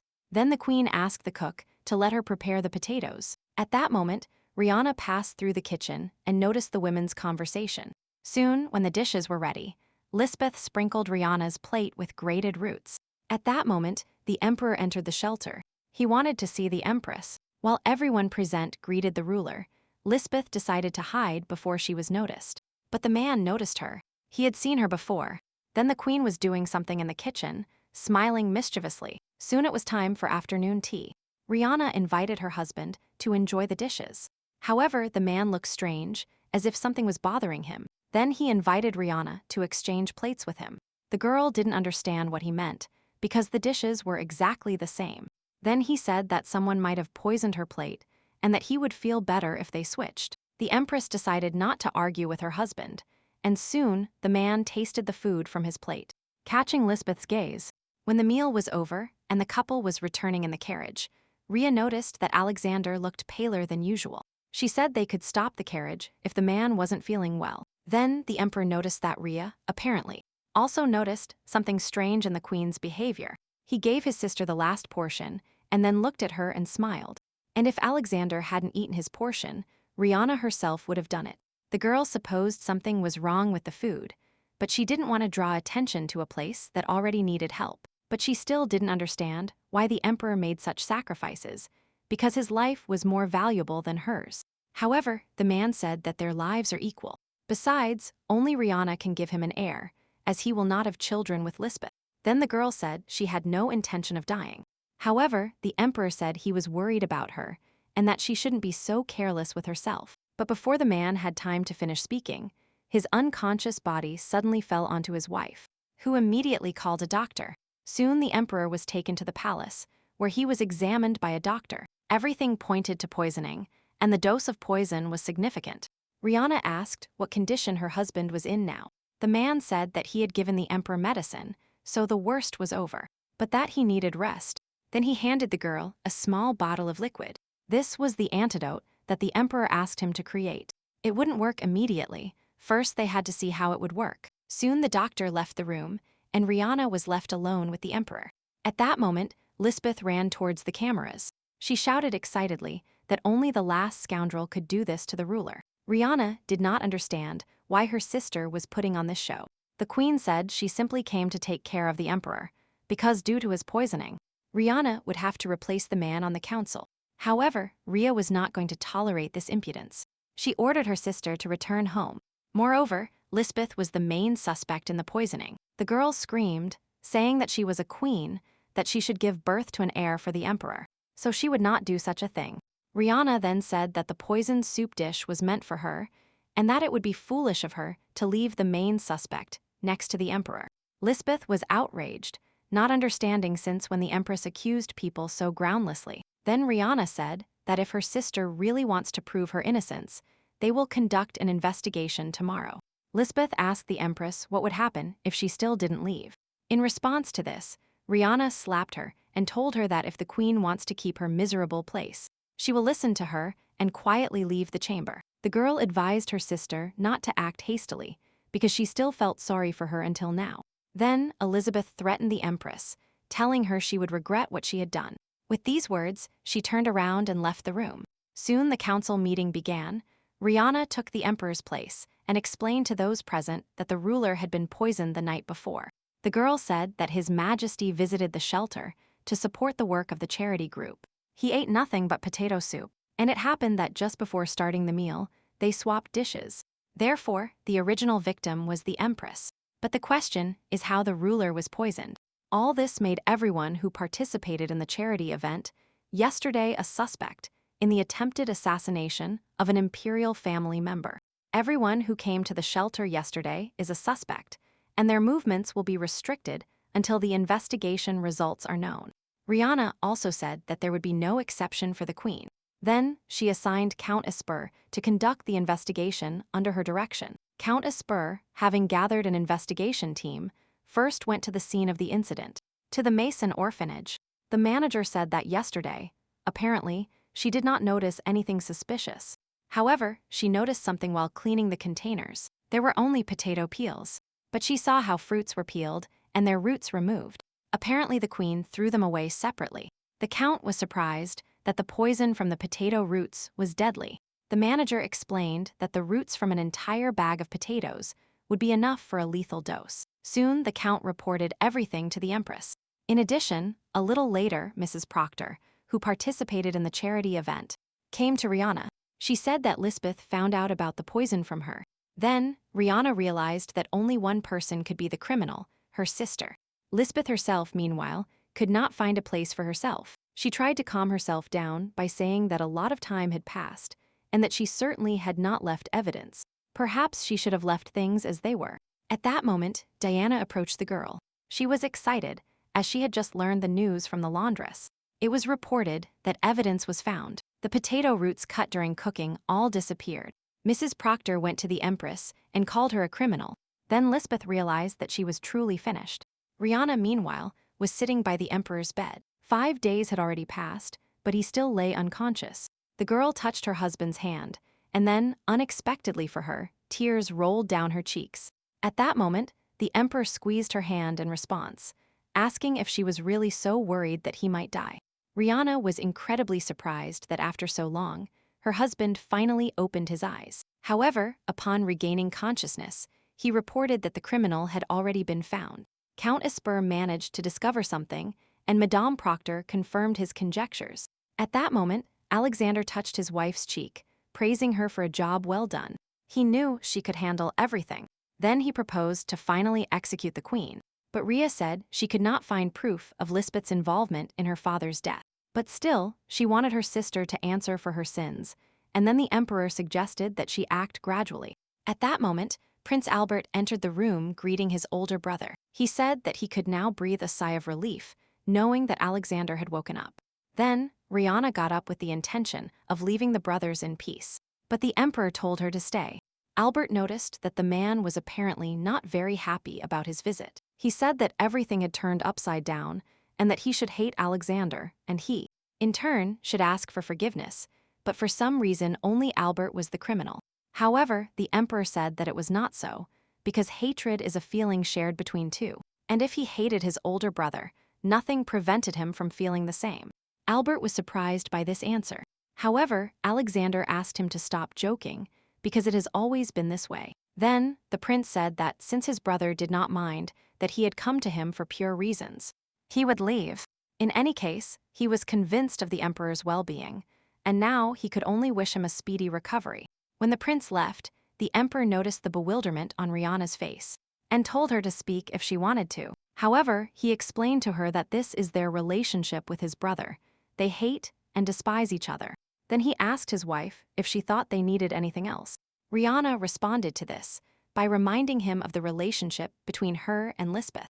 Alexander, smiling, noted that in this they and the Empress were very similar. At that moment, Margaret burst into the room. Barely breathing, she shouted that they had found the missing maid. Then, the Emperor congratulated his wife for achieving her goal much earlier than expected.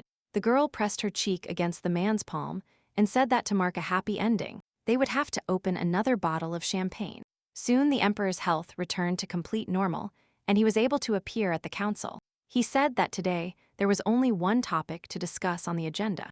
These were the atrocities of Queen Lisbeth Norden, for which the council should punish her accordingly. The queen's first crime was an attempt on the life of the Empress, Rihanna Norden, by means of poison. It failed, so the Emperor's life was in danger, which constitutes the second crime. And the third crime is the poisoning of her own father, Count Norden. These accusations were enough to strip the queen of her title. However, at that moment, one of the councillors decided to object. It was the Duke of Kylan. He asked if the Emperor had evidence pointing to the queen's involvement. Alexander then said that the testimony of Madame Proctor and the investigation by Count Esper should be enough. However, the Duke said that the presence of poison in the potato sprouts was no secret, and that it was impossible to blame the queen just for the disappearance of the sprouts. The Duke then moved on to the topic of Lisbeth's father's death, but at that moment, the Emperor invited a person into the hall. It was Emily, the same kidnapped maid. The man gave her the floor. The girl said that, on the day of Count Norden's murder, she was performing her duties on the estate. Then, she saw Mrs. Lisbeth pouring something into her father's glass. Almost immediately after this, the Count died. Emily then said that was all she knew. The girl looked at Duke Keelan, who smiled slyly and put a finger to his lips. Emily remembered his words. The man ordered her not to say anything. Then the emperor asked if this evidence would be enough for the duke, because they could not leave alive someone who not only killed his own father, but also dared to invade the imperial couple. The rest of the council had nothing to say, but some were confused because Lisbeth was the girl from the prophecy. The emperor announced that from that moment on, the queen would be stripped of her title and sentenced to death, which would occur in 3 days.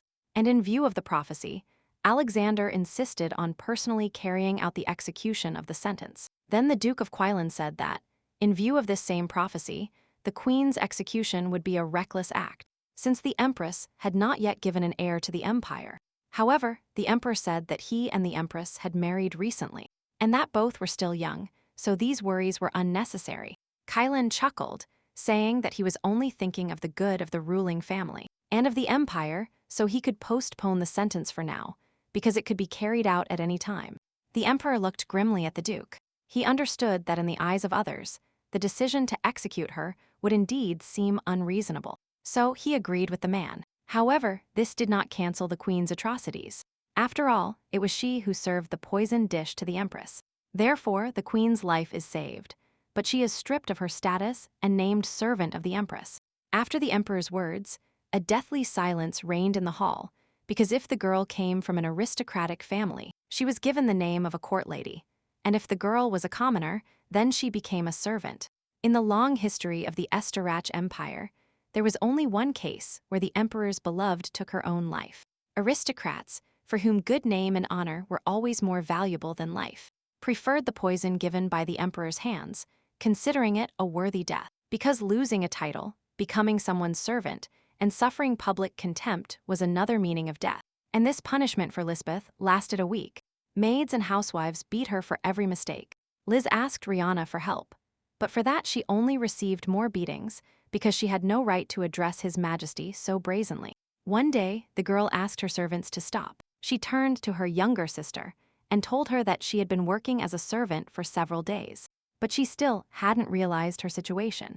Then, Rihanna ordered the maids to punish her until Lisbeth's eyes looked at her feet. That said, the empress left the room, and the servants seemed glad that the lady had finally untied their hands. Lisbeth screamed, begging Rihanna for mercy, but it was all in vain.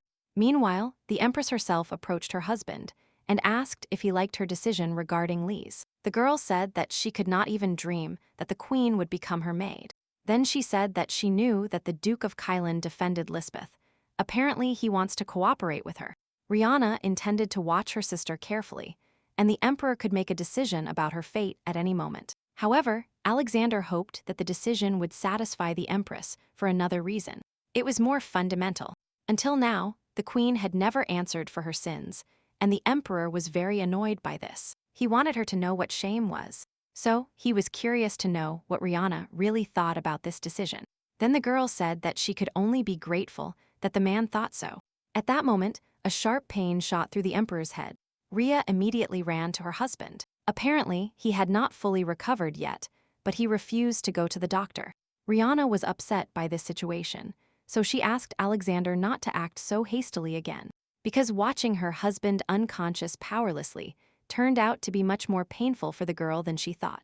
The emperor said that he was thinking the same thing when he did this. He was scared by the idea that Rhea might lose consciousness after a bowl of soup. The girl thought about it, and it turned out that the emperor took poison for her own good. But in the end, he found himself in danger, and the duke prevented the attempt to punish Lisbeth. And the reason, most likely, lies in the absence of an heir.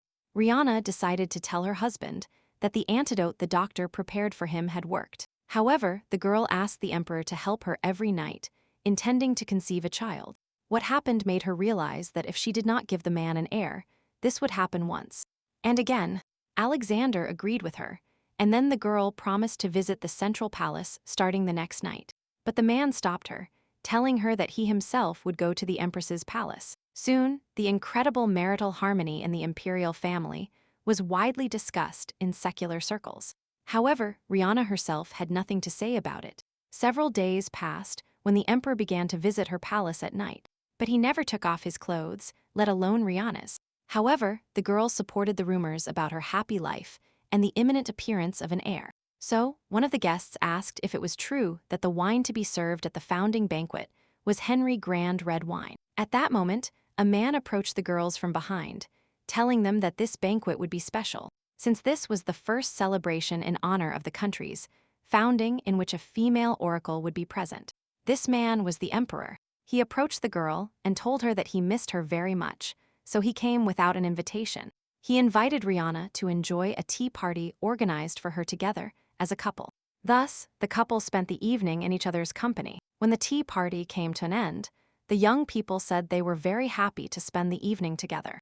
Then, the man hugged Rihanna and held her tightly. The girl blushed with embarrassment, and then Alexander said that he would wait for her at night. He said that the founding banquet would take place soon, so he had to be the first to leave that night. And with that he left. Rhea smiled warmly at him, bidding farewell to the evening. At night, the girl said she was very happy with the emperor's presence at the tea party. She also asked her husband not to overexert himself in preparing the banquet, because he was not yet completely strengthened. Alexander smiled, noticing his wife's consideration. Then Rhea asked him why he decided to prepare wine for the festivity, because the man did not like it. But the emperor replied that it would be enough for him to remove it from his body immediately after drinking it. An awkward silence fell between the spouses, and then the girl asked if there was any reason why the man could not drink wine. After a short pause, the emperor replied that the reason for this was murder. He said that his father poisoned his mother. He wanted to make his lover the empress. One day, at a joint dinner, a man invited everyone to drink red wine. Liliana was able to be in her husband's presence for the first time in a long time, and so she accepted. That same night, her condition worsened drastically, and less than a day later she died. And since then, Alexander remembered her when he saw red wine. It seemed to him that he too would soon become like that. After all, there is nothing more painful than being betrayed by those in whom you trusted and loved. Rihanna immediately thought of George and Lisbeth. She also knew this feeling, and moreover, all this happened in front of His Majesty. Soon Prince Albert was born into the imperial family, the son of a mistress who took the empress's name. Then, Rihanna realized that this was probably the reason for such a friendly attitude towards her. The girl said that she did not want to see the emperor force himself to drink wine, let alone try to remove it from his body.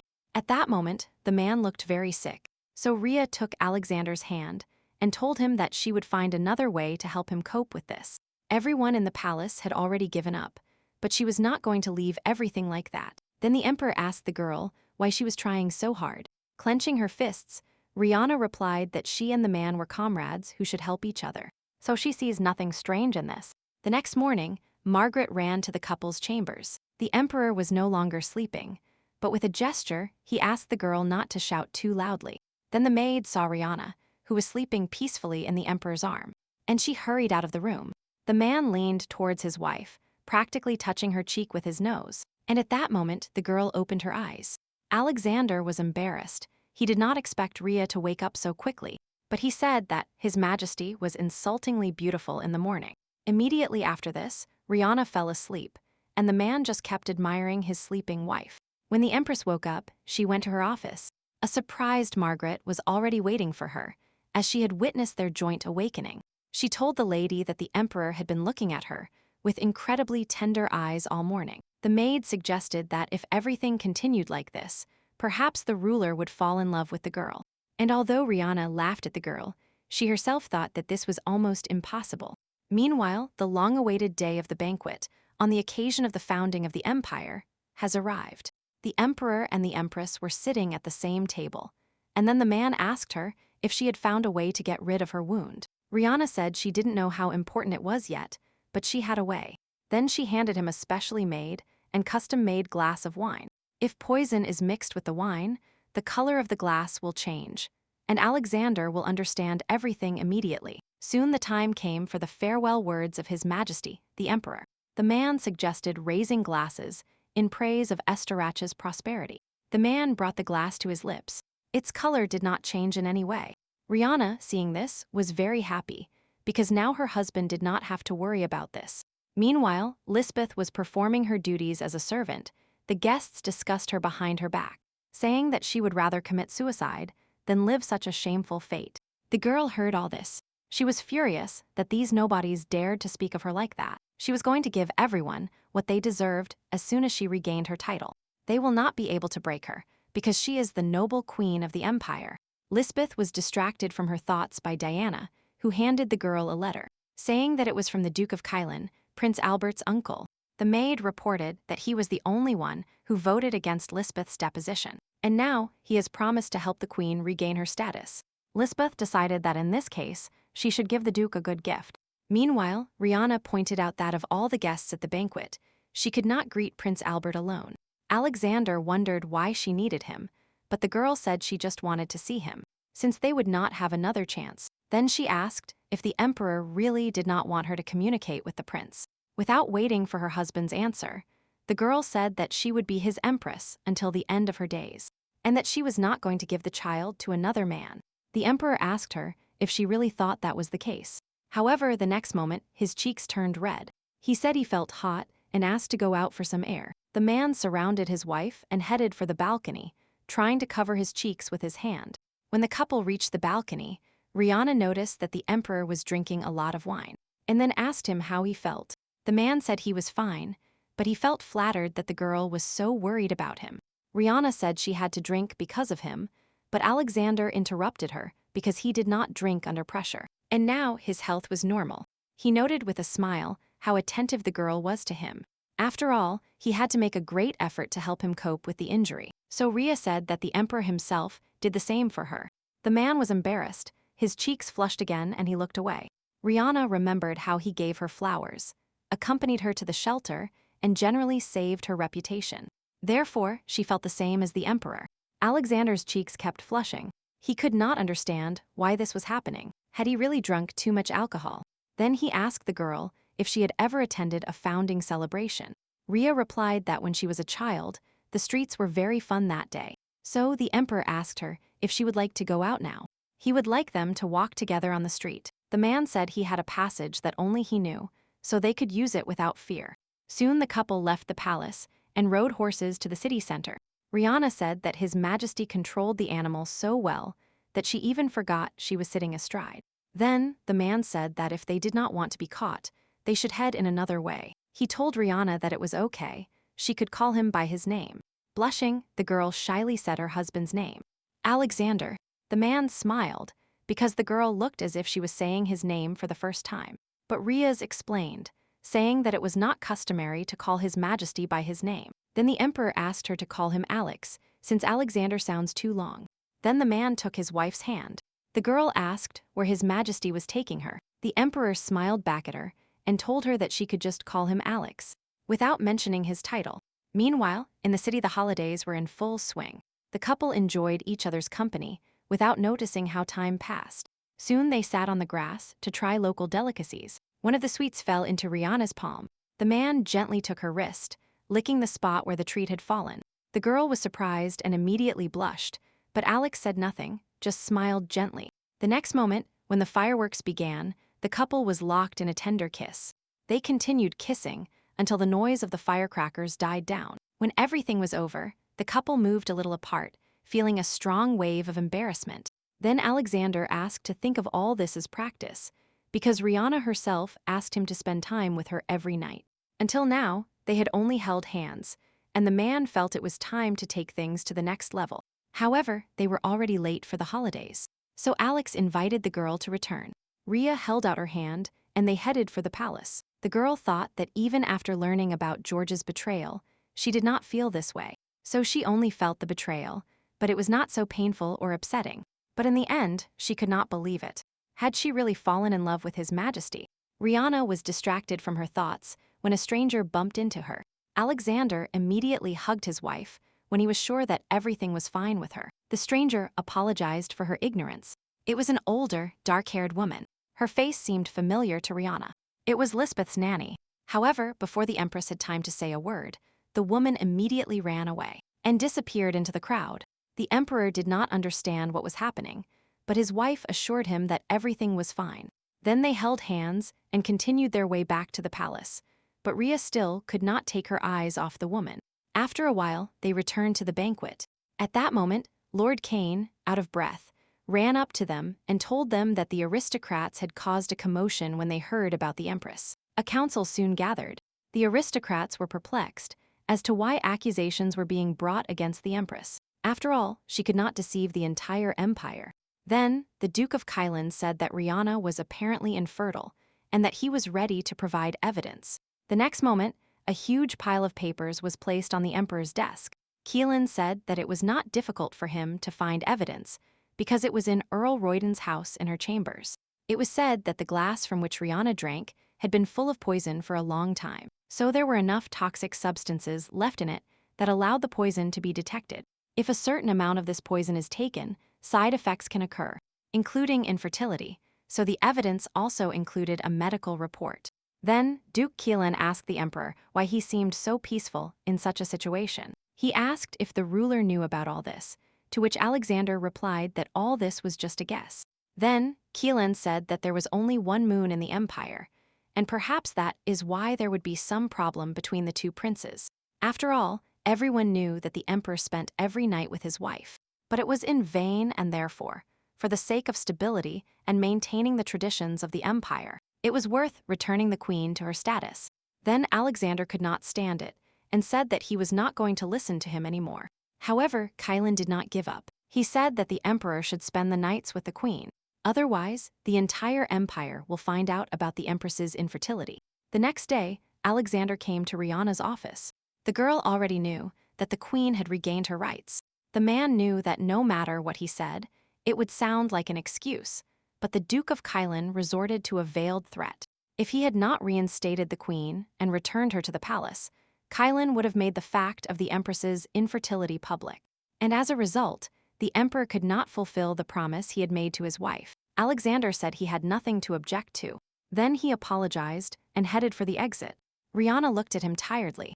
However, at that moment, she decided that she could no longer remain silent. She ran after the emperor and asked him if this was his way of protecting her. The girl said that it was not necessary, because now it no longer mattered if everything was an agreement or a promise. The fact is that she could not protect the man either. So, the girl approached the emperor and told him that she had fallen in love with his majesty. Rihanna, gently taking the man's hand, asked him not to share the bed with the queen. However, as soon as Alexander learned of the love, memories immediately flooded him. He remembered how his mother, crying, shouted at her husband that he swore to love her, to which the man only laughed. At that moment, little Alexander entered the room, finding his mother on the floor, all crying. Then, the emperor told Rihanna that he could not accept her feelings. He apologized to the girl and then left, leaving her alone. At that moment, Lisbeth came out from the corner. She noticed that the empress was too pale. The girl did not want formal greetings, as her older sister already knew that she had not had a good life all this time. Lisbeth said that Rhea must have already decided that she would become the only empress, stripping her of the title. However, now the empress had nothing to worry about, because the queen was going to give the emperor a son. Then, the girl said she would go prepare for the next night with the ruler, leaving her sister alone. A week had already passed since that moment. It was the eve of Alexander and Lisbeth's joint night, sitting in her office. Rihanna thought that during all this time, His Majesty had not visited her. Suddenly, she realized that the portrait of her and her husband together was leaning again. When the girl approached to straighten the picture, she noticed something strange behind it. It was a secret safe, and there was something inside. Rihanna immediately called Margaret to open it and take out the contents. There was a box in the secret compartment. Inside there were several boxes and a book, which Rhea immediately hurried to open. Margaret asked what the lady was reading. However, the Empress left this question unanswered and asked the maid to urgently find a person. It was Anna, the same woman in the cloak. She knew Lisbeth's biological mother. Alexander, meanwhile, walked thoughtfully through the palace corridors. Thoughts about his last meeting with Rihanna invaded him, how she confessed her love to him.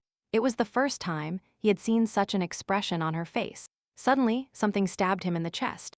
It was a completely new feeling for him. He could not understand its nature. Suddenly, Elizabeth's housekeeper ran to him. She reported that Her Majesty, the Empress, had ordered that she be prepared to leave the palace. The woman did not know what was happening, but it seemed that Rihanna wanted to find someone. She left a message for the servants in which she asked everyone to trust her. And just wait. Elizabeth asked the emperor if he knew the reason why the empress left in such a hurry, to which the man replied that she had confessed her love to him. The housekeeper replied that the man seemed to share these feelings. However, Alexander himself believed that he did not deserve it. Then the woman said that the man always looks at Rihanna with a kind look and gentle, and his feelings are so obvious that they are visible to absolutely everyone in the palace. Alexander replied that his father also married his mother out of love, but their end was not sweet. The man believed that he inherited his father's blood, and in the end, he would end up hurting Rihanna and making her unhappy. Then Elizabeth asked him why he thought Mrs. Liliana was unhappy. Of course, the late emperor hurt her feelings with his passion for other women, but the lady always said she was happy. After all, Liliana had her son Alexander. Every step of his, every hug made the lady smile. She said she felt love and wished her son would know the same feelings in the future. Alexander could not believe that his mother, after experiencing so much misfortune, still loved him. Tears suddenly ran down his cheeks. Then the housekeeper said that love has different forms, but Mrs. Liliana did not stop loving her son until the end. The man thanked Elizabeth. He needed to hear these words, because the weight of his guilt for not being able to save his mother was too great. The woman told him that for him, nothing was over yet. His feelings for the empress were mutual, but that he should stop being afraid of them. Elizabeth believed that Rihanna would definitely understand Alexander. So the man thanked the woman wholeheartedly, smiling widely at her. When the day came to spend the night together, the Duke of Kylan congratulated Lisbeth. The girl said that if she takes the step and gives the emperor an heir, she will never forget the man's mercy. Then Kylan said that the queen misunderstood him, because it was not her place to give birth to the heir. The emperor would never allow it. He advised Liz to do what she had done before. Then he took a small box out of his pocket containing a needle. And with this needle, washed with poison, Lisbeth will have to poison the emperor. The girl immediately screamed. She was surprised that the duke dared to offer her such a thing. Kylan just smiled, because for the girl this would be a very feasible task. She would only need to deal with the emperor. And then the duke would make Lisbeth the empress of Esterach. He will place Prince Albert on the throne, and the girl will be the only moon of Esterach. Then Liz thought that not Rihanna, but she herself, could become empress, the noblest woman in the empire. The girl remembered how, when she was a child, Rhea told her about the cuckoo, a bird that secretly lays its eggs in the nests of others. A cuckoo, which has just hatched from the egg, instinctively drops all the other eggs. This is a survival instinct, and if left alone, the cuckoo passes itself off as a real chick, lives in the nest, and feeds itself. Then the girls were very amazed by this fact. However, now Lisbeth saw nothing strange in this. She herself grew up without knowing who she really was. Lisbeth always had to work hard to get something. But why did everything come so easily to Rihanna? The girl would like to be Lisbeth Norden from the beginning, but Rihanna has always been a true daughter. But now the girl intended to represent the Norden family, because only she would remain. Lisbeth Norden at that moment, Rihanna and Margaret, along with a detachment of guards, were heading back to the palace. The girl carried a stack of papers with her. She could finally reveal the truth, but she had to hurry to put everything in its place. Meanwhile, Elizabeth entered the emperor's chambers. The man pointed out that she must be in a good mood, because in the end she achieved what she wanted. However, the girl smiled and said that she was just fulfilling her destiny, and since the man decided to share the bed with her, they should have started doing so. As they sat on the bed, Liz asked the emperor to relax. The girl approached him and hugged him tightly. She immediately pulled a poisoned needle from her sleeve and aimed it directly at Alexander's body. At that moment, Rihanna burst into the room. The man did not expect to see the empress here. However, he realized that something was wrong and immediately pushed Lisbeth away from him. Rihanna ran to her husband and asked if he had suffered at the hands of her sister. But the man quickly assured her that the queen did not have time to harm him. But the empress made him wait too long. Then the girl said that she arrived a little late due to the search. At that moment, Lisbeth ran towards them, shouting furiously. She and the emperor were about to share a bed, and her sister interrupted them. Then Rihanna approached her and slapped her hard on the cheek. The girl said that Lisbeth would no longer be able to hide her secret. The queen screamed hysterically, saying that she did not understand what they were talking about. Rihanna shouted at her. She was quite tired of this whole act. She ordered her sister to immediately tell the whole truth. Then, Lisbeth stood up and put a smile on her face, saying that she did not understand what the empress was implying. Rihanna gave her a murderous look, saying that she did not expect her sister to refuse the last chance they were giving her. Then she turned to the emperor and told him that they should go to the conference room urgently and summon all the aristocracy. Soon the council gathered, and they brought Lisbeth there tied up. Kylan cursed the girl silently, because he expected her to have already completed her task. Then the Marquis of Peking, also present at the council, asked the Empress to explain why they had gathered. But the Duke of Peking interrupted him by shouting that all this was outrageous, that the entire aristocracy was forced to come here at such a late hour. Rihanna said, with a grim look, that everyone owed an urgent matter for such a sudden meeting. She said that the matter concerned the Queen. The girl pointed at Lisbeth, saying that she killed her father and also tried to kill her. But the list of crimes does not end there. The Queen also deceived the Lesterag imperial family. Kylan chuckled, saying that it was a thing of the past and that everything sounded like a mistake. But Rihanna assured him that there could be no mistake. Firstly, the criminal hid the fact that she was not a member of the Norden family. The council members were completely confused. Who could this woman be if not Norden? And how did the Empress know about this? Then Rihanna asked to bring a witness. The same woman Rhea had found in the city entered the room. Lisbeth recognized her as her nanny. Then the Empress presented this woman to the council, saying she was the midwife, Suanna Brown, who came from a family of traitors that was wiped off the face of the earth 23 years ago. And the Queen's real name is Lisbeth Brown. Therefore, the Queen had nothing to do with the prophecy. At that moment, Lisbeth screamed, saying the witnesses could be manipulated, and she demanded proof that she was not a member of the Norden family. Then, Rihanna pointed out the available evidence, a signet ring that once belonged to the Brown family, as well as a diary left by Empress Liliana.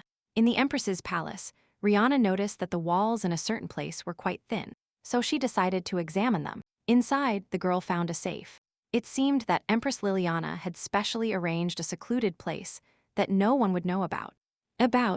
Then, with the Emperor's permission, Rihanna decided to read the contents of the diary. The book said the following: Alexander is now 3 years old. His Majesty the Emperor, as if waiting for this moment, started an affair with a girl.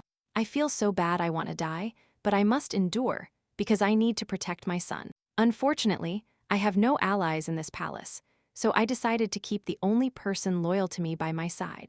My old friend, Mrs. R.A. Brown, Emperor Richard Primeo, and the Duke of Kylan were watching the two friends walk at that moment. He told the ruler that next to the Empress was the wife of Count Brown, in whom Liliana completely trusted and made her personal maid. Richard noticed that his wife took the wife of an aristocrat as a maid, and Kellen reported that the aristocrats were now acting extremely suspiciously. Furthermore, the Empress began to spend time frequently in the company of Duke Brown. So, the man suggested that the Emperor put an end to this suspicious relationship, because it would discredit his authority in the eyes of his subjects. After all, Richard was the son of the Empire. Soon Mrs. Brown was accused of treason. No matter how much she tried to prove her innocence, the Empress was not allowed to do anything. She was forced to watch as the guards took her friend away. That same day, the Brown family was wiped off the face of the earth. Then, Kylan approached the Empress to express his condolences. However, due to his deep concern for Liliana, he decided to assign his sister as her personal maid. Then the girl greeted the Empress, introducing herself as Rosalind Keelan. Liliana gave the new maid a fleeting smile, and then asked to be left alone. She wanted to rest. Finally, the Duke of Keelan asked her to take care of his sister. Rosalind was brought to Liliana as a new maid, but the Empress didn't care about her at all.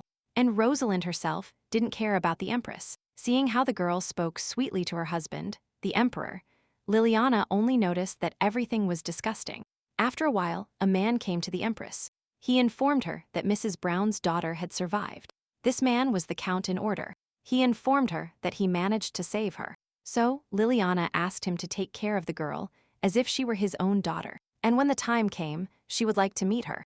The diary entries ended there, and this can only mean that Her Majesty Empress Liliana died immediately after writing this. Thus, 2 women from the Brown family, accused of treason, thanks to the help of the Northern family, were able to survive and avoid their fate. When Lisbeth realized that the Duke of Keelan had killed her parents, she screamed because it wasn't enough for him to get rid of her family, and now he decided to set a trap for her and use her herself. The Duke immediately shouted at the girl, telling her to shut up. Then Liz said she also had something to say. Diana, the maid who worked in the Queen's palace, was the Duke's henchman. Furthermore, the Duke forced her to try to assassinate the Emperor. Lisbeth also said she had proof. The poisoned needle is now under His Majesty's bed, and if an investigation into the origin of the poison is carried out, all traces will lead to Keelan. Alexander immediately sent guards to look for the needle. They soon found it and brought it to the council room. Then the emperor was ready to sentence both criminals at once. What happened to the Brown family is horrible, but this does not exempt Lisbeth Brown from responsibility for the murder of Count Norden and for the attempted assassination of Empress Rihanna Norden, not to mention her complicity in the attempted assassination of the emperor himself. Thus, due to the severity of the crimes, Lisbeth Brown is sentenced to death, which will be carried out in 5 days. The girl immediately started struggling and crying. She begged the emperor for mercy, saying she was just a victim being used. However, the guards took the girl away, and then it was Kylan's turn. He urged the man not to believe the words of this wicked girl, and he himself dedicated his entire life only to the Esterach family. But Alexander did not want to listen to his excuses. He ordered the duke to be imprisoned. He will be executed with Lisbeth Brown in front of the entire empire. Kylan shouted, begging the emperor to think of Prince Albert, because he would be left alone in the imperial palace without his own blood. Then Alexander looked at him with a grim look, ordering him to remain silent until he was executed right there. Duke Keelan tried to escape the guard's hands, but in vain. Finally, he shouted that he should have gotten rid of the emperor much sooner. The throne of this country belongs to Albert, not him. When everything was over, Alexander and Rihanna left the hall. As they walked down the corridor, Prince Albert ran out to meet them and announced that he had something to tell his older brother. Then, the emperor said he would not let his uncle go. Moreover, he should have done it sooner and not let the situation get to this point. However, Prince Albert said it was not too late to fix things. The young man said his older brother could expel him right now. Alexander was surprised. He didn't understand what Albert was doing at that moment. But then, the prince said that his destiny had been fulfilled, because until now he had stayed in the palace to protect the emperor. He remembered how once, in his childhood, he approached his older brother. Back then, they met every day in a dilapidated hut, because his mother didn't want him to be friends with his brother. But one day, something happened. The children were going to have fun, and Albert invited his brother to play with swords. He said he left his sword here last time and immediately ran to get it. However, at that moment, the boards under his feet cracked and he fell into a deep hole. Albert asked his older brother for help because he was very scared. Then, Alexander said he would definitely get him out and ran to ask the empress for help. However, no one came to save the child that day. Alexander couldn't believe it, because he personally told the empress everything. But it turned out he was only convinced that someone had been sent to help Albert. And then he was strictly ordered to go to bed. In fact, the child was only pulled out the next day, and then his mother, the empress, called him. She lied, saying that Alexander told her nothing. She was afraid that her younger brother would take the throne from him, and that's why she hated him. Rihanna couldn't believe what she was hearing. Rosalind endangered her own son to worsen the relationship with her brother. Then Albert said that he started avoiding Alexander because of this, but soon discovered the truth. Then the emperor asked his brother why he hadn't said anything all this time. Why did he allow him to hate him? Albert replied that it was better. Because of his uncle, Alexander lost his own mother, and his life was in danger. And it seemed that only hatred could help his younger brother cope with this. He wanted to be there and protect Alexander in this way. But now that everything was over, Albert wanted the emperor to let him go. He didn't want to leave regrets. Otherwise, it would happen again and again. However, Alexander did not give him permission to leave the palace. He ordered Albert to stay here to atone for his uncle's sins. His younger brother must stay here and prove his loyalty to the palace. Only then could he forgive him. After a while, the execution of the criminals took place. The people were furious when they learned of Lisbeth's crime. No one opposed the death penalty. And finally, everything ended. After all this, when Rihanna and her husband were walking in the garden, Alexander said that now both Count Norden and his mother could rest in peace. He asked the girl why she didn't go to the execution with him, and Rhea replied that the emperor needed time because he had to go through a lot in such a short time. Alexander agreed. He needed time to accept the truth and forgive. Only then could he live more peacefully. For this reason, he began to read his mother's diary, in which she kept feelings for him. His first steps, first words. All the love Alexander received in childhood is conveyed in the diary. His mother wanted him to become someone who could love completely. not a great emperor. And for that reason, she wants him to follow the path she desires. Then the man said he was a little late, but he still wanted to give Rihanna his answer. He said he shared her feelings with all his heart. Now he realized that he truly loved Rihanna. Meanwhile, 2 years have passed, and the imperial family has just decided to go on their honeymoon. Margaret noticed that even for His Majesty, this was too much. But Rihanna said that Alexander had been busy this whole time because they had a new family member. Baby Royal was also planning to go on a trip with his parents. Thus, justice was served 2 years ago, and Rihanna and Alexander had been married for 3.